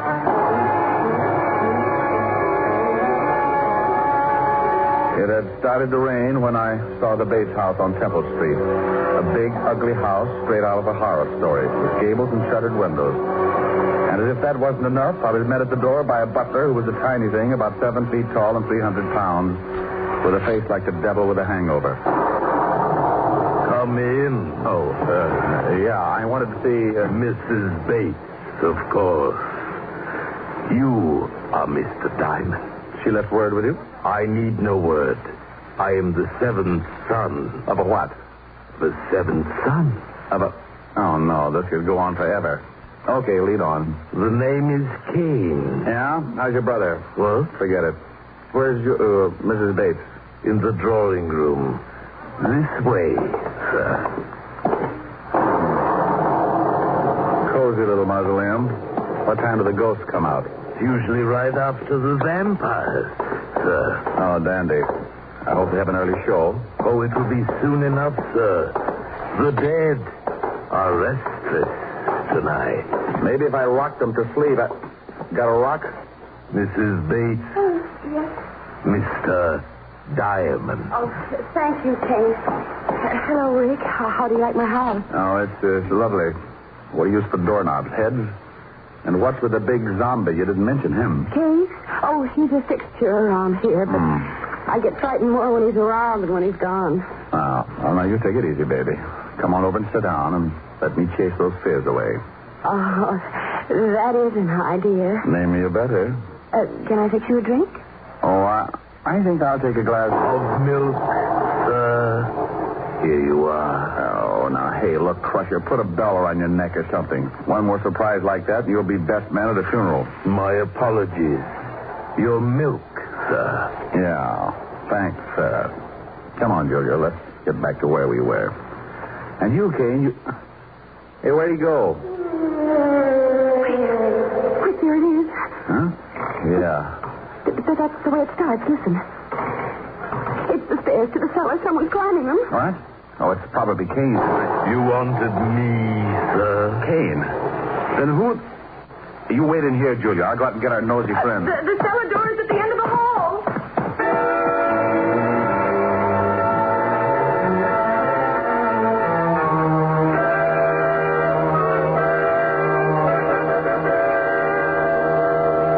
Julia, looking as nervous as a one-legged man walking a tightrope, and took off down the long hall. There was only one door, the one to the cellar, so I opened it and flipped on the switch. I was moving my ankles down the creaking steps when I heard trouble. What the devil? Julia! Julia! Are you hurt? What is it? Rick, over there in the closet. A dead man. Oh, no. There's no dead man in here. Not there. But I saw him, Rick, I swear. There was a man in there. He was all bloody, and there was a big knife in his chest. Oh, but you must have been mistaken. About a corpse, Rick. He was there. I don't see it. Ah, wait a minute. Here on the floor, bloodstains. You see, there was a man in there. This is blood, all right. So where'd the body go? He couldn't have been moved that fast. Unless... Where's Kane? Right here, Mr. Diamond. But I did not move the dead one. No?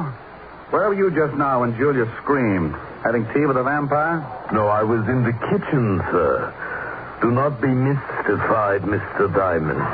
Accept the fact that you are in a house controlled by the other world. There's been a murder, Kane, and that brings it into this world. Who are you calling? A real-life cop who likes to know about dead bodies kicking around. Lieutenant Levinson, homicide. Walt, Rick. Oh, no. I know that tone. Where's the body? I wish I knew. Come on over to 209 East Temple Street. Wait. What do you mean you wish you knew? Is there a body there? Well, it's here someplace. Now, don't argue. Get over here. Wait. And hurry. Now, Kane, you can go back to the kitchen, but stay there. Don't roam around. As you wish, sir. And now, Julia, baby, we're going to do some investigating. Investigating? That's right. I got a big yen to see what's in that vault downstairs. And this time, I'm taking you with me. But, Rick, it's locked. I hope so, but I'm not making book. You mean you think it may actually have been Warner come back from the dead? And kill that man, I mean? Right now, I don't know what to think. I wouldn't be surprised to run into Dracula sitting on top of the Wolfman. Here's the basement. Hey, who turned out the light? I know I turned it on before. Yeah, that's better. Come on. It's cold down here. Oh, hurry, Rick. I'm getting scared. No, I don't like to feel it myself, but I want to check this vault. See the footprints there in the dust? I see them, but I don't believe them. Not yet. Yeah, I'll try the door of the vault. Why, it's unlocked. Yeah, and look what's inside. The coffin is empty. It's empty, all right, and it's open. Are you going inside? No. I think I'll stay out here. Oh, the light. Rick, who put out the light? It wasn't Edison, baby. We got company.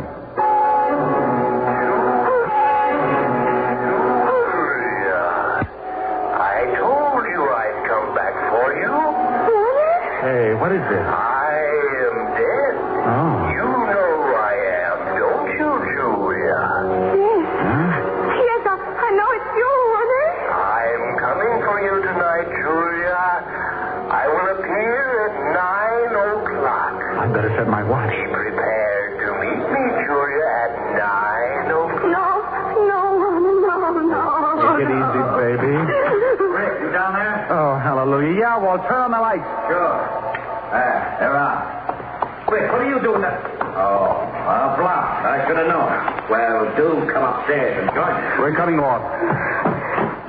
Now, what is this all about, Rick? Quick. Hey, in a minute, Walt. Otis, help Mrs. Bates into the living room. She's pretty shaken up. Sure, Chalmers. Come on, ladies.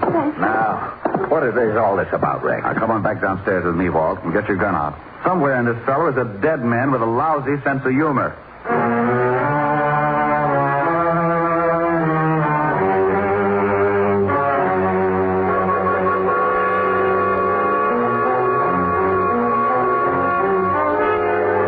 We searched the long cellar but good while I briefed Walt on the events of the evening. Neither was much of a success. Walt didn't believe me, and our ghost remained a ghost. As we went back up into the living room, I was at a point where I didn't believe the things myself. They couldn't have happened, but they had. Hey, Otis, where did Mrs. Bates go? She went upstairs to pack. Chalmers said she was going to leave. Leave? And give up her dough? Oh, for Pete's sake, she can't... Not just because of this ghost house. Ghost house? Oh, this is the wackiest yet. Rick, if I didn't know you were so... Walt, do I look like I'm happy about these things? I'm at a point where I'm believing in spooks and spirit worlds and dead men who talk from out of nowhere. Yeah, so the Chalmers is afraid of spooks. This I'm loving. Otis. I know, Lieutenant. Shut up. Did I say that, Otis? Well, no, Lieutenant. What do you want me to do? Shut up. Oh. Gee, I wish I had a glass of... A glass of water, Sergeant. Oh, come out from behind that chair, Otis. It's only Kane. Who's he? Well, didn't he let you in? No, we found the door open. When we rang and no one answered, we came in. Oh, did you? Hey, Kane, where were you? Didn't you hear the doorbell? I knew the door was open, Mr. Diamond, and I was busy. Like maybe playing ghost? No, sir. Baking a cake. Cake? Oh, swell. Rick, I'm all packed. Will you take me to a hotel? Now, but Julia, look, you can't leave. Think of the money. Money or no money, I'm getting out of here, Rick. That was Warner's voice, and I just don't have the nerve to stay. Oh, but look, baby, you know there aren't any such things as ghosts. Do I? You were in the cellar with me. You heard him. And did you find anybody down there afterwards? Well, no, but... Just a minute, Mrs. Bates. You saw a murdered man earlier this evening, didn't you? You know I did, in that closet. Yeah, well, until I find out who he is and who killed him, you don't leave this house. But Warner... I'm sorry, Julia. We'll protect you, but you can't leave. Otis, Take Mrs. Bates into the library and make her comfortable. Hey, Yellowton, come on, Mrs. Bates. Now, Rick, enough is enough. How could there have been a body in that closet 1 minute and not the next? Where did it go and why? Well, how the devil should I know? She saw it, screamed, I ran back, opened the closet, and it was gone. Oh, great. Now, come on. I want a better look at that closet. Well, looks all right. Wonder how it sounds. Use your gun butt on the wall. Yeah. Yeah, this is it. Yeah, but where's the latch? Must be some way to open this section. Try those hooks. Yeah. No, not them. Maybe this rack. Look. Secret room, just like in the movies. Oh, there he is. Yeah. We found the corpse, Walt. And how he disappeared so fast. Oh, some mess. Blood all over him. Walt, hey, this is no corpse. What? Oh, now, don't start that. No? Well, look at it closer, Walt. It's a dummy. Well, it is. A wax dummy with blood smeared on it. No wonder I wasn't meant to see it. Oh, this is it. I'm getting out of this crazy house. Corpses that talk, corpses that aren't corpses. I've had enough. This is just plain ridiculous. Now, wait, Walt. Someone planted this dummy, and someone is trying to scare Mrs. Bates out of this house. That same someone is in this house right now, and if he isn't stopped, it may mean her murder.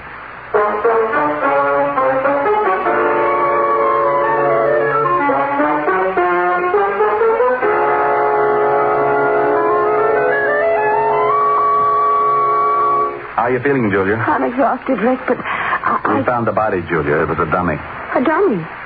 Well, then there wasn't any murdered man? No, this whole thing is a bluff, even that voice in the cellar. Oh, no, that couldn't be. That was Warner's voice, Rick. I know it was. And he's not in his coffin. I know, baby, and I think that's all phony, too. Now, tell me, who knew that only key in the coffin business? But just myself.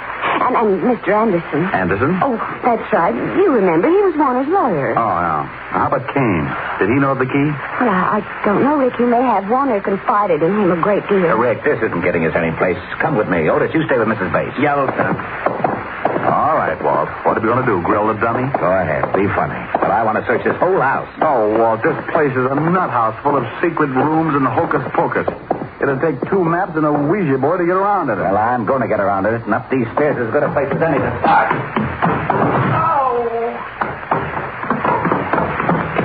Hello, Walt. Oh, stairs that lead to a blank wall. Rick, that's too much. Now, would you stop playing games? Playing games, he says. Oh, where is my bicarbonate? Here you are, Lieutenant.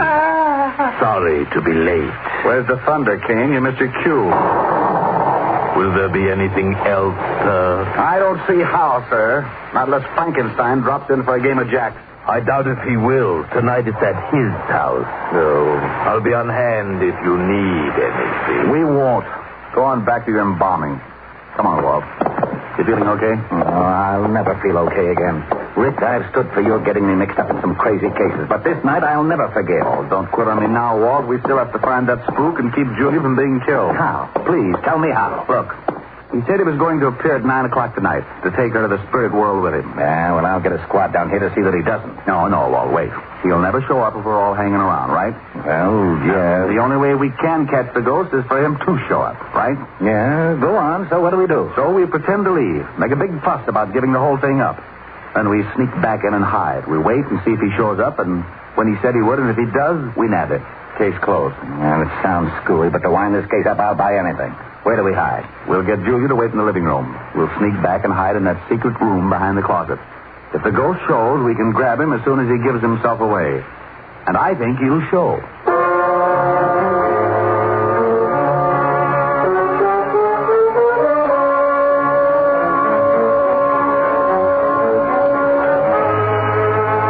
After getting Julia to agree to the idea, Walt, Otis, and I made a big thing about leaving the house.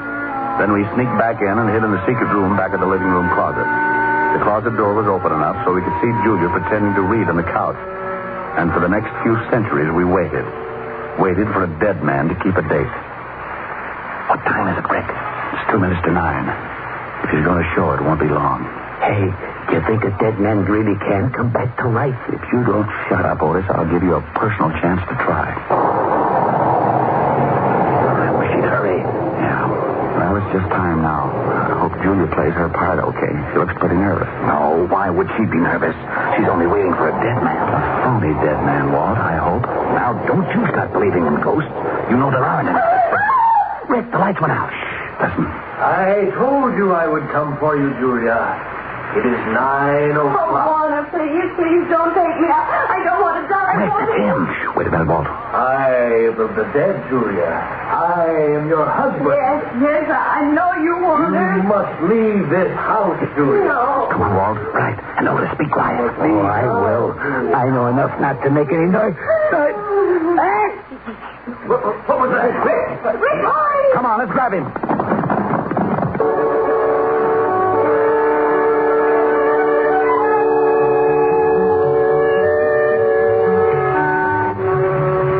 Took off after the ghost. It led us on the screwiest chase yet, in and out of the secret passages, upstairs and then back downstairs again. Trying to lay hands on him was like trying to swat a fly by the piece of string. He finally made a break for the outside door. Then, not to be outdone, I made like a big athlete. Hey, that was a pretty nifty tackle, Diamond. Think you okay? Yeah. As soon as I get this hood off, I'm going to have a few words with this spook. There. He's out cold. Oh, let's bring Mrs. Bates in here. Oh, okay. Come on, you. Wake up. Who is he? I don't know. Come on, wake up. Before I make a real ghost out of you. Okay, don't hit me anymore, please. Here she is, Lieutenant. Mrs. Bates, do you know who this man is? Why, it's Warner's lawyer, Mr. Anderson, the executor of the estate. Sure, baby, had to be. All right, Buster, what's the story? Oh, all right.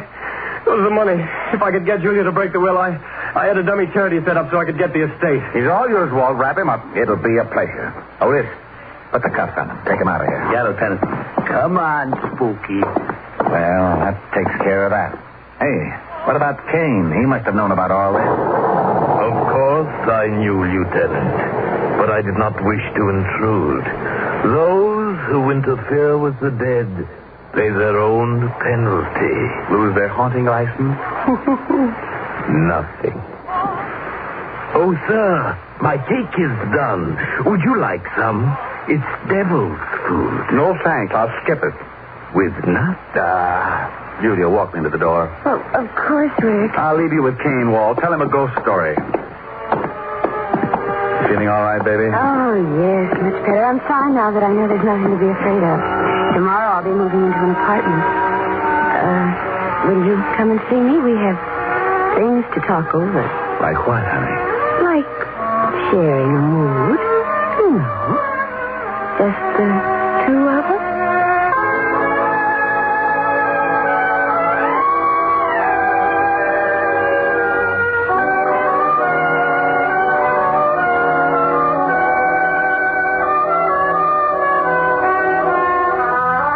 With that, she reached up and showed me what she meant with a big smoochie. I'd have probably stuck around, but I was afraid the house would be too disturbing. I wouldn't have minded having to get up to chase the bats out of the room, but with Kane showing up every time I wanted something, well, that could have led to complications. So I left Walt and Otis to clean things up, bid a not too fond farewell to Kane, and went from the house of horror to the one that was full of redhead and the piano. The redhead was wearing a red dress with a new, you know what I mean.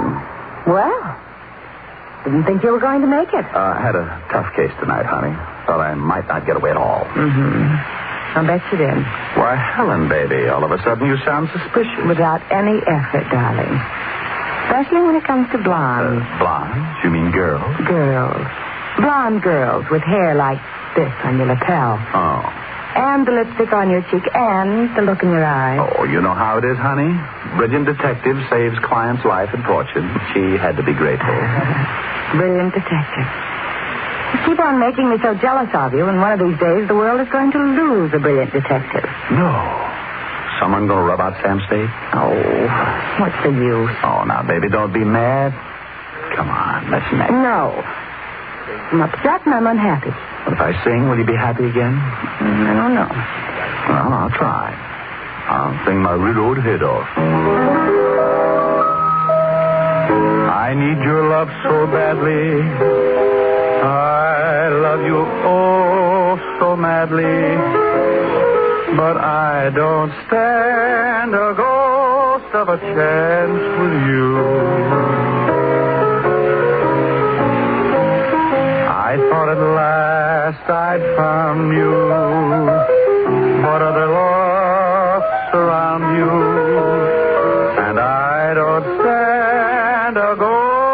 of a chance with you. Are you listening? If you'll surrender just for a tender kiss or two, you might discover that I'm a lover meant for you, and I'd be true. But what's the good of scheming? I know I must be dreaming, but I don't stand a ghost of a chance with you. Happy? You sang nice. Do we neck? No. No, it's still early enough to catch a late show. Well, if I take you to the show? Yes. Okay. What's the show you want to see? Oh, it's a wonderful horror picture full of spooks. The ghost talk. Oh, no.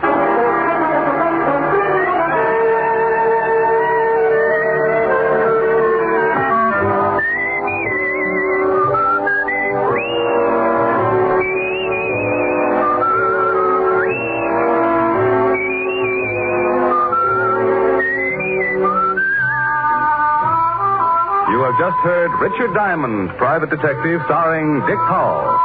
Helen was played by Virginia Gregg. Lieutenant Levinson by Ed Begley. Also in our cast were Wilms Herbert, Joan Banks, Paul Frees, and Robert Clark. Music was under the direction of Frank Worth. Portions were transcribed.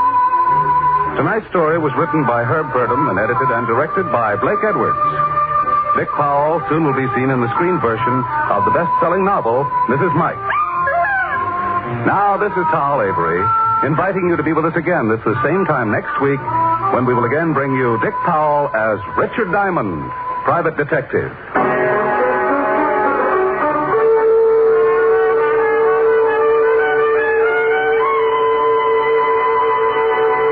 What's on NBC tomorrow? There's great comedy in store for you on the Phil Harris, Alice Faye Show when Phil and Frankie go shopping for Alice's Christmas present. And there's excellent drama on Theater Guild on the Air. Tomorrow, Richard Conte, Diana Lynn, and Shirley Booth will be starred in the Pulitzer Prize-winning play, Street Scene, on Theater Guild on the Air. Wild Root Cream Oil Hair Tonic and the new Wild Root Liquid Cream Shampoo present The Adventures of Sam Spade.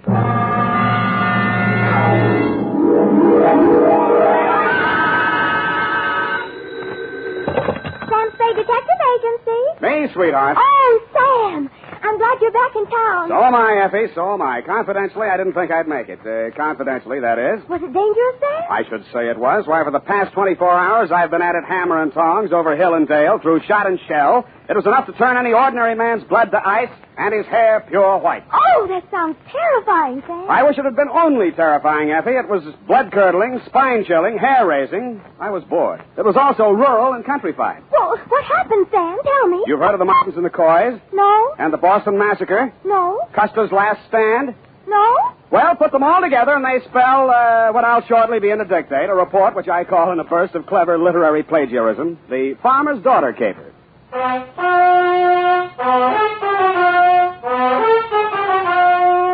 The Adventures of Sam Spade, Detective, starring Howard Duff. Produced, edited, and directed by William Spear. Presented by the makers of Wild Root Cream Oil Hair Tonic, the non-alcoholic hair tonic that contains lanolin.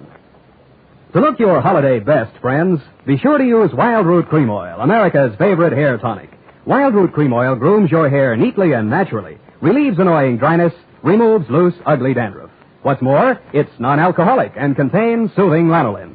Get Wild Root Cream Oil in the big family-size bottle or handy tube. Ask for it at your drug or toilet goods counter very first chance you get. For the holiday and all year round, use Wild Root Cream Oil Hair Tonic. Again and again, the choice of men and women and children, too. And now, with Howard Duff as Spade, Wild Root brings to the air the greatest private detective of them all in The Adventures of Sam Spade.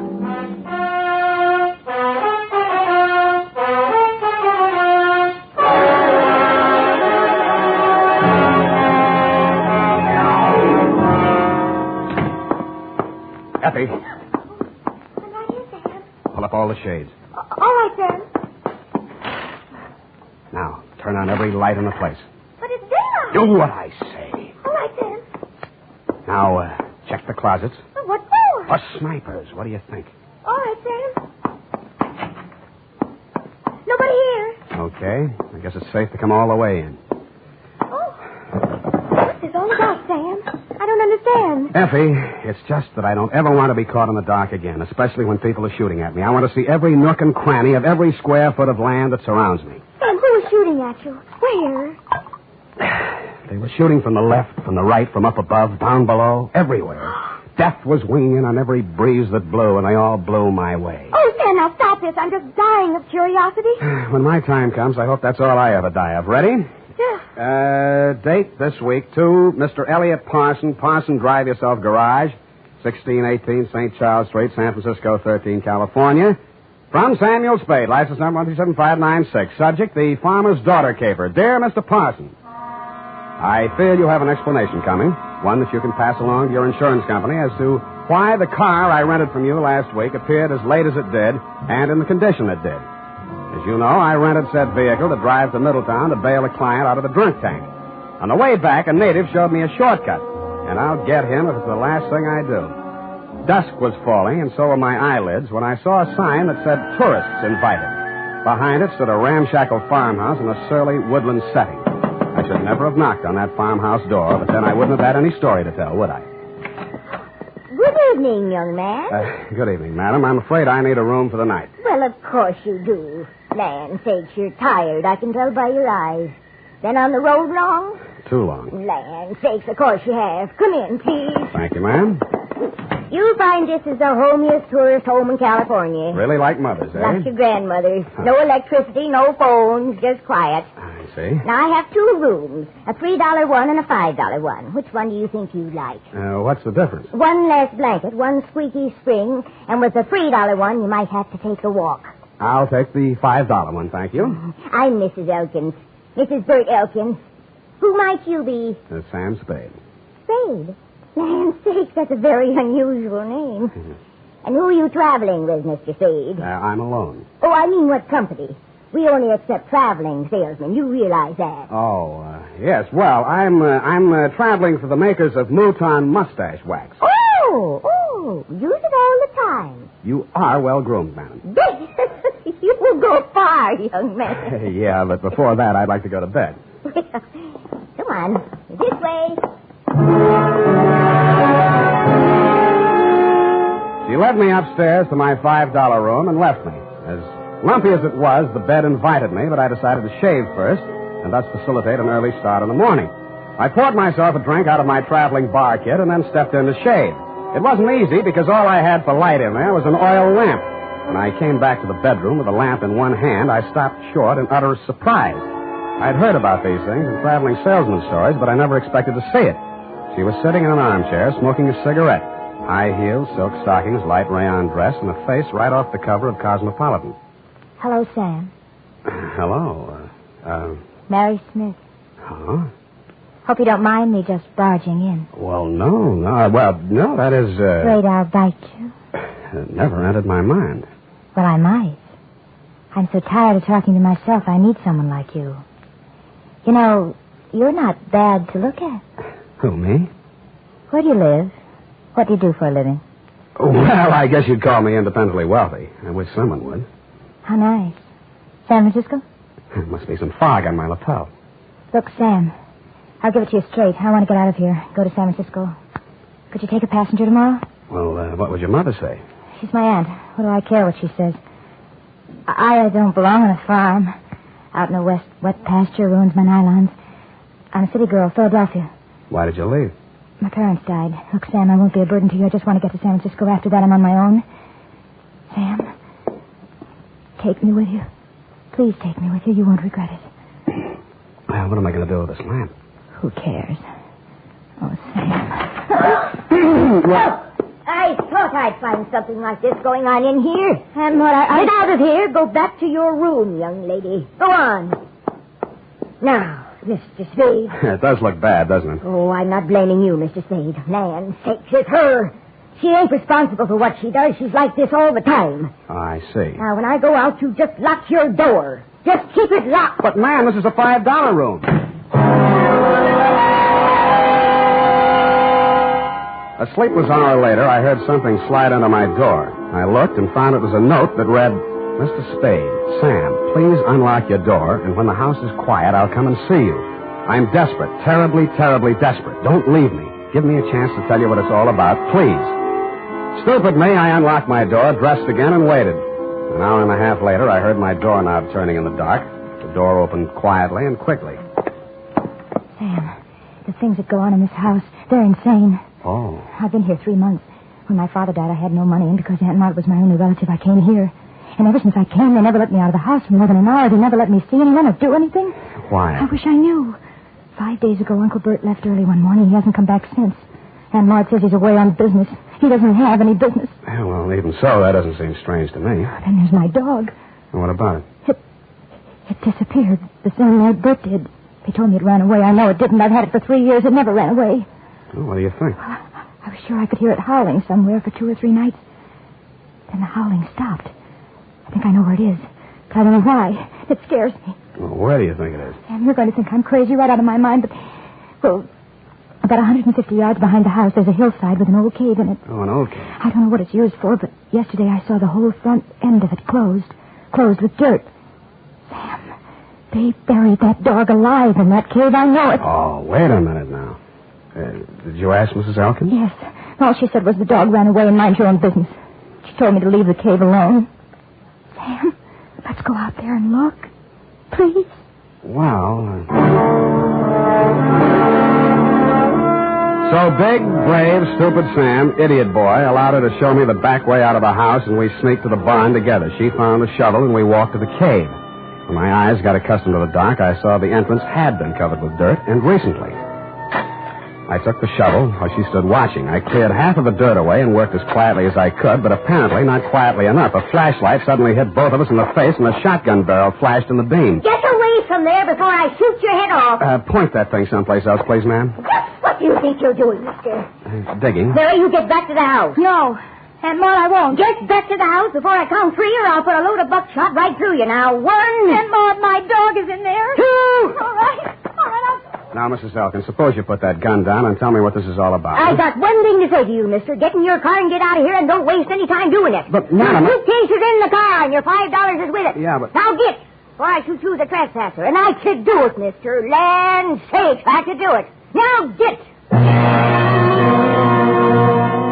So I got under guard to my car. I got in and drove off. And Mrs. Elkin stood in the driveway with a shotgun still pointed at me until I was out of sight. I turned left at the first crossroad, parked the car, and cut through the woods back to the farm. I could see a light in the living room. Nobody was in or near the barn. And when I got to the cave, there wasn't a sound anywhere. I picked up the shovel I dropped and started digging again. 30 minutes later, the shovel broke a small hole through into that cave, and a stifling blast of fetid air rushed out, and something leaped out at me in the dark. And it wasn't the dog. It was a human hand on a human arm.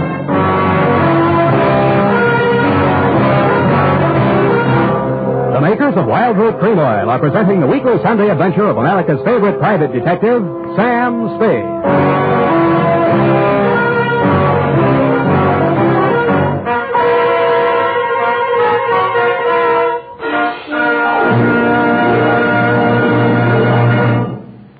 Now, here's important news on good grooming. If you want the well-groomed look that helps you get ahead, socially and on the job, listen. Recently, thousands of people from coast to coast who actually purchased Wild Root Cream Oil were asked, how does Wild Root Cream Oil compare with the hair tonic you previously used? The results were amazing. Better than 4 out of 5 who replied said they preferred Wild Root Cream Oil. Remember, non-alcoholic Wild Root Cream Oil contains lanolin. It grooms the hair naturally, relieves dryness, and removes loose, ugly dandruff. So if you want your hair to be more attractive than ever before, get the new 25-cent Get-Acquainted bottle of Wild Root Cream Oil, America's leading hair tonic, on sale at all drug and toilet goods counters. It's also available in larger economy bottles and the handy new tube. By the way, smart girls use Wild Root Cream Oil, too, and mothers say it's grand for training children's hair. Get Wild Root Cream Oil. Again and again, the choice of men and women and children, too.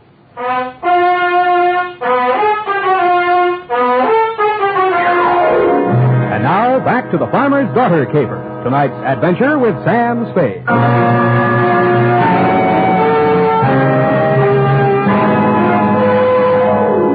night already full of surprises. I should have been ready for the next one, but I wasn't. The loose earth, which had blocked the entrance to the cave, suddenly fell away, and I fell with it. Then I heard something like nothing on earth. Nails dragged across my face, taking skin and flesh with them. I twisted and went down, and something went down with me. The snarl became a voice. Bury me alive! Bury me alive! I'll kill you! I'll kill you! And he did his best, which was pretty good. Finally, I got a good hold on him and sat on his chest. After that, I lit a match and looked at a tall, thin man in his middle 40s. He was caked with mud from head to foot. His hands were impossibly torn and bleeding. I could guess why. Judging from the stubble on his face, he'd been bottled up in that cave at least 5 days. How he was still alive, I didn't know. He acted like a madman, and he had every right to. But surprised, when his eyelids fluttered open again, he read a very sane line.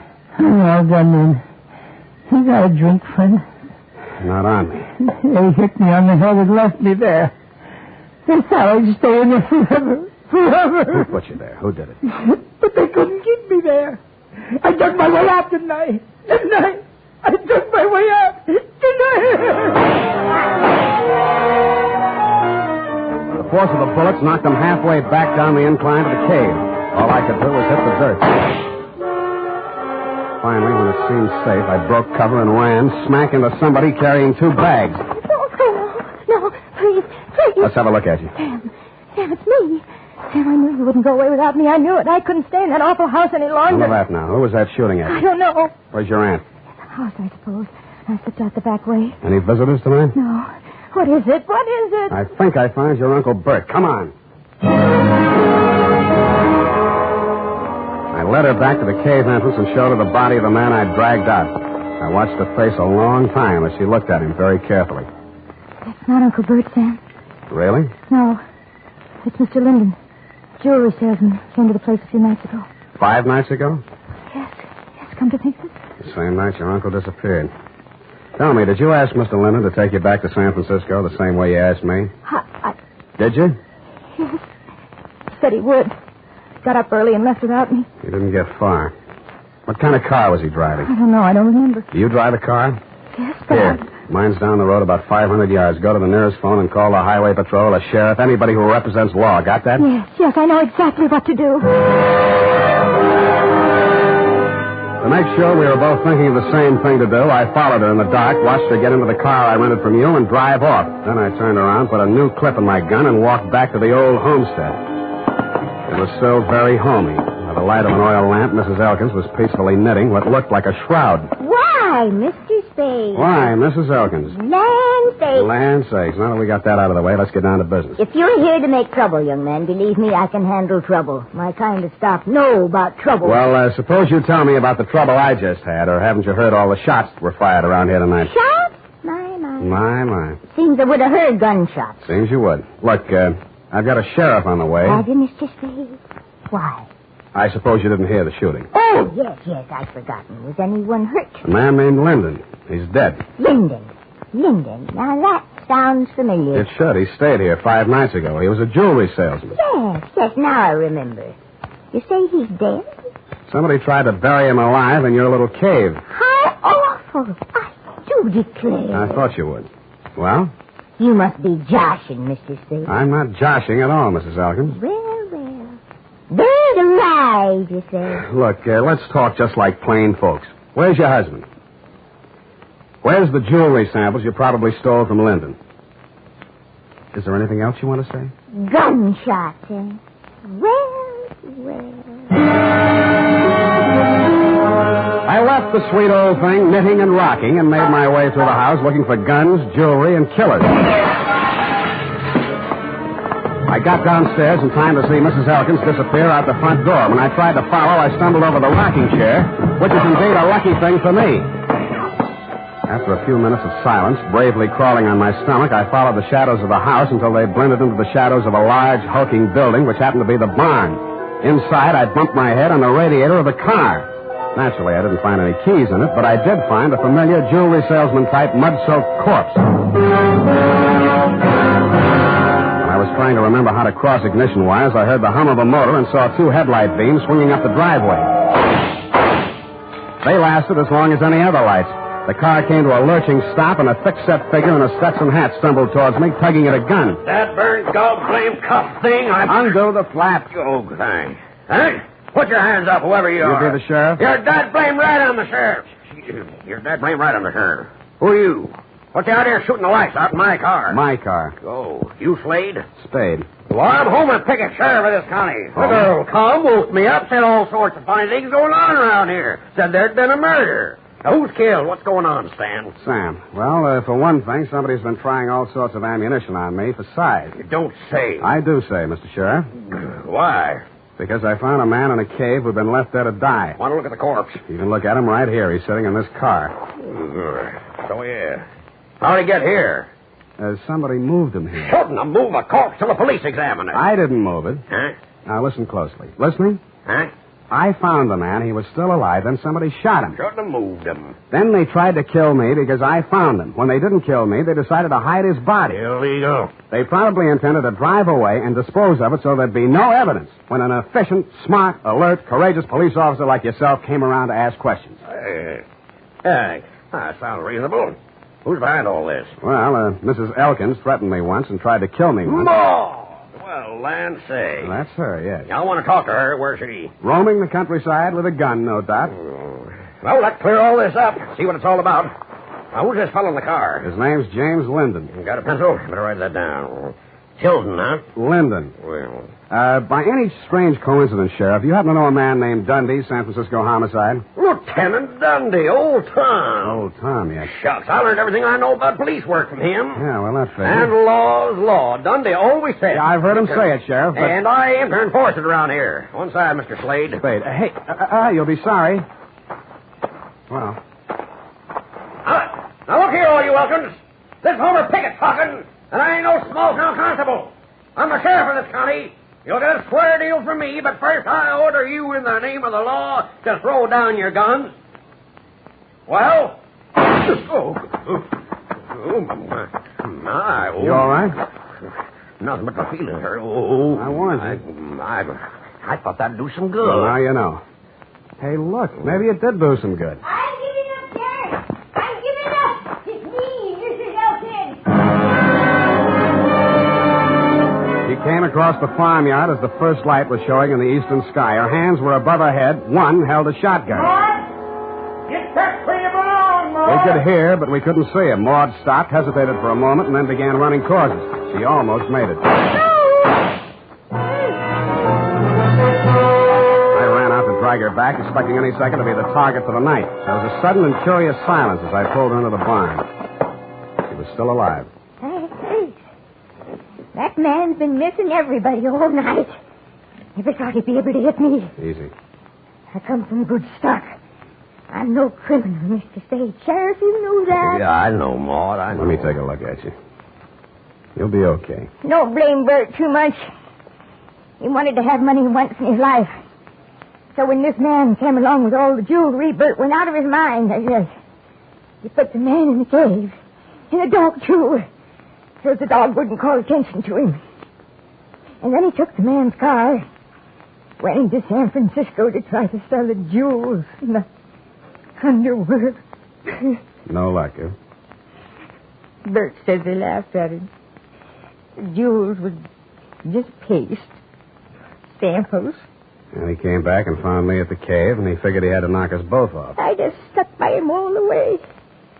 Now he's like a tiger that smelled blood. No telling what he'll do.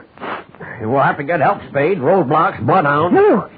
No, this is his land. He won't run. He'll hide here. Where? Why, in the cave. Well, I reasoned, one, that no matter how much a man loved his land, he was not going to let himself be trapped in a cave with only one exit. And two, it followed, therefore, that if he did hide in the cave, there was more than one way out, which the late Linden hadn't found. Sheriff Pickett volunteered to watch the front of the cave while I looked around for a rear exit. After a 20-minute search, which netted me nothing, I remembered the car parked inside the barn and how quickly Elkins had carried Linden's body to it. I went back there and took a look around. In a corner of the barn, I found a trail of dirt leading to a bale of hay. When I moved the bale, I found, you guessed it, a trap door. I pulled it open, caught a familiar whiff of used-up air, and lowered myself into a black hole that turned out to be a passageway. I cautiously made my way forward in the darkness for a few yards. Who is it? Who is it?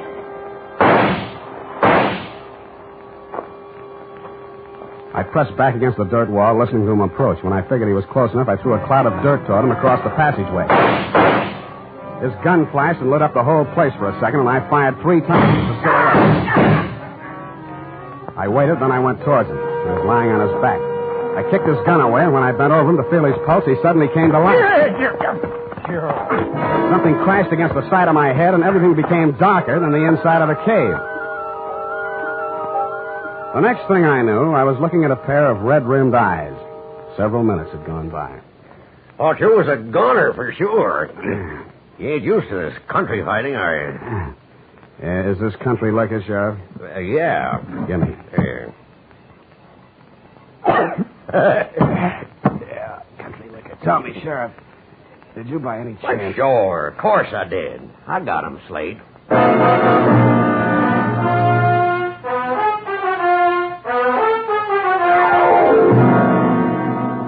Period and a report. Sam. Hmm? Do you mean to tell me you let a little country sheriff outdo you? Well, Effie, Homer Pickett's coming up for re-election next fall, and besides, you might think I was egotistical if I told you how it really ended. But your reputation.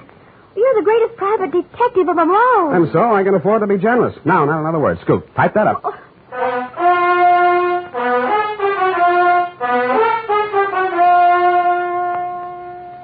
If your supply of Wild Root Cream Oil Hair Tonic is getting low, better make a note to get some more tonight or first thing tomorrow. Remember, Wild Root Cream Oil is the famous hair tonic that grooms your hair neatly and naturally, relieves dryness, removes loose dandruff. Always keep a big bottle or tube on hand. And ask your barber for a professional application of Wild Root Cream Oil Hair Tonic. Again and again, the choice of men and women and children, too.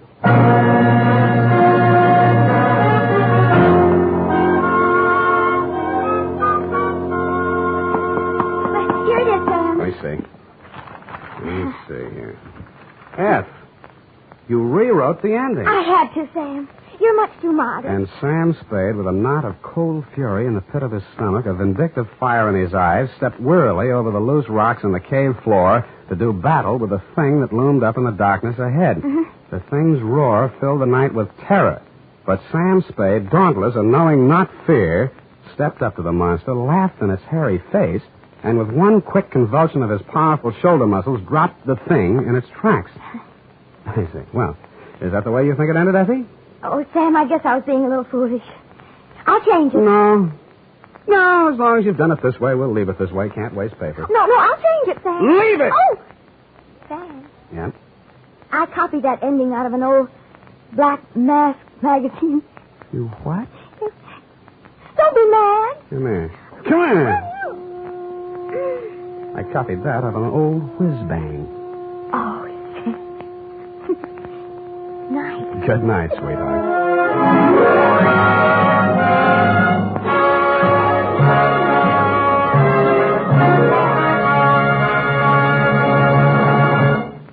The Adventures of Sam Spade are produced and directed by William Spear. Sam Spade is played by Howard Duff. Lorene Tuttle is Effie.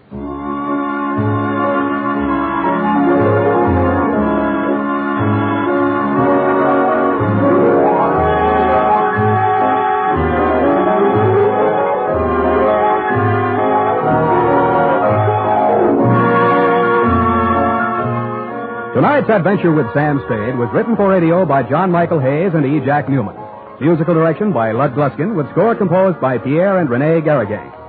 Join us again next Sunday when producer William Spear presents another Adventure with Sam Spade, brought to you by Wild Root Cream Oil. Again and again, the choice of men and women and children, too. This is Dick Joy speaking. Here's an exciting new shampoo that's grand for all the family. And here's our own Squeaky to tell you about it. Look at your hair, is it stringy and dull? Does it only cover your skull? The Wild Root Liquid Cream Shampoo, it's just the thing for girls like you. Cleans your hair, know what I mean, and leaves your hair squeaky clean. Squeaky clean? Squeaky clean. Wild Root Liquid Cream Shampoo.